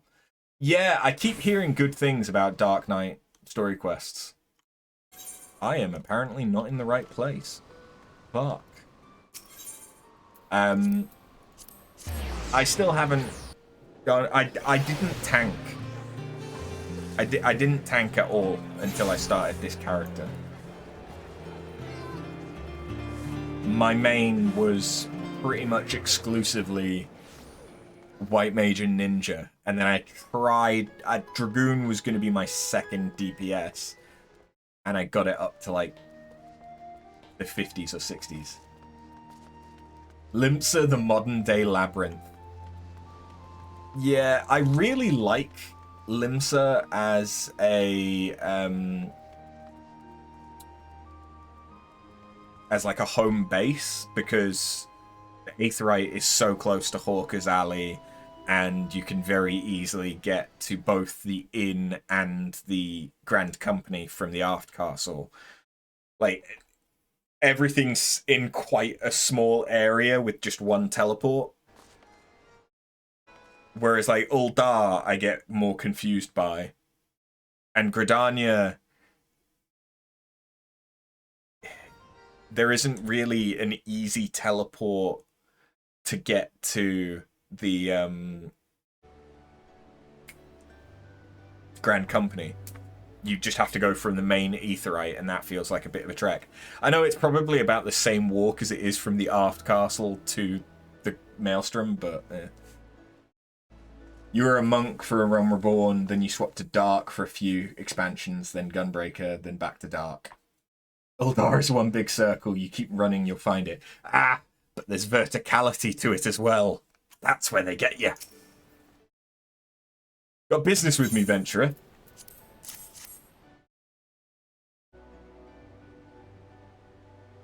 So, you're the woman the Admiral sent word of. I was hoping I might catch a glimpse of Thancred too. Been a while since I saw his shite-eating grin. But what with all the doe-eyed wenches about, I suspect he's got his hands full.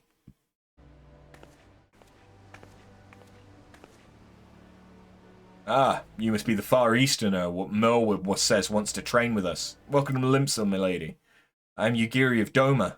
'Tis an honour to make your acquaintance. I must confess, when first I learned of your organisation, I had certain preconceptions as to the nature of your membership. It would seem I was mistaken. You're not the first person to say that, lass. Limsa's a city of pirates, to be sure. Pirates don't give two farts about keeping a spotless reputation. They hardly need a secret society to do their dirty work.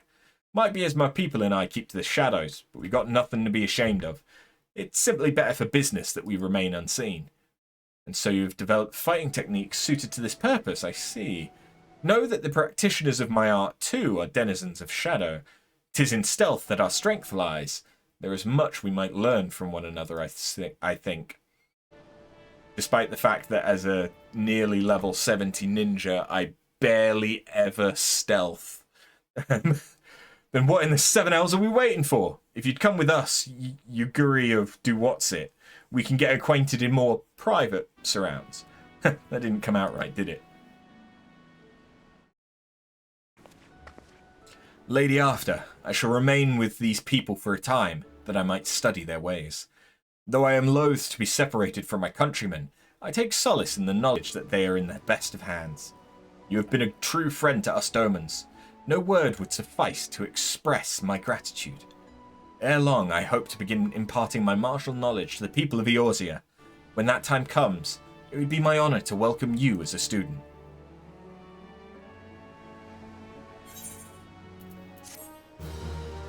Nice to see another streamer from Phantom, though. Yeah, for this character, I jumped on Phantom because it was the preferred world. My main originally was on one of the NA servers and worlds. I think Zalirius? I think.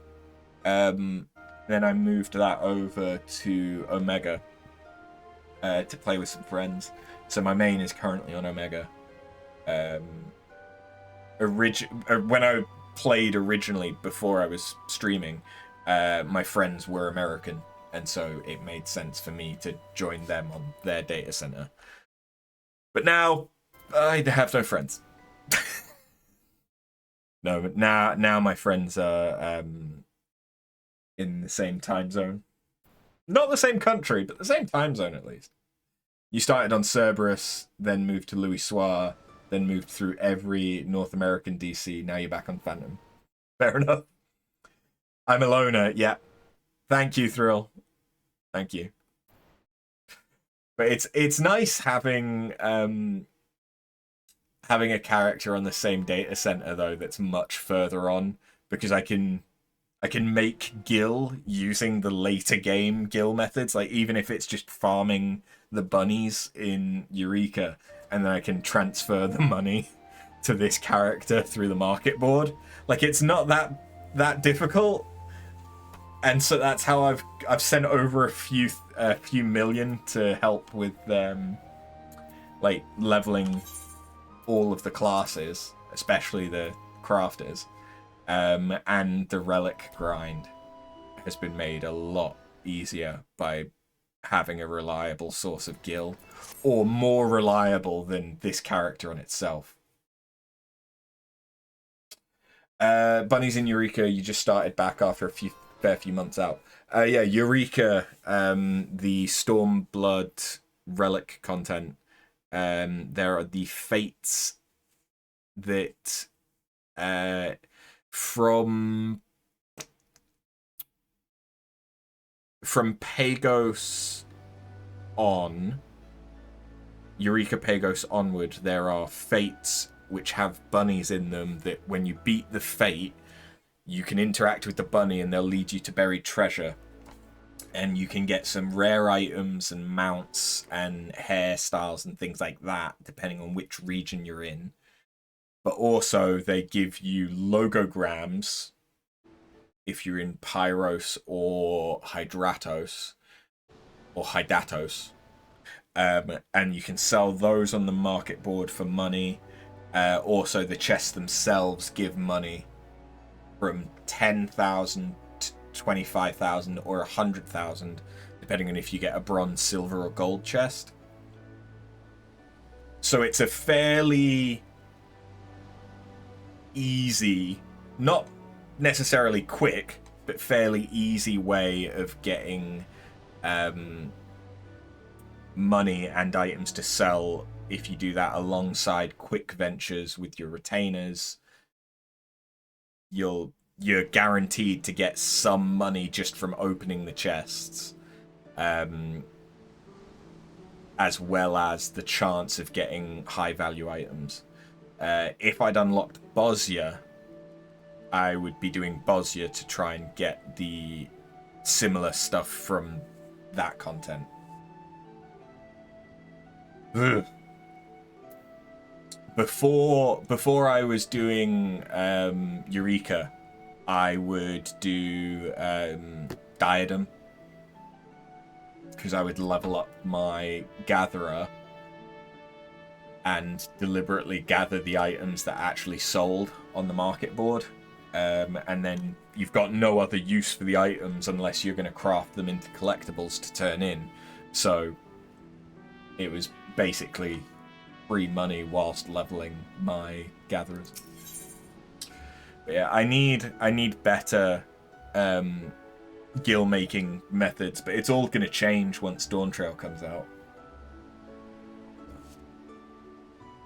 It's just that at the moment, it's going to take me a minimum of 4 million to get all 10 of the A Realm Reborn relics. And that's not including buying materia to do the Sphere Scroll stage, which is going to probably add another 500k to 1 million onto that. And that's a lot of money when you don't have a reliable gil farm yet. As well as, because I'm still in A Realm Reborn, if I want to level my gear, I either have to get lucky, level my gear past 50, I either need to get lucky with quick ventures from my retainers, which I have been relatively lucky with, or I need to get stuff off of the market board, which is yet more money! You were planning on selling a butt ton of level 90 gear when Dawn Trail drops. That'll probably be fair.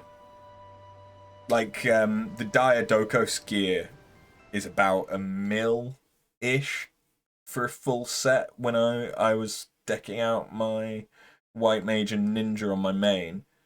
But I think now it's about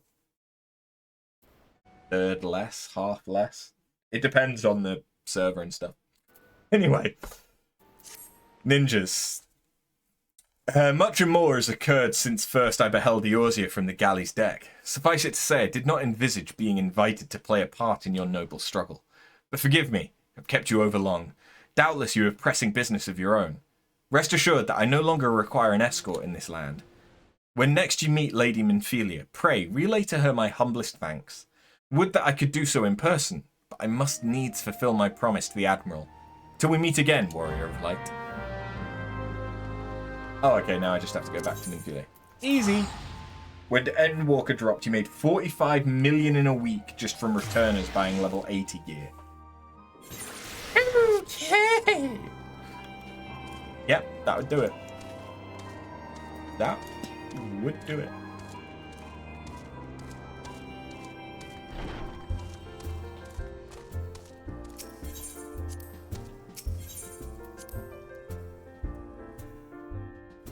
There's always glam as well. I made some money relatively early on with my main selling glam items, because the first crafter I leveled up was Weaver because I wanted the glams.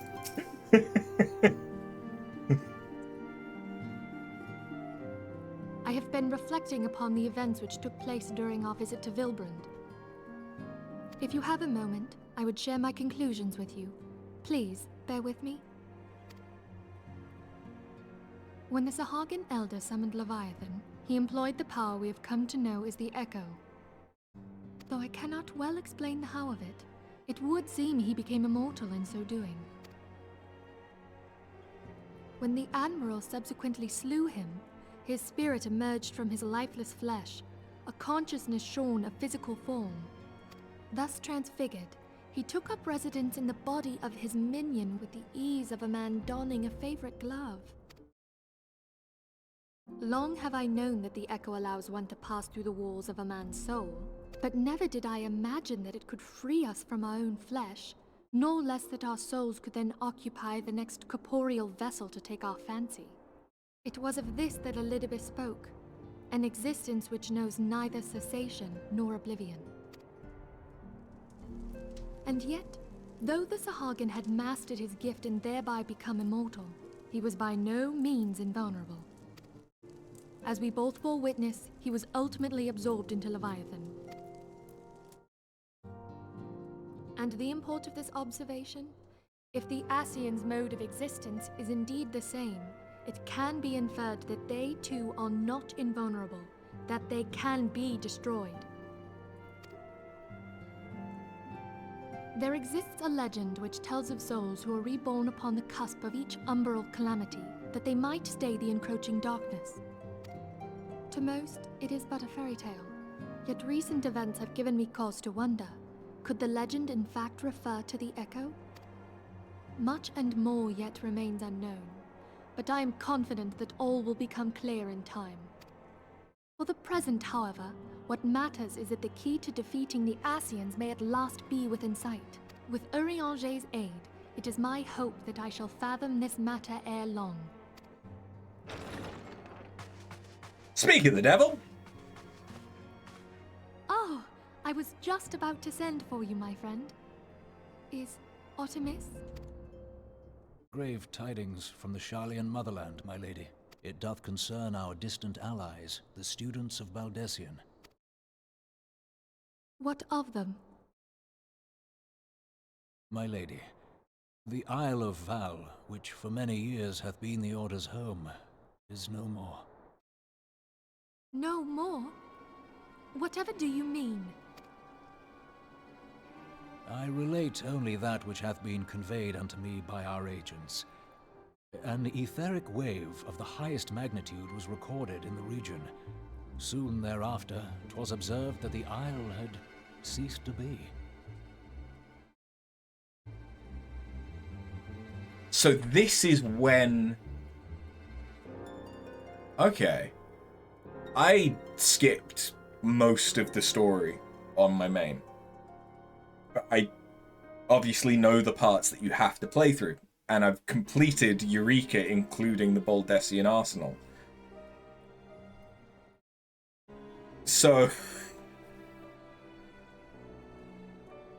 Eureka didn't exist until this moment, I guess.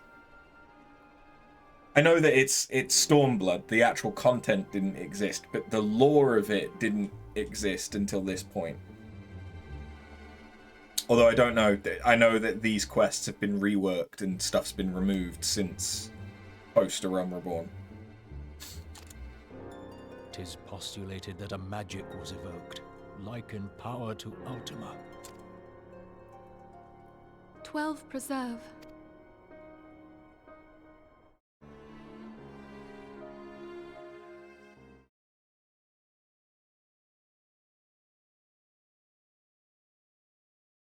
If there are no other matters, I move that today's meeting be adjourned. Eureka has existed. It was just found in Stormblood. Fair enough, yeah. And it isn't that the events that took the Isle of Valor created Eureka. It's just that that's when Eureka became pertinent to the canon, I suppose.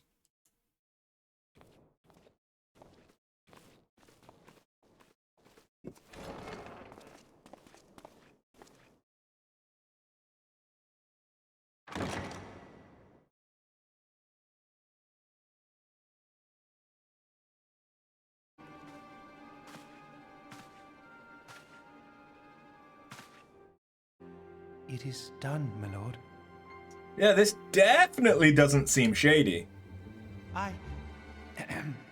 Forgive my impertinence, my lord, but these orders, I am uncertain as to what end they serve.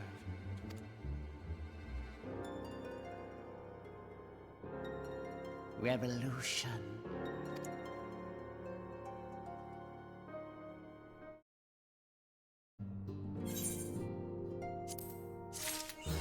Well, they seem lovely. Sweet, okay, so that's the end of the second patch.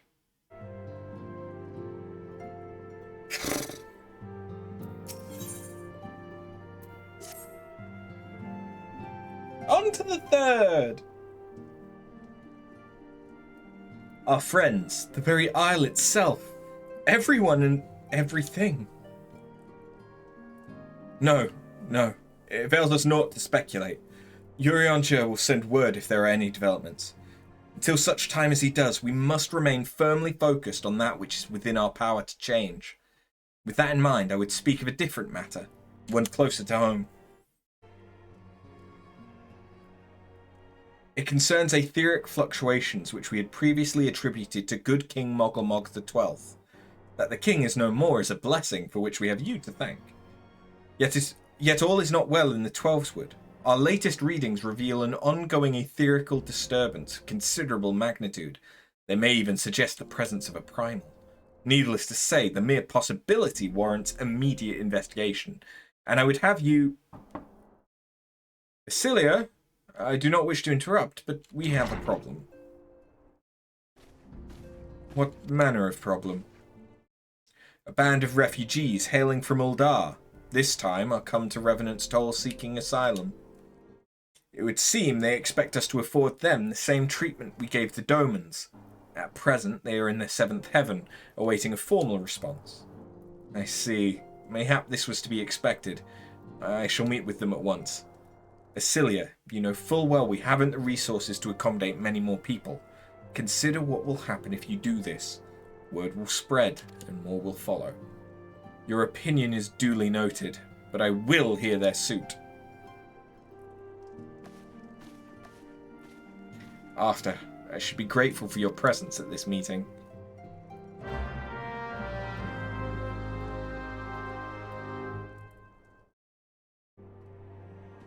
Yeah, you need me to fuck them up? I'll do it. I'll do it, I swear.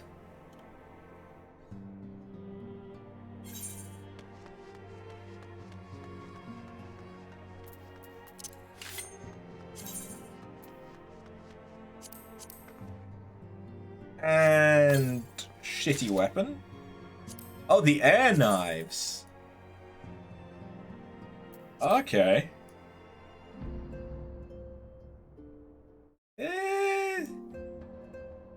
They're not great as a glam. I probably would have preferred to have used the ones for Monk, which is the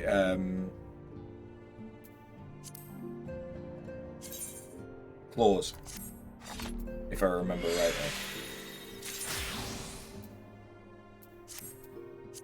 Well, we can place that in the armor chest because it is actually going to be better than the shields that I have. You're going to lurk for a bit. You've got some voice customer services. Enjoy. I am very glad that I am no longer in customer service.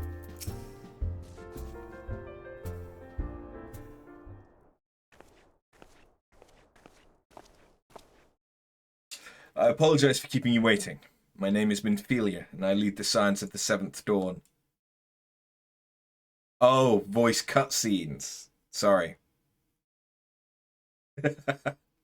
I see CS and I think customer service.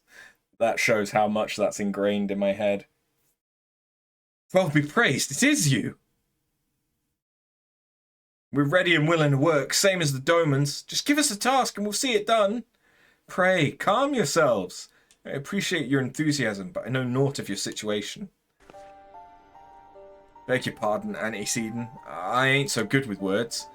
We've been living off the scraps of Uldar for years now, trying to piece together a life to replace the one what got took. They say there's work, but there's naught for an honest man. Naught as would sully his soul sooner than his palms any road. The flames do what they can for us, of course, but they ain't near enough. And it's only getting worse. When the Calamity brought us to our knees, those rich bastards in the city didn't help us up. They climbed on our backs. I don't pretend to be clever, but even I can see what's coming. I knew we had to run. The only question was where. And then it came to me. Revenant's Toll. I mean, you took them foreigners in, didn't you? So you'd surely do the same for us. I fear the situation is rather more complicated. While it is true that we accepted the Doman's petition for aid, that decision was the product of extraordinary circumstances. I sympathize deeply with your plight, but pray understand that it is not possible for an organization of our means to aid all who have been affected by the Calamity. And so it is with great regret that I must deny your request. But we've nowhere else to go. You're turning your back on us? If I might have a word. Pataru, is aught amiss? Ill tidings from Uldar, my lady. Alphino has been wounded. What? How? Is it serious? I cannot say for certain, but I fear it might be. According to the flames, the refugees started a riot. They went wild, apparently, lashing out at any and everyone. That can't be right. Why would they? They must have been provoked. The demonstration was meant to be peaceful. 7 hells. Now the Blades have an excuse. They'll round us up and kill any who try to resist. Antecedent, please. If you won't help us build a new life, at least help us keep the ones we've got. My lady, we're not ones to stand idly by and watch innocents suffer. However, until we know more of the circumstances surrounding this riot, I'm not certain what aid, if any, we can provide. If the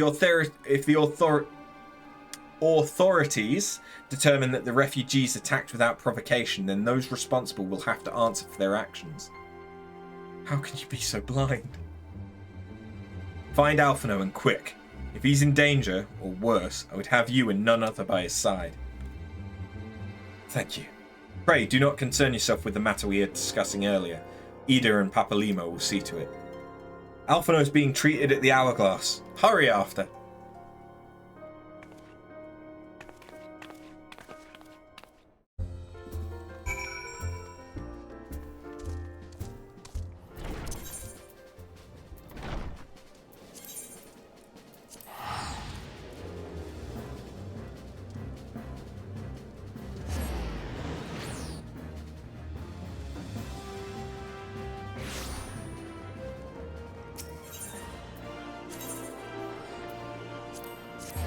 Well, before we continue for however long I can, as Neff is not yet home,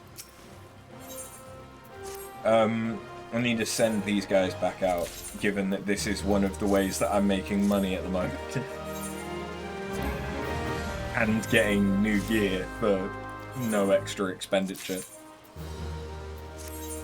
Ugh, 2 housing items. Do either of them sell for anything?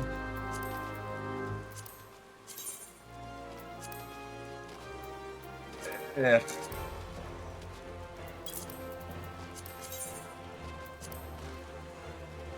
Yeah, not so much. Got no reason not to put them up, but yeah, that ain't great.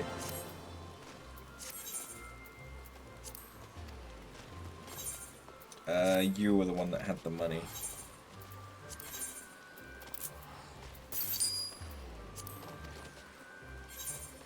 Sweet. And to the Adventurers Guild.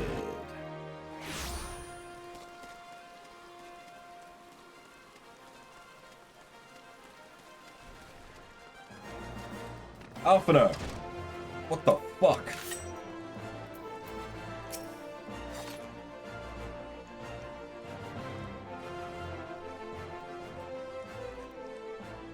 Come, you must have gathered by now that Tataru is given to exaggeration. As you can see, I am quite well. Uldar, on the other hand, is not. This riot was anything but an isolated incident. There is a restlessness in the air. Tensions long simmering are at last threatening to boil over.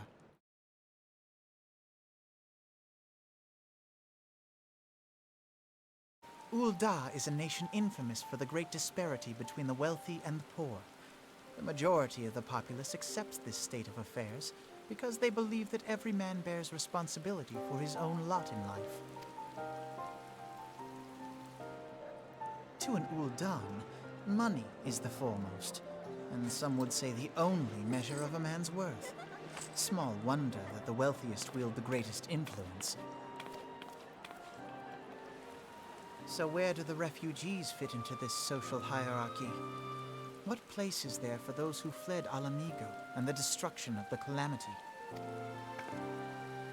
Plainly, there is none. They have no wealth, no power, and no worth. To the Uldan way of thinking, they may as well not exist.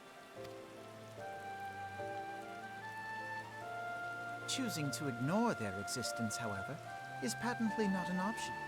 General Rauban and the Sultana understand this, which is why they ordered the Immortal Flames to provide the refugees aid and succor.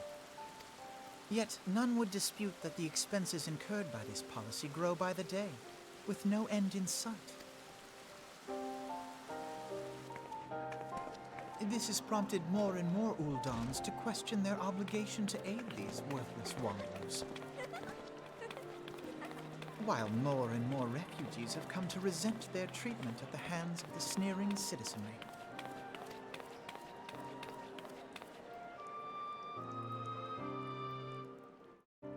The manner of Lord Lolorito's refusal to grant the Dolmens asylum bespoke a disdain for all refugees, an attitude shared by the rest of the monetarists. And you may be sure they make no effort to conceal their opinions. It was only a matter of time before the refugees united in protest. Nor is it any surprise that some among them would ultimately resort to violence.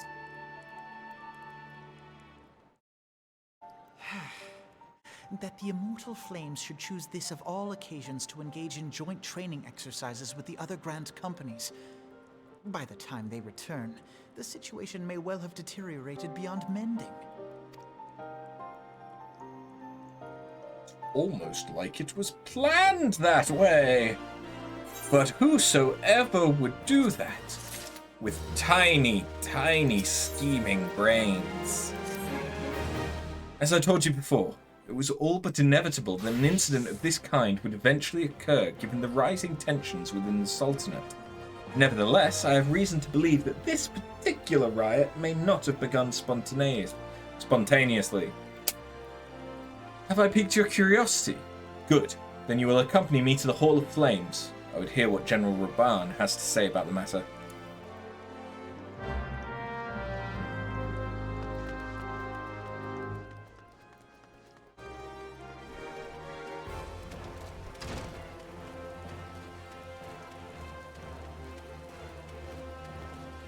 How the fuck do I get there again? Oh, it's legitimately, I'm an idiot. Yeah. It is known.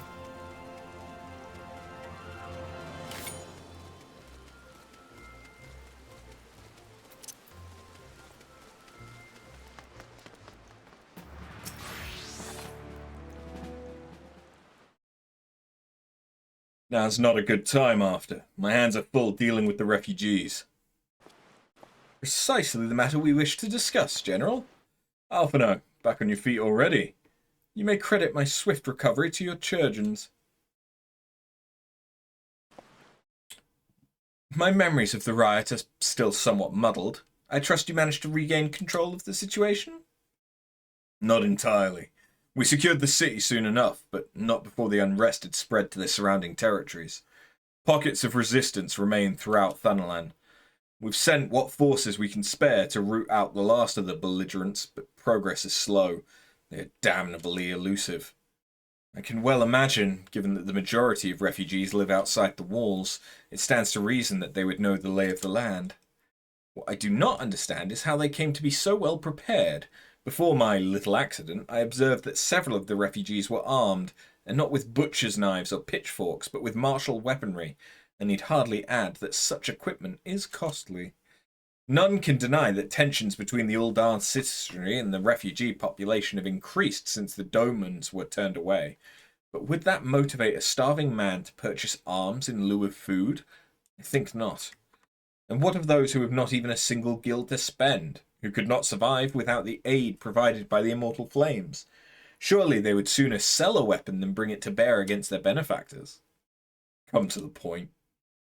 Very well. My point, General, is that this powder keg of discontent was not set alight by chance. These events were deliberately set in motion, and now order must be restored. That is my first duty. Until it is done, any investigation can wait. I do not have time to discuss this. My scouts will be returning anon.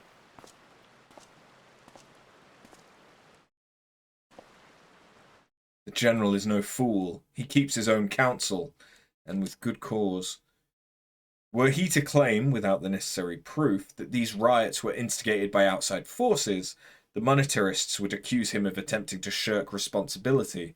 After all, he and the Sultana have been the most outspoken proponents of refugee aid. Regardless, they will face harsh criticism in the days ahead. Our allies may stumble upon the truth in time, but I have far more faith in your abilities after. Therefore, I propose we conduct our own investigation, independent of the authorities. To that end, I would have you make inquiries in the settlements suspected of harboring belligerents. Commander Swift will know which they are. He may balk at the request for such information, but I have no doubt that you can persuade him with your silver tongue. I, meanwhile, shall seek answers in my own way, after which we can regroup and share our findings.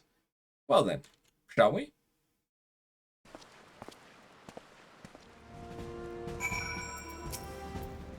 You look as though you have something to say. What you ask is no simple favor. Were such information to fall into the wrong hands, the lives of countless soldiers would be at risk. Even so, there is wisdom in your words. An able individual may be better suited to this task than a regiment. Very well. The brass blades have reported suspicious activity in the vicinity of Lost Hope. It may be unrelated to recent events, but we doubt it. I suggest you start by speaking to the blades posted there.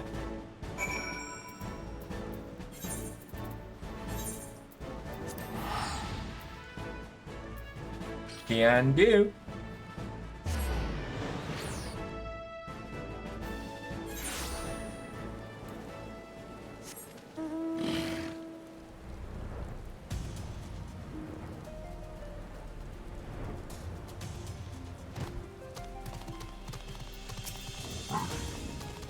Friend of the Sultanate, are we?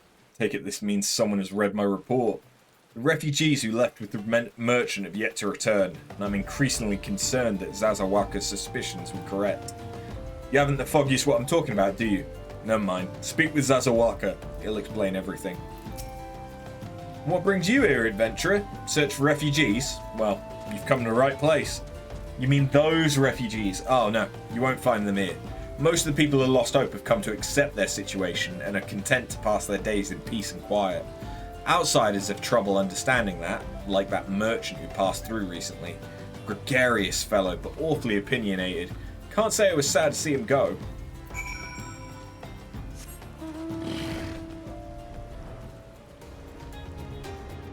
Okay, so there was a cunty merchant that came through. Ah, don't hurt me, I'm not one of them. I beg your pardon.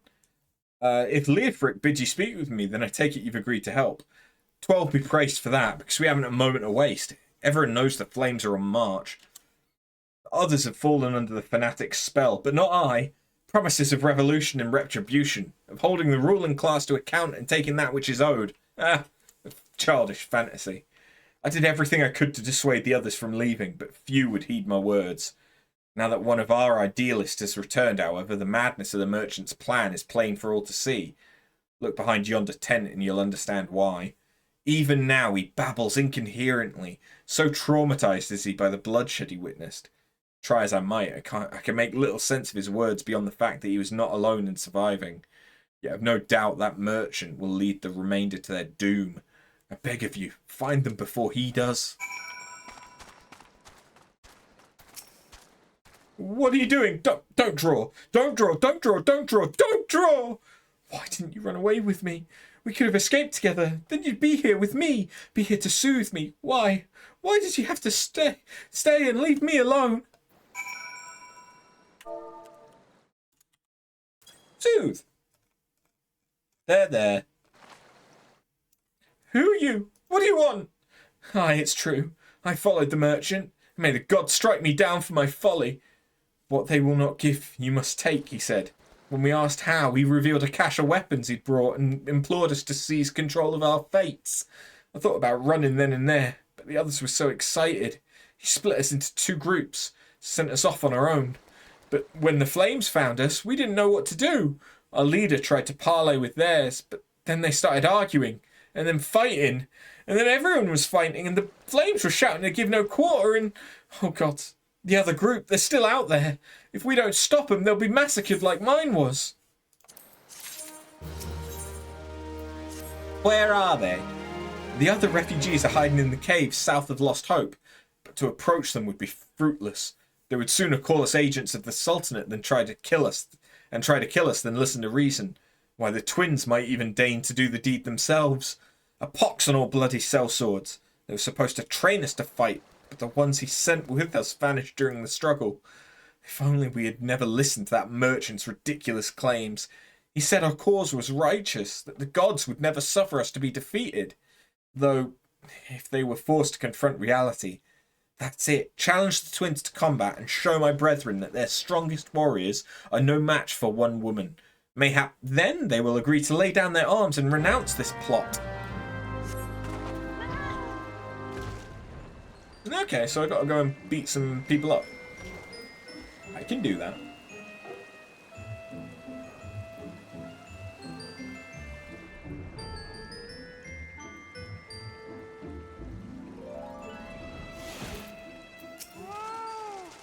7 elves, they've found us! Everyone, grab your gear and make for the rendezvous point! That's your game, is it? Sorry to disappoint you, lass, but we're more than willing to kill you ourselves. Well, this is going to be disappointing. Get him, bird.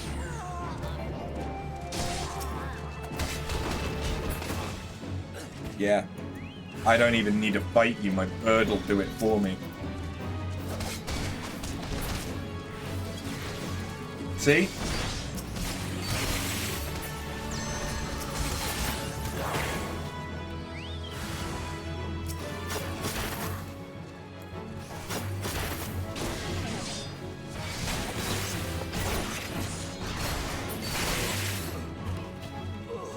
Are you done?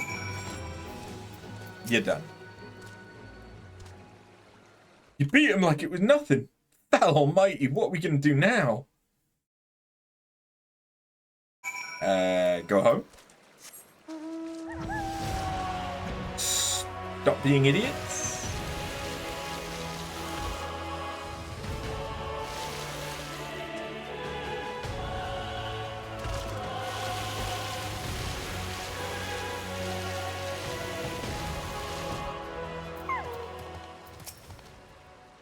You've returned. Did you find my brethren? What of the twins? What happened? I see. Well, you had no choice. Better that a handful of them take a beating from you than the lot get butchered by the flames. Tell me, what did the merchant have to say when it was over? Huh? But where else would he be? Unless he went to Stone's Throw to recruit others?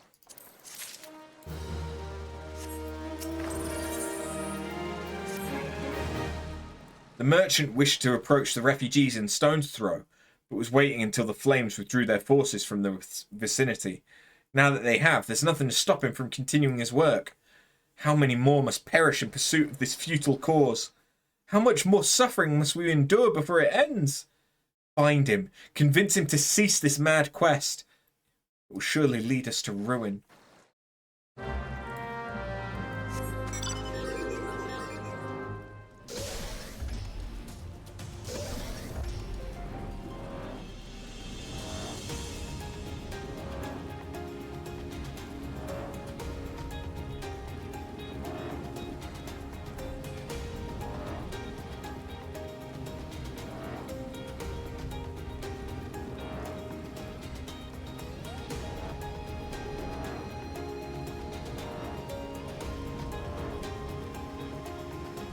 Stone's Throw is literally a stone's throw from Ul'dah.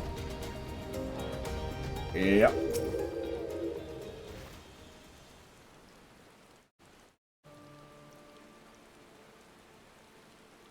Have you seen my parents?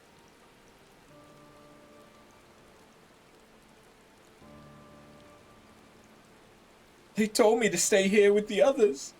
They said they'd be back soon, but it's been days. He left with the man from Ul'dah.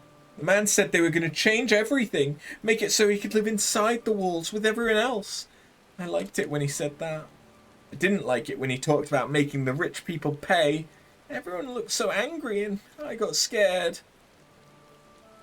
Say, miss, are you looking for someone? I'm looking for a merchant.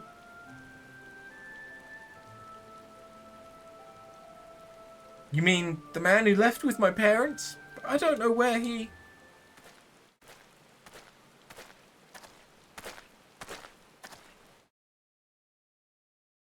Wait, look, over there! I think that's him. Well now, which of these gullible fools should be my next victim?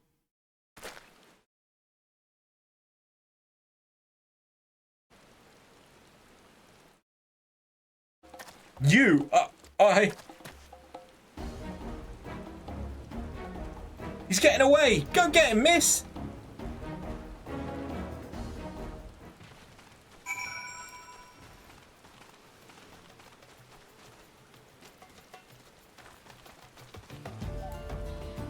Yeah, no, that's further away than I thought.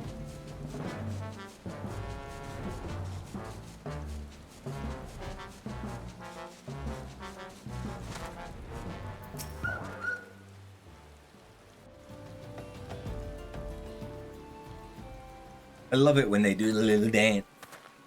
You again? Why are you pursuing me? Sedition? Treason? Revolution? That's preposterous. Who has filled your head with these lies? Refugees? The selfsame refugees who terrorized the streets of Uldar? Ha! You have no evidence to prove your accusations. None! No, I will not accompany you to the Hall of Flames. You have no right to detain me. For the sake of argument, let us say I did do the things you claim. Surely you don't think I give a quequern's arse about politics. It was business. Only business.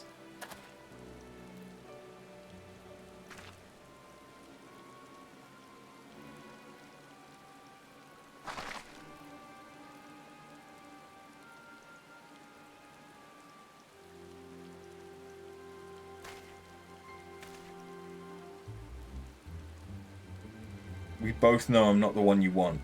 However, if you agree to protect me, I swear I shall tell you everything.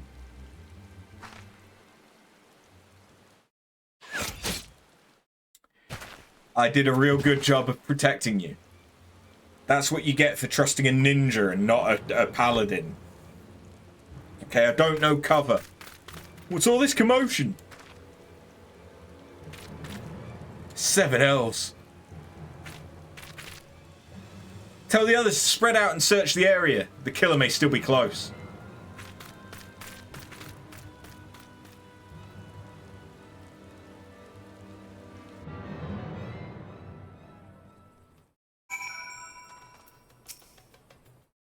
Hold it, Venturer. I would know more about your relationship with the victim, as well as the events leading up to his death. This man was responsible for the recent riots. Mayhap we owe this murderer a debt of gratitude. In any case, it is obvious you are not the one with whom we seek. You may carry on with your investigation, Zion. Gee, thanks.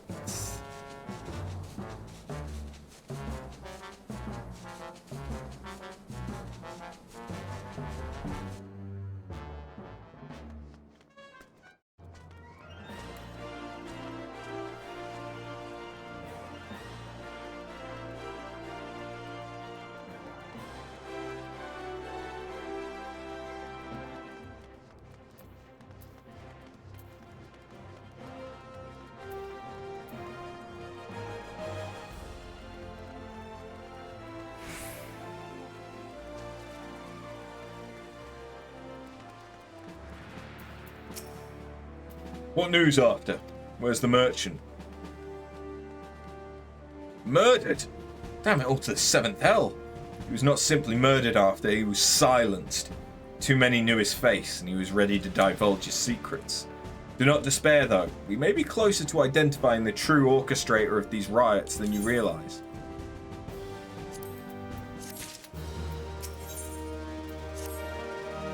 The Flame General left word that you were to proceed to the Fragrant Chamber as soon as you returned. He wishes to discuss your recent discoveries, as well as the results of his own investigation. Master Alphino has already been informed and should be waiting for you outside. Pray, proceed to the Royal Promenade with all haste and speak with Bartholomew.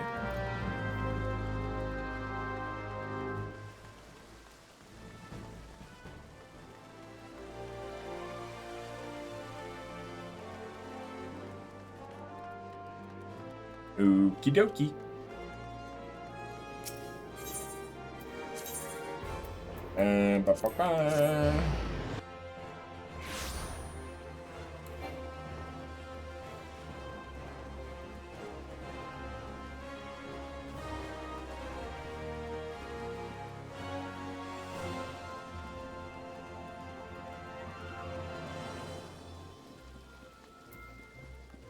Hey-oh. We've been expecting you, madam. Please, proceed inside.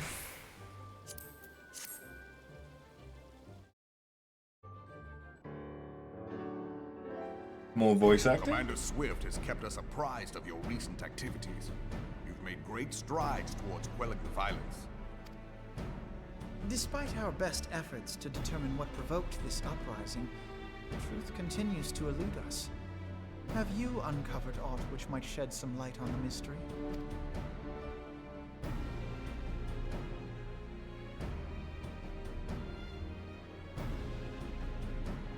This information does not leave this room. The Syndicate's decision to reject the Doman refugees' appeal for asylum had lasting repercussions. A number of those displaced by the Calamity claimed it was proof of a policy of discrimination. Together with a group of Alamegan refugees, they organized a series of demonstrations to protest against the Sultanate. Demonstrations which became heated, but did not descend into violence. Until a certain incident served as a call to arms. A unit of brass blades sent to supervise a demonstration loosed arrows upon unarmed protesters. Damn! It was this atrocity which prompted the refugees to take up arms. I need not tell you what followed. So the refugees are in the right. The attack was born of a miscommunication. When emotions run high, they happen. But suspicions were raised regarding the unit's commanding officer, whom I ordered interrogated. Sure enough, our fears were soon confirmed. The dog confessed that a merchant had offered him coin to give the order. A merchant in the employ of Teleji Adeleji. Teleji Adeleji. But he spoke in favor of the Doman's cause, and has ever seemed sympathetic towards the refugees' plight. Why would he do such a thing? Know you of the Cartano Reclamation Bill? It is a proposal to annex the Cartano Flats so that refugees may establish permanent settlements. When last I looked, that was disputed territory. Aye. Some might even call it a battlefield. So is this the patch that added front lines? The destruction wrought by Bahamut was greatest at the Cartano Flats. That much is common knowledge. What is less well known is that his rampage laid bare ancient Alagon ruins, of which no record existed. There are certain differences of opinion as to how these ruins should be handled, which is why each nation maintains a military presence in the region to this day. It looks like front lines. Yet differ though we may, we are still allies. Therefore, in the interest of preserving the Eorzean alliance, we have reached an agreement. Any conflict which may arise during the course of military exercises in the region shall have no bearing on relations between our nations. In full knowledge of this delicate state of affairs, Teleji Adeleji proposed the Cartano Reclamation Bill. A shameless bloody ruse which stands to benefit him in but one conceivable way. If successful, he will gain control over the disputed territory under the guise of assisting in the resettlement effort. And you can be sure he'll build an orphanage next to every Alagon ruin.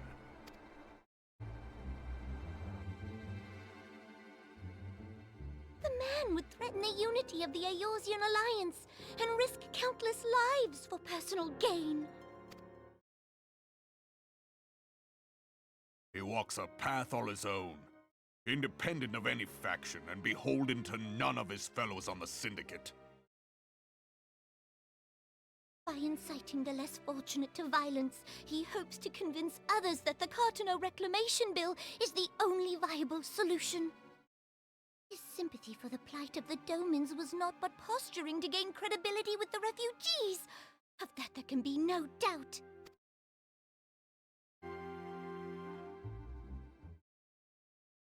Forgive me, but what could possibly motivate Teleji Adeleji to go to such lengths?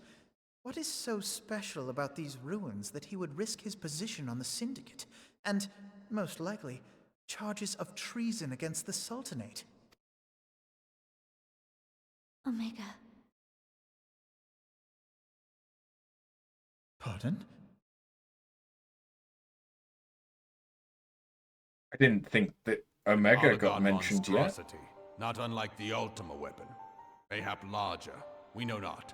It has yet to be fully excavated. Polygon inscriptions indicate that it was created to fell Bahamut himself. If accurate, it might explain why Nail Van Darnus chose to bring the Red Moon down upon the Cotonou Flats.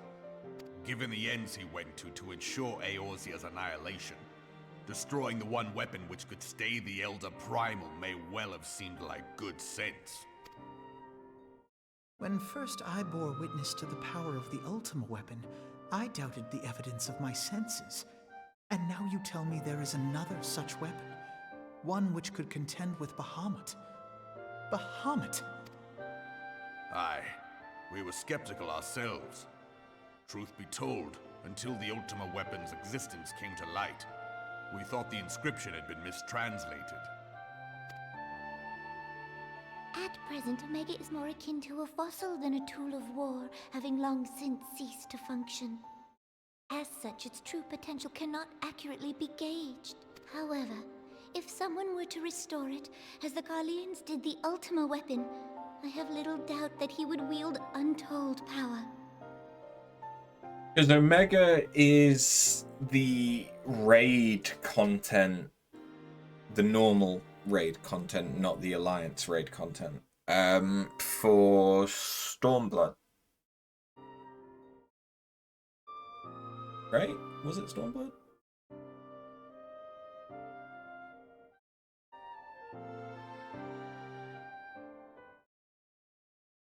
Yeah. Yeah, because Alexander is Heaven's Ward. Yeah. Power enough to subjugate Uldar like as not, and the rest of Eorzea besides, which is doubtless why Teleji Adeleji yearns to have it. That he should aspire to world domination.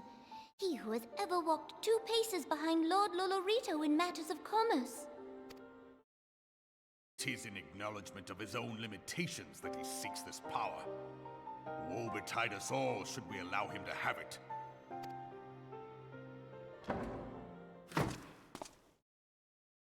Pray waste no time chasing rats. Only a fool would believe that secrets can be kept in Uldar. It would seem the implications of the Sultanate's refugee problem are rather more far-reaching than we assumed.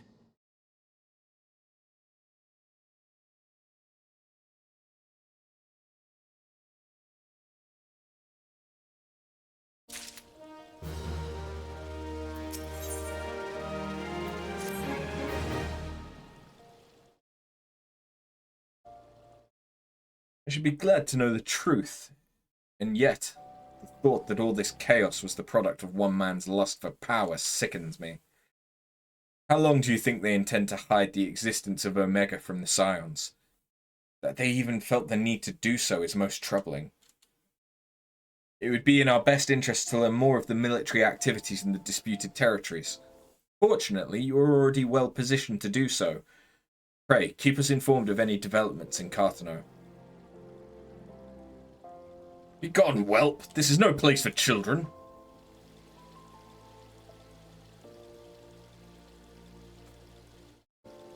I'm sorry.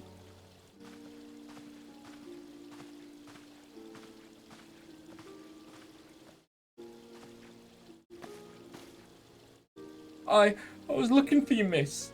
You said you were looking for the man who left with my parents? You know this girl?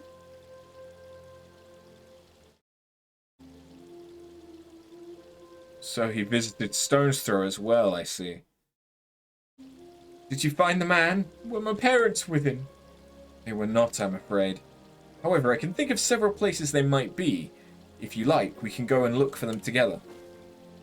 Really? You let me look, mister? Of course. But first, I must needs finish speaking with my friend. She's telling me a secret, you see, so no one else is allowed to listen. Mayhap you could wait for me by that pillar over there. We require but a moment. Okay, mister. I'll be waiting. I'll take her to the quicksand. Mayhap Mamodi will know what to do. A legion of Garleans, an ether-starved primal. Even dealing with an Ashian would be preferable. would be preferable to this charade. Sometimes I fear Minfilia is too ambitious. We rush hither and yon in response to threats as they arise, without concern for the strain it places on our limited resources and ourselves. Mayhap this time... Perhaps the time has come for a change. After, this is Minfilia. I know this is sudden, but I must ask you to return to Revenant's Toll with all due haste. The situation in the Twelveswood has taken a turn for the worse. I'll explain in detail once you arrive.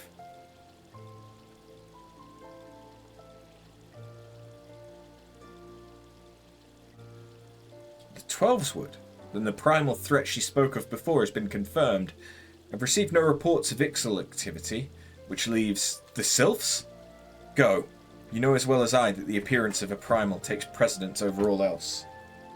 Oh, and when you arrive, do inform the antecedent that while I am grateful for her concern, she needn't fear for my safety. I am more than capable of protecting myself.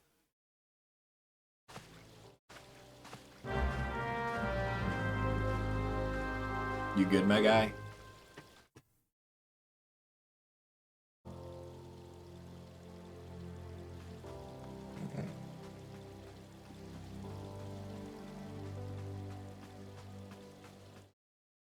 No.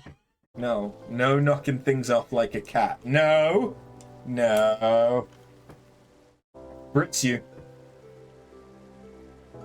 Spritz you.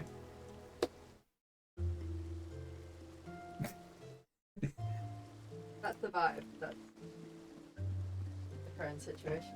The current situation is Chaos Gremlin Cat.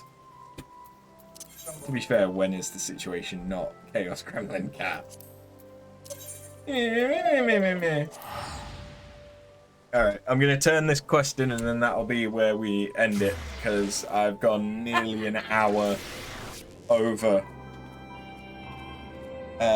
what was planned, and now the bean is home, so I'm being held responsible for my choices. Chaos Gremlin.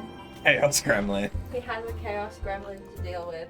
I do have a Chaos Gremlin to deal with. It is also nearly 1 in the morning.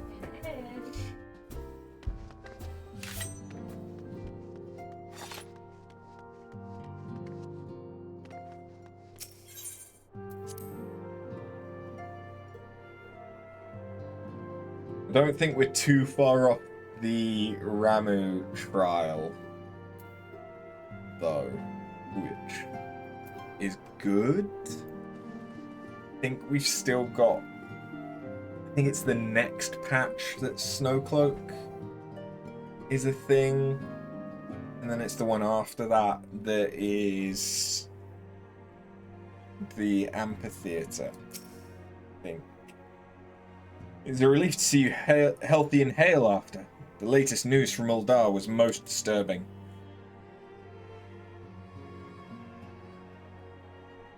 Clearly, the only injury Alphino suffered was to his ego. Doubtless it will heal ere long. The other signs will need to be present for this meeting. If you are ready to begin, I'll summon them now. And there we go. So, thank you for sticking around and for watching, guys. Just a reminder, Fridays are Final Fantasy XIV, and then tomorrow we will be diving back into Final Fantasy VII Rebirth and finishing off the story in that, most likely, and then trying to tie up some loose ends. Which, depending on how many loose ends that we have, might mean that we start Dragon's Dogma on Sunday, and then continue polishing things off in Rebirth on the Monday and Wednesday stream. But we will see how things go. Thank you for watching, and I'll catch you in the next one. Have a good one. Later.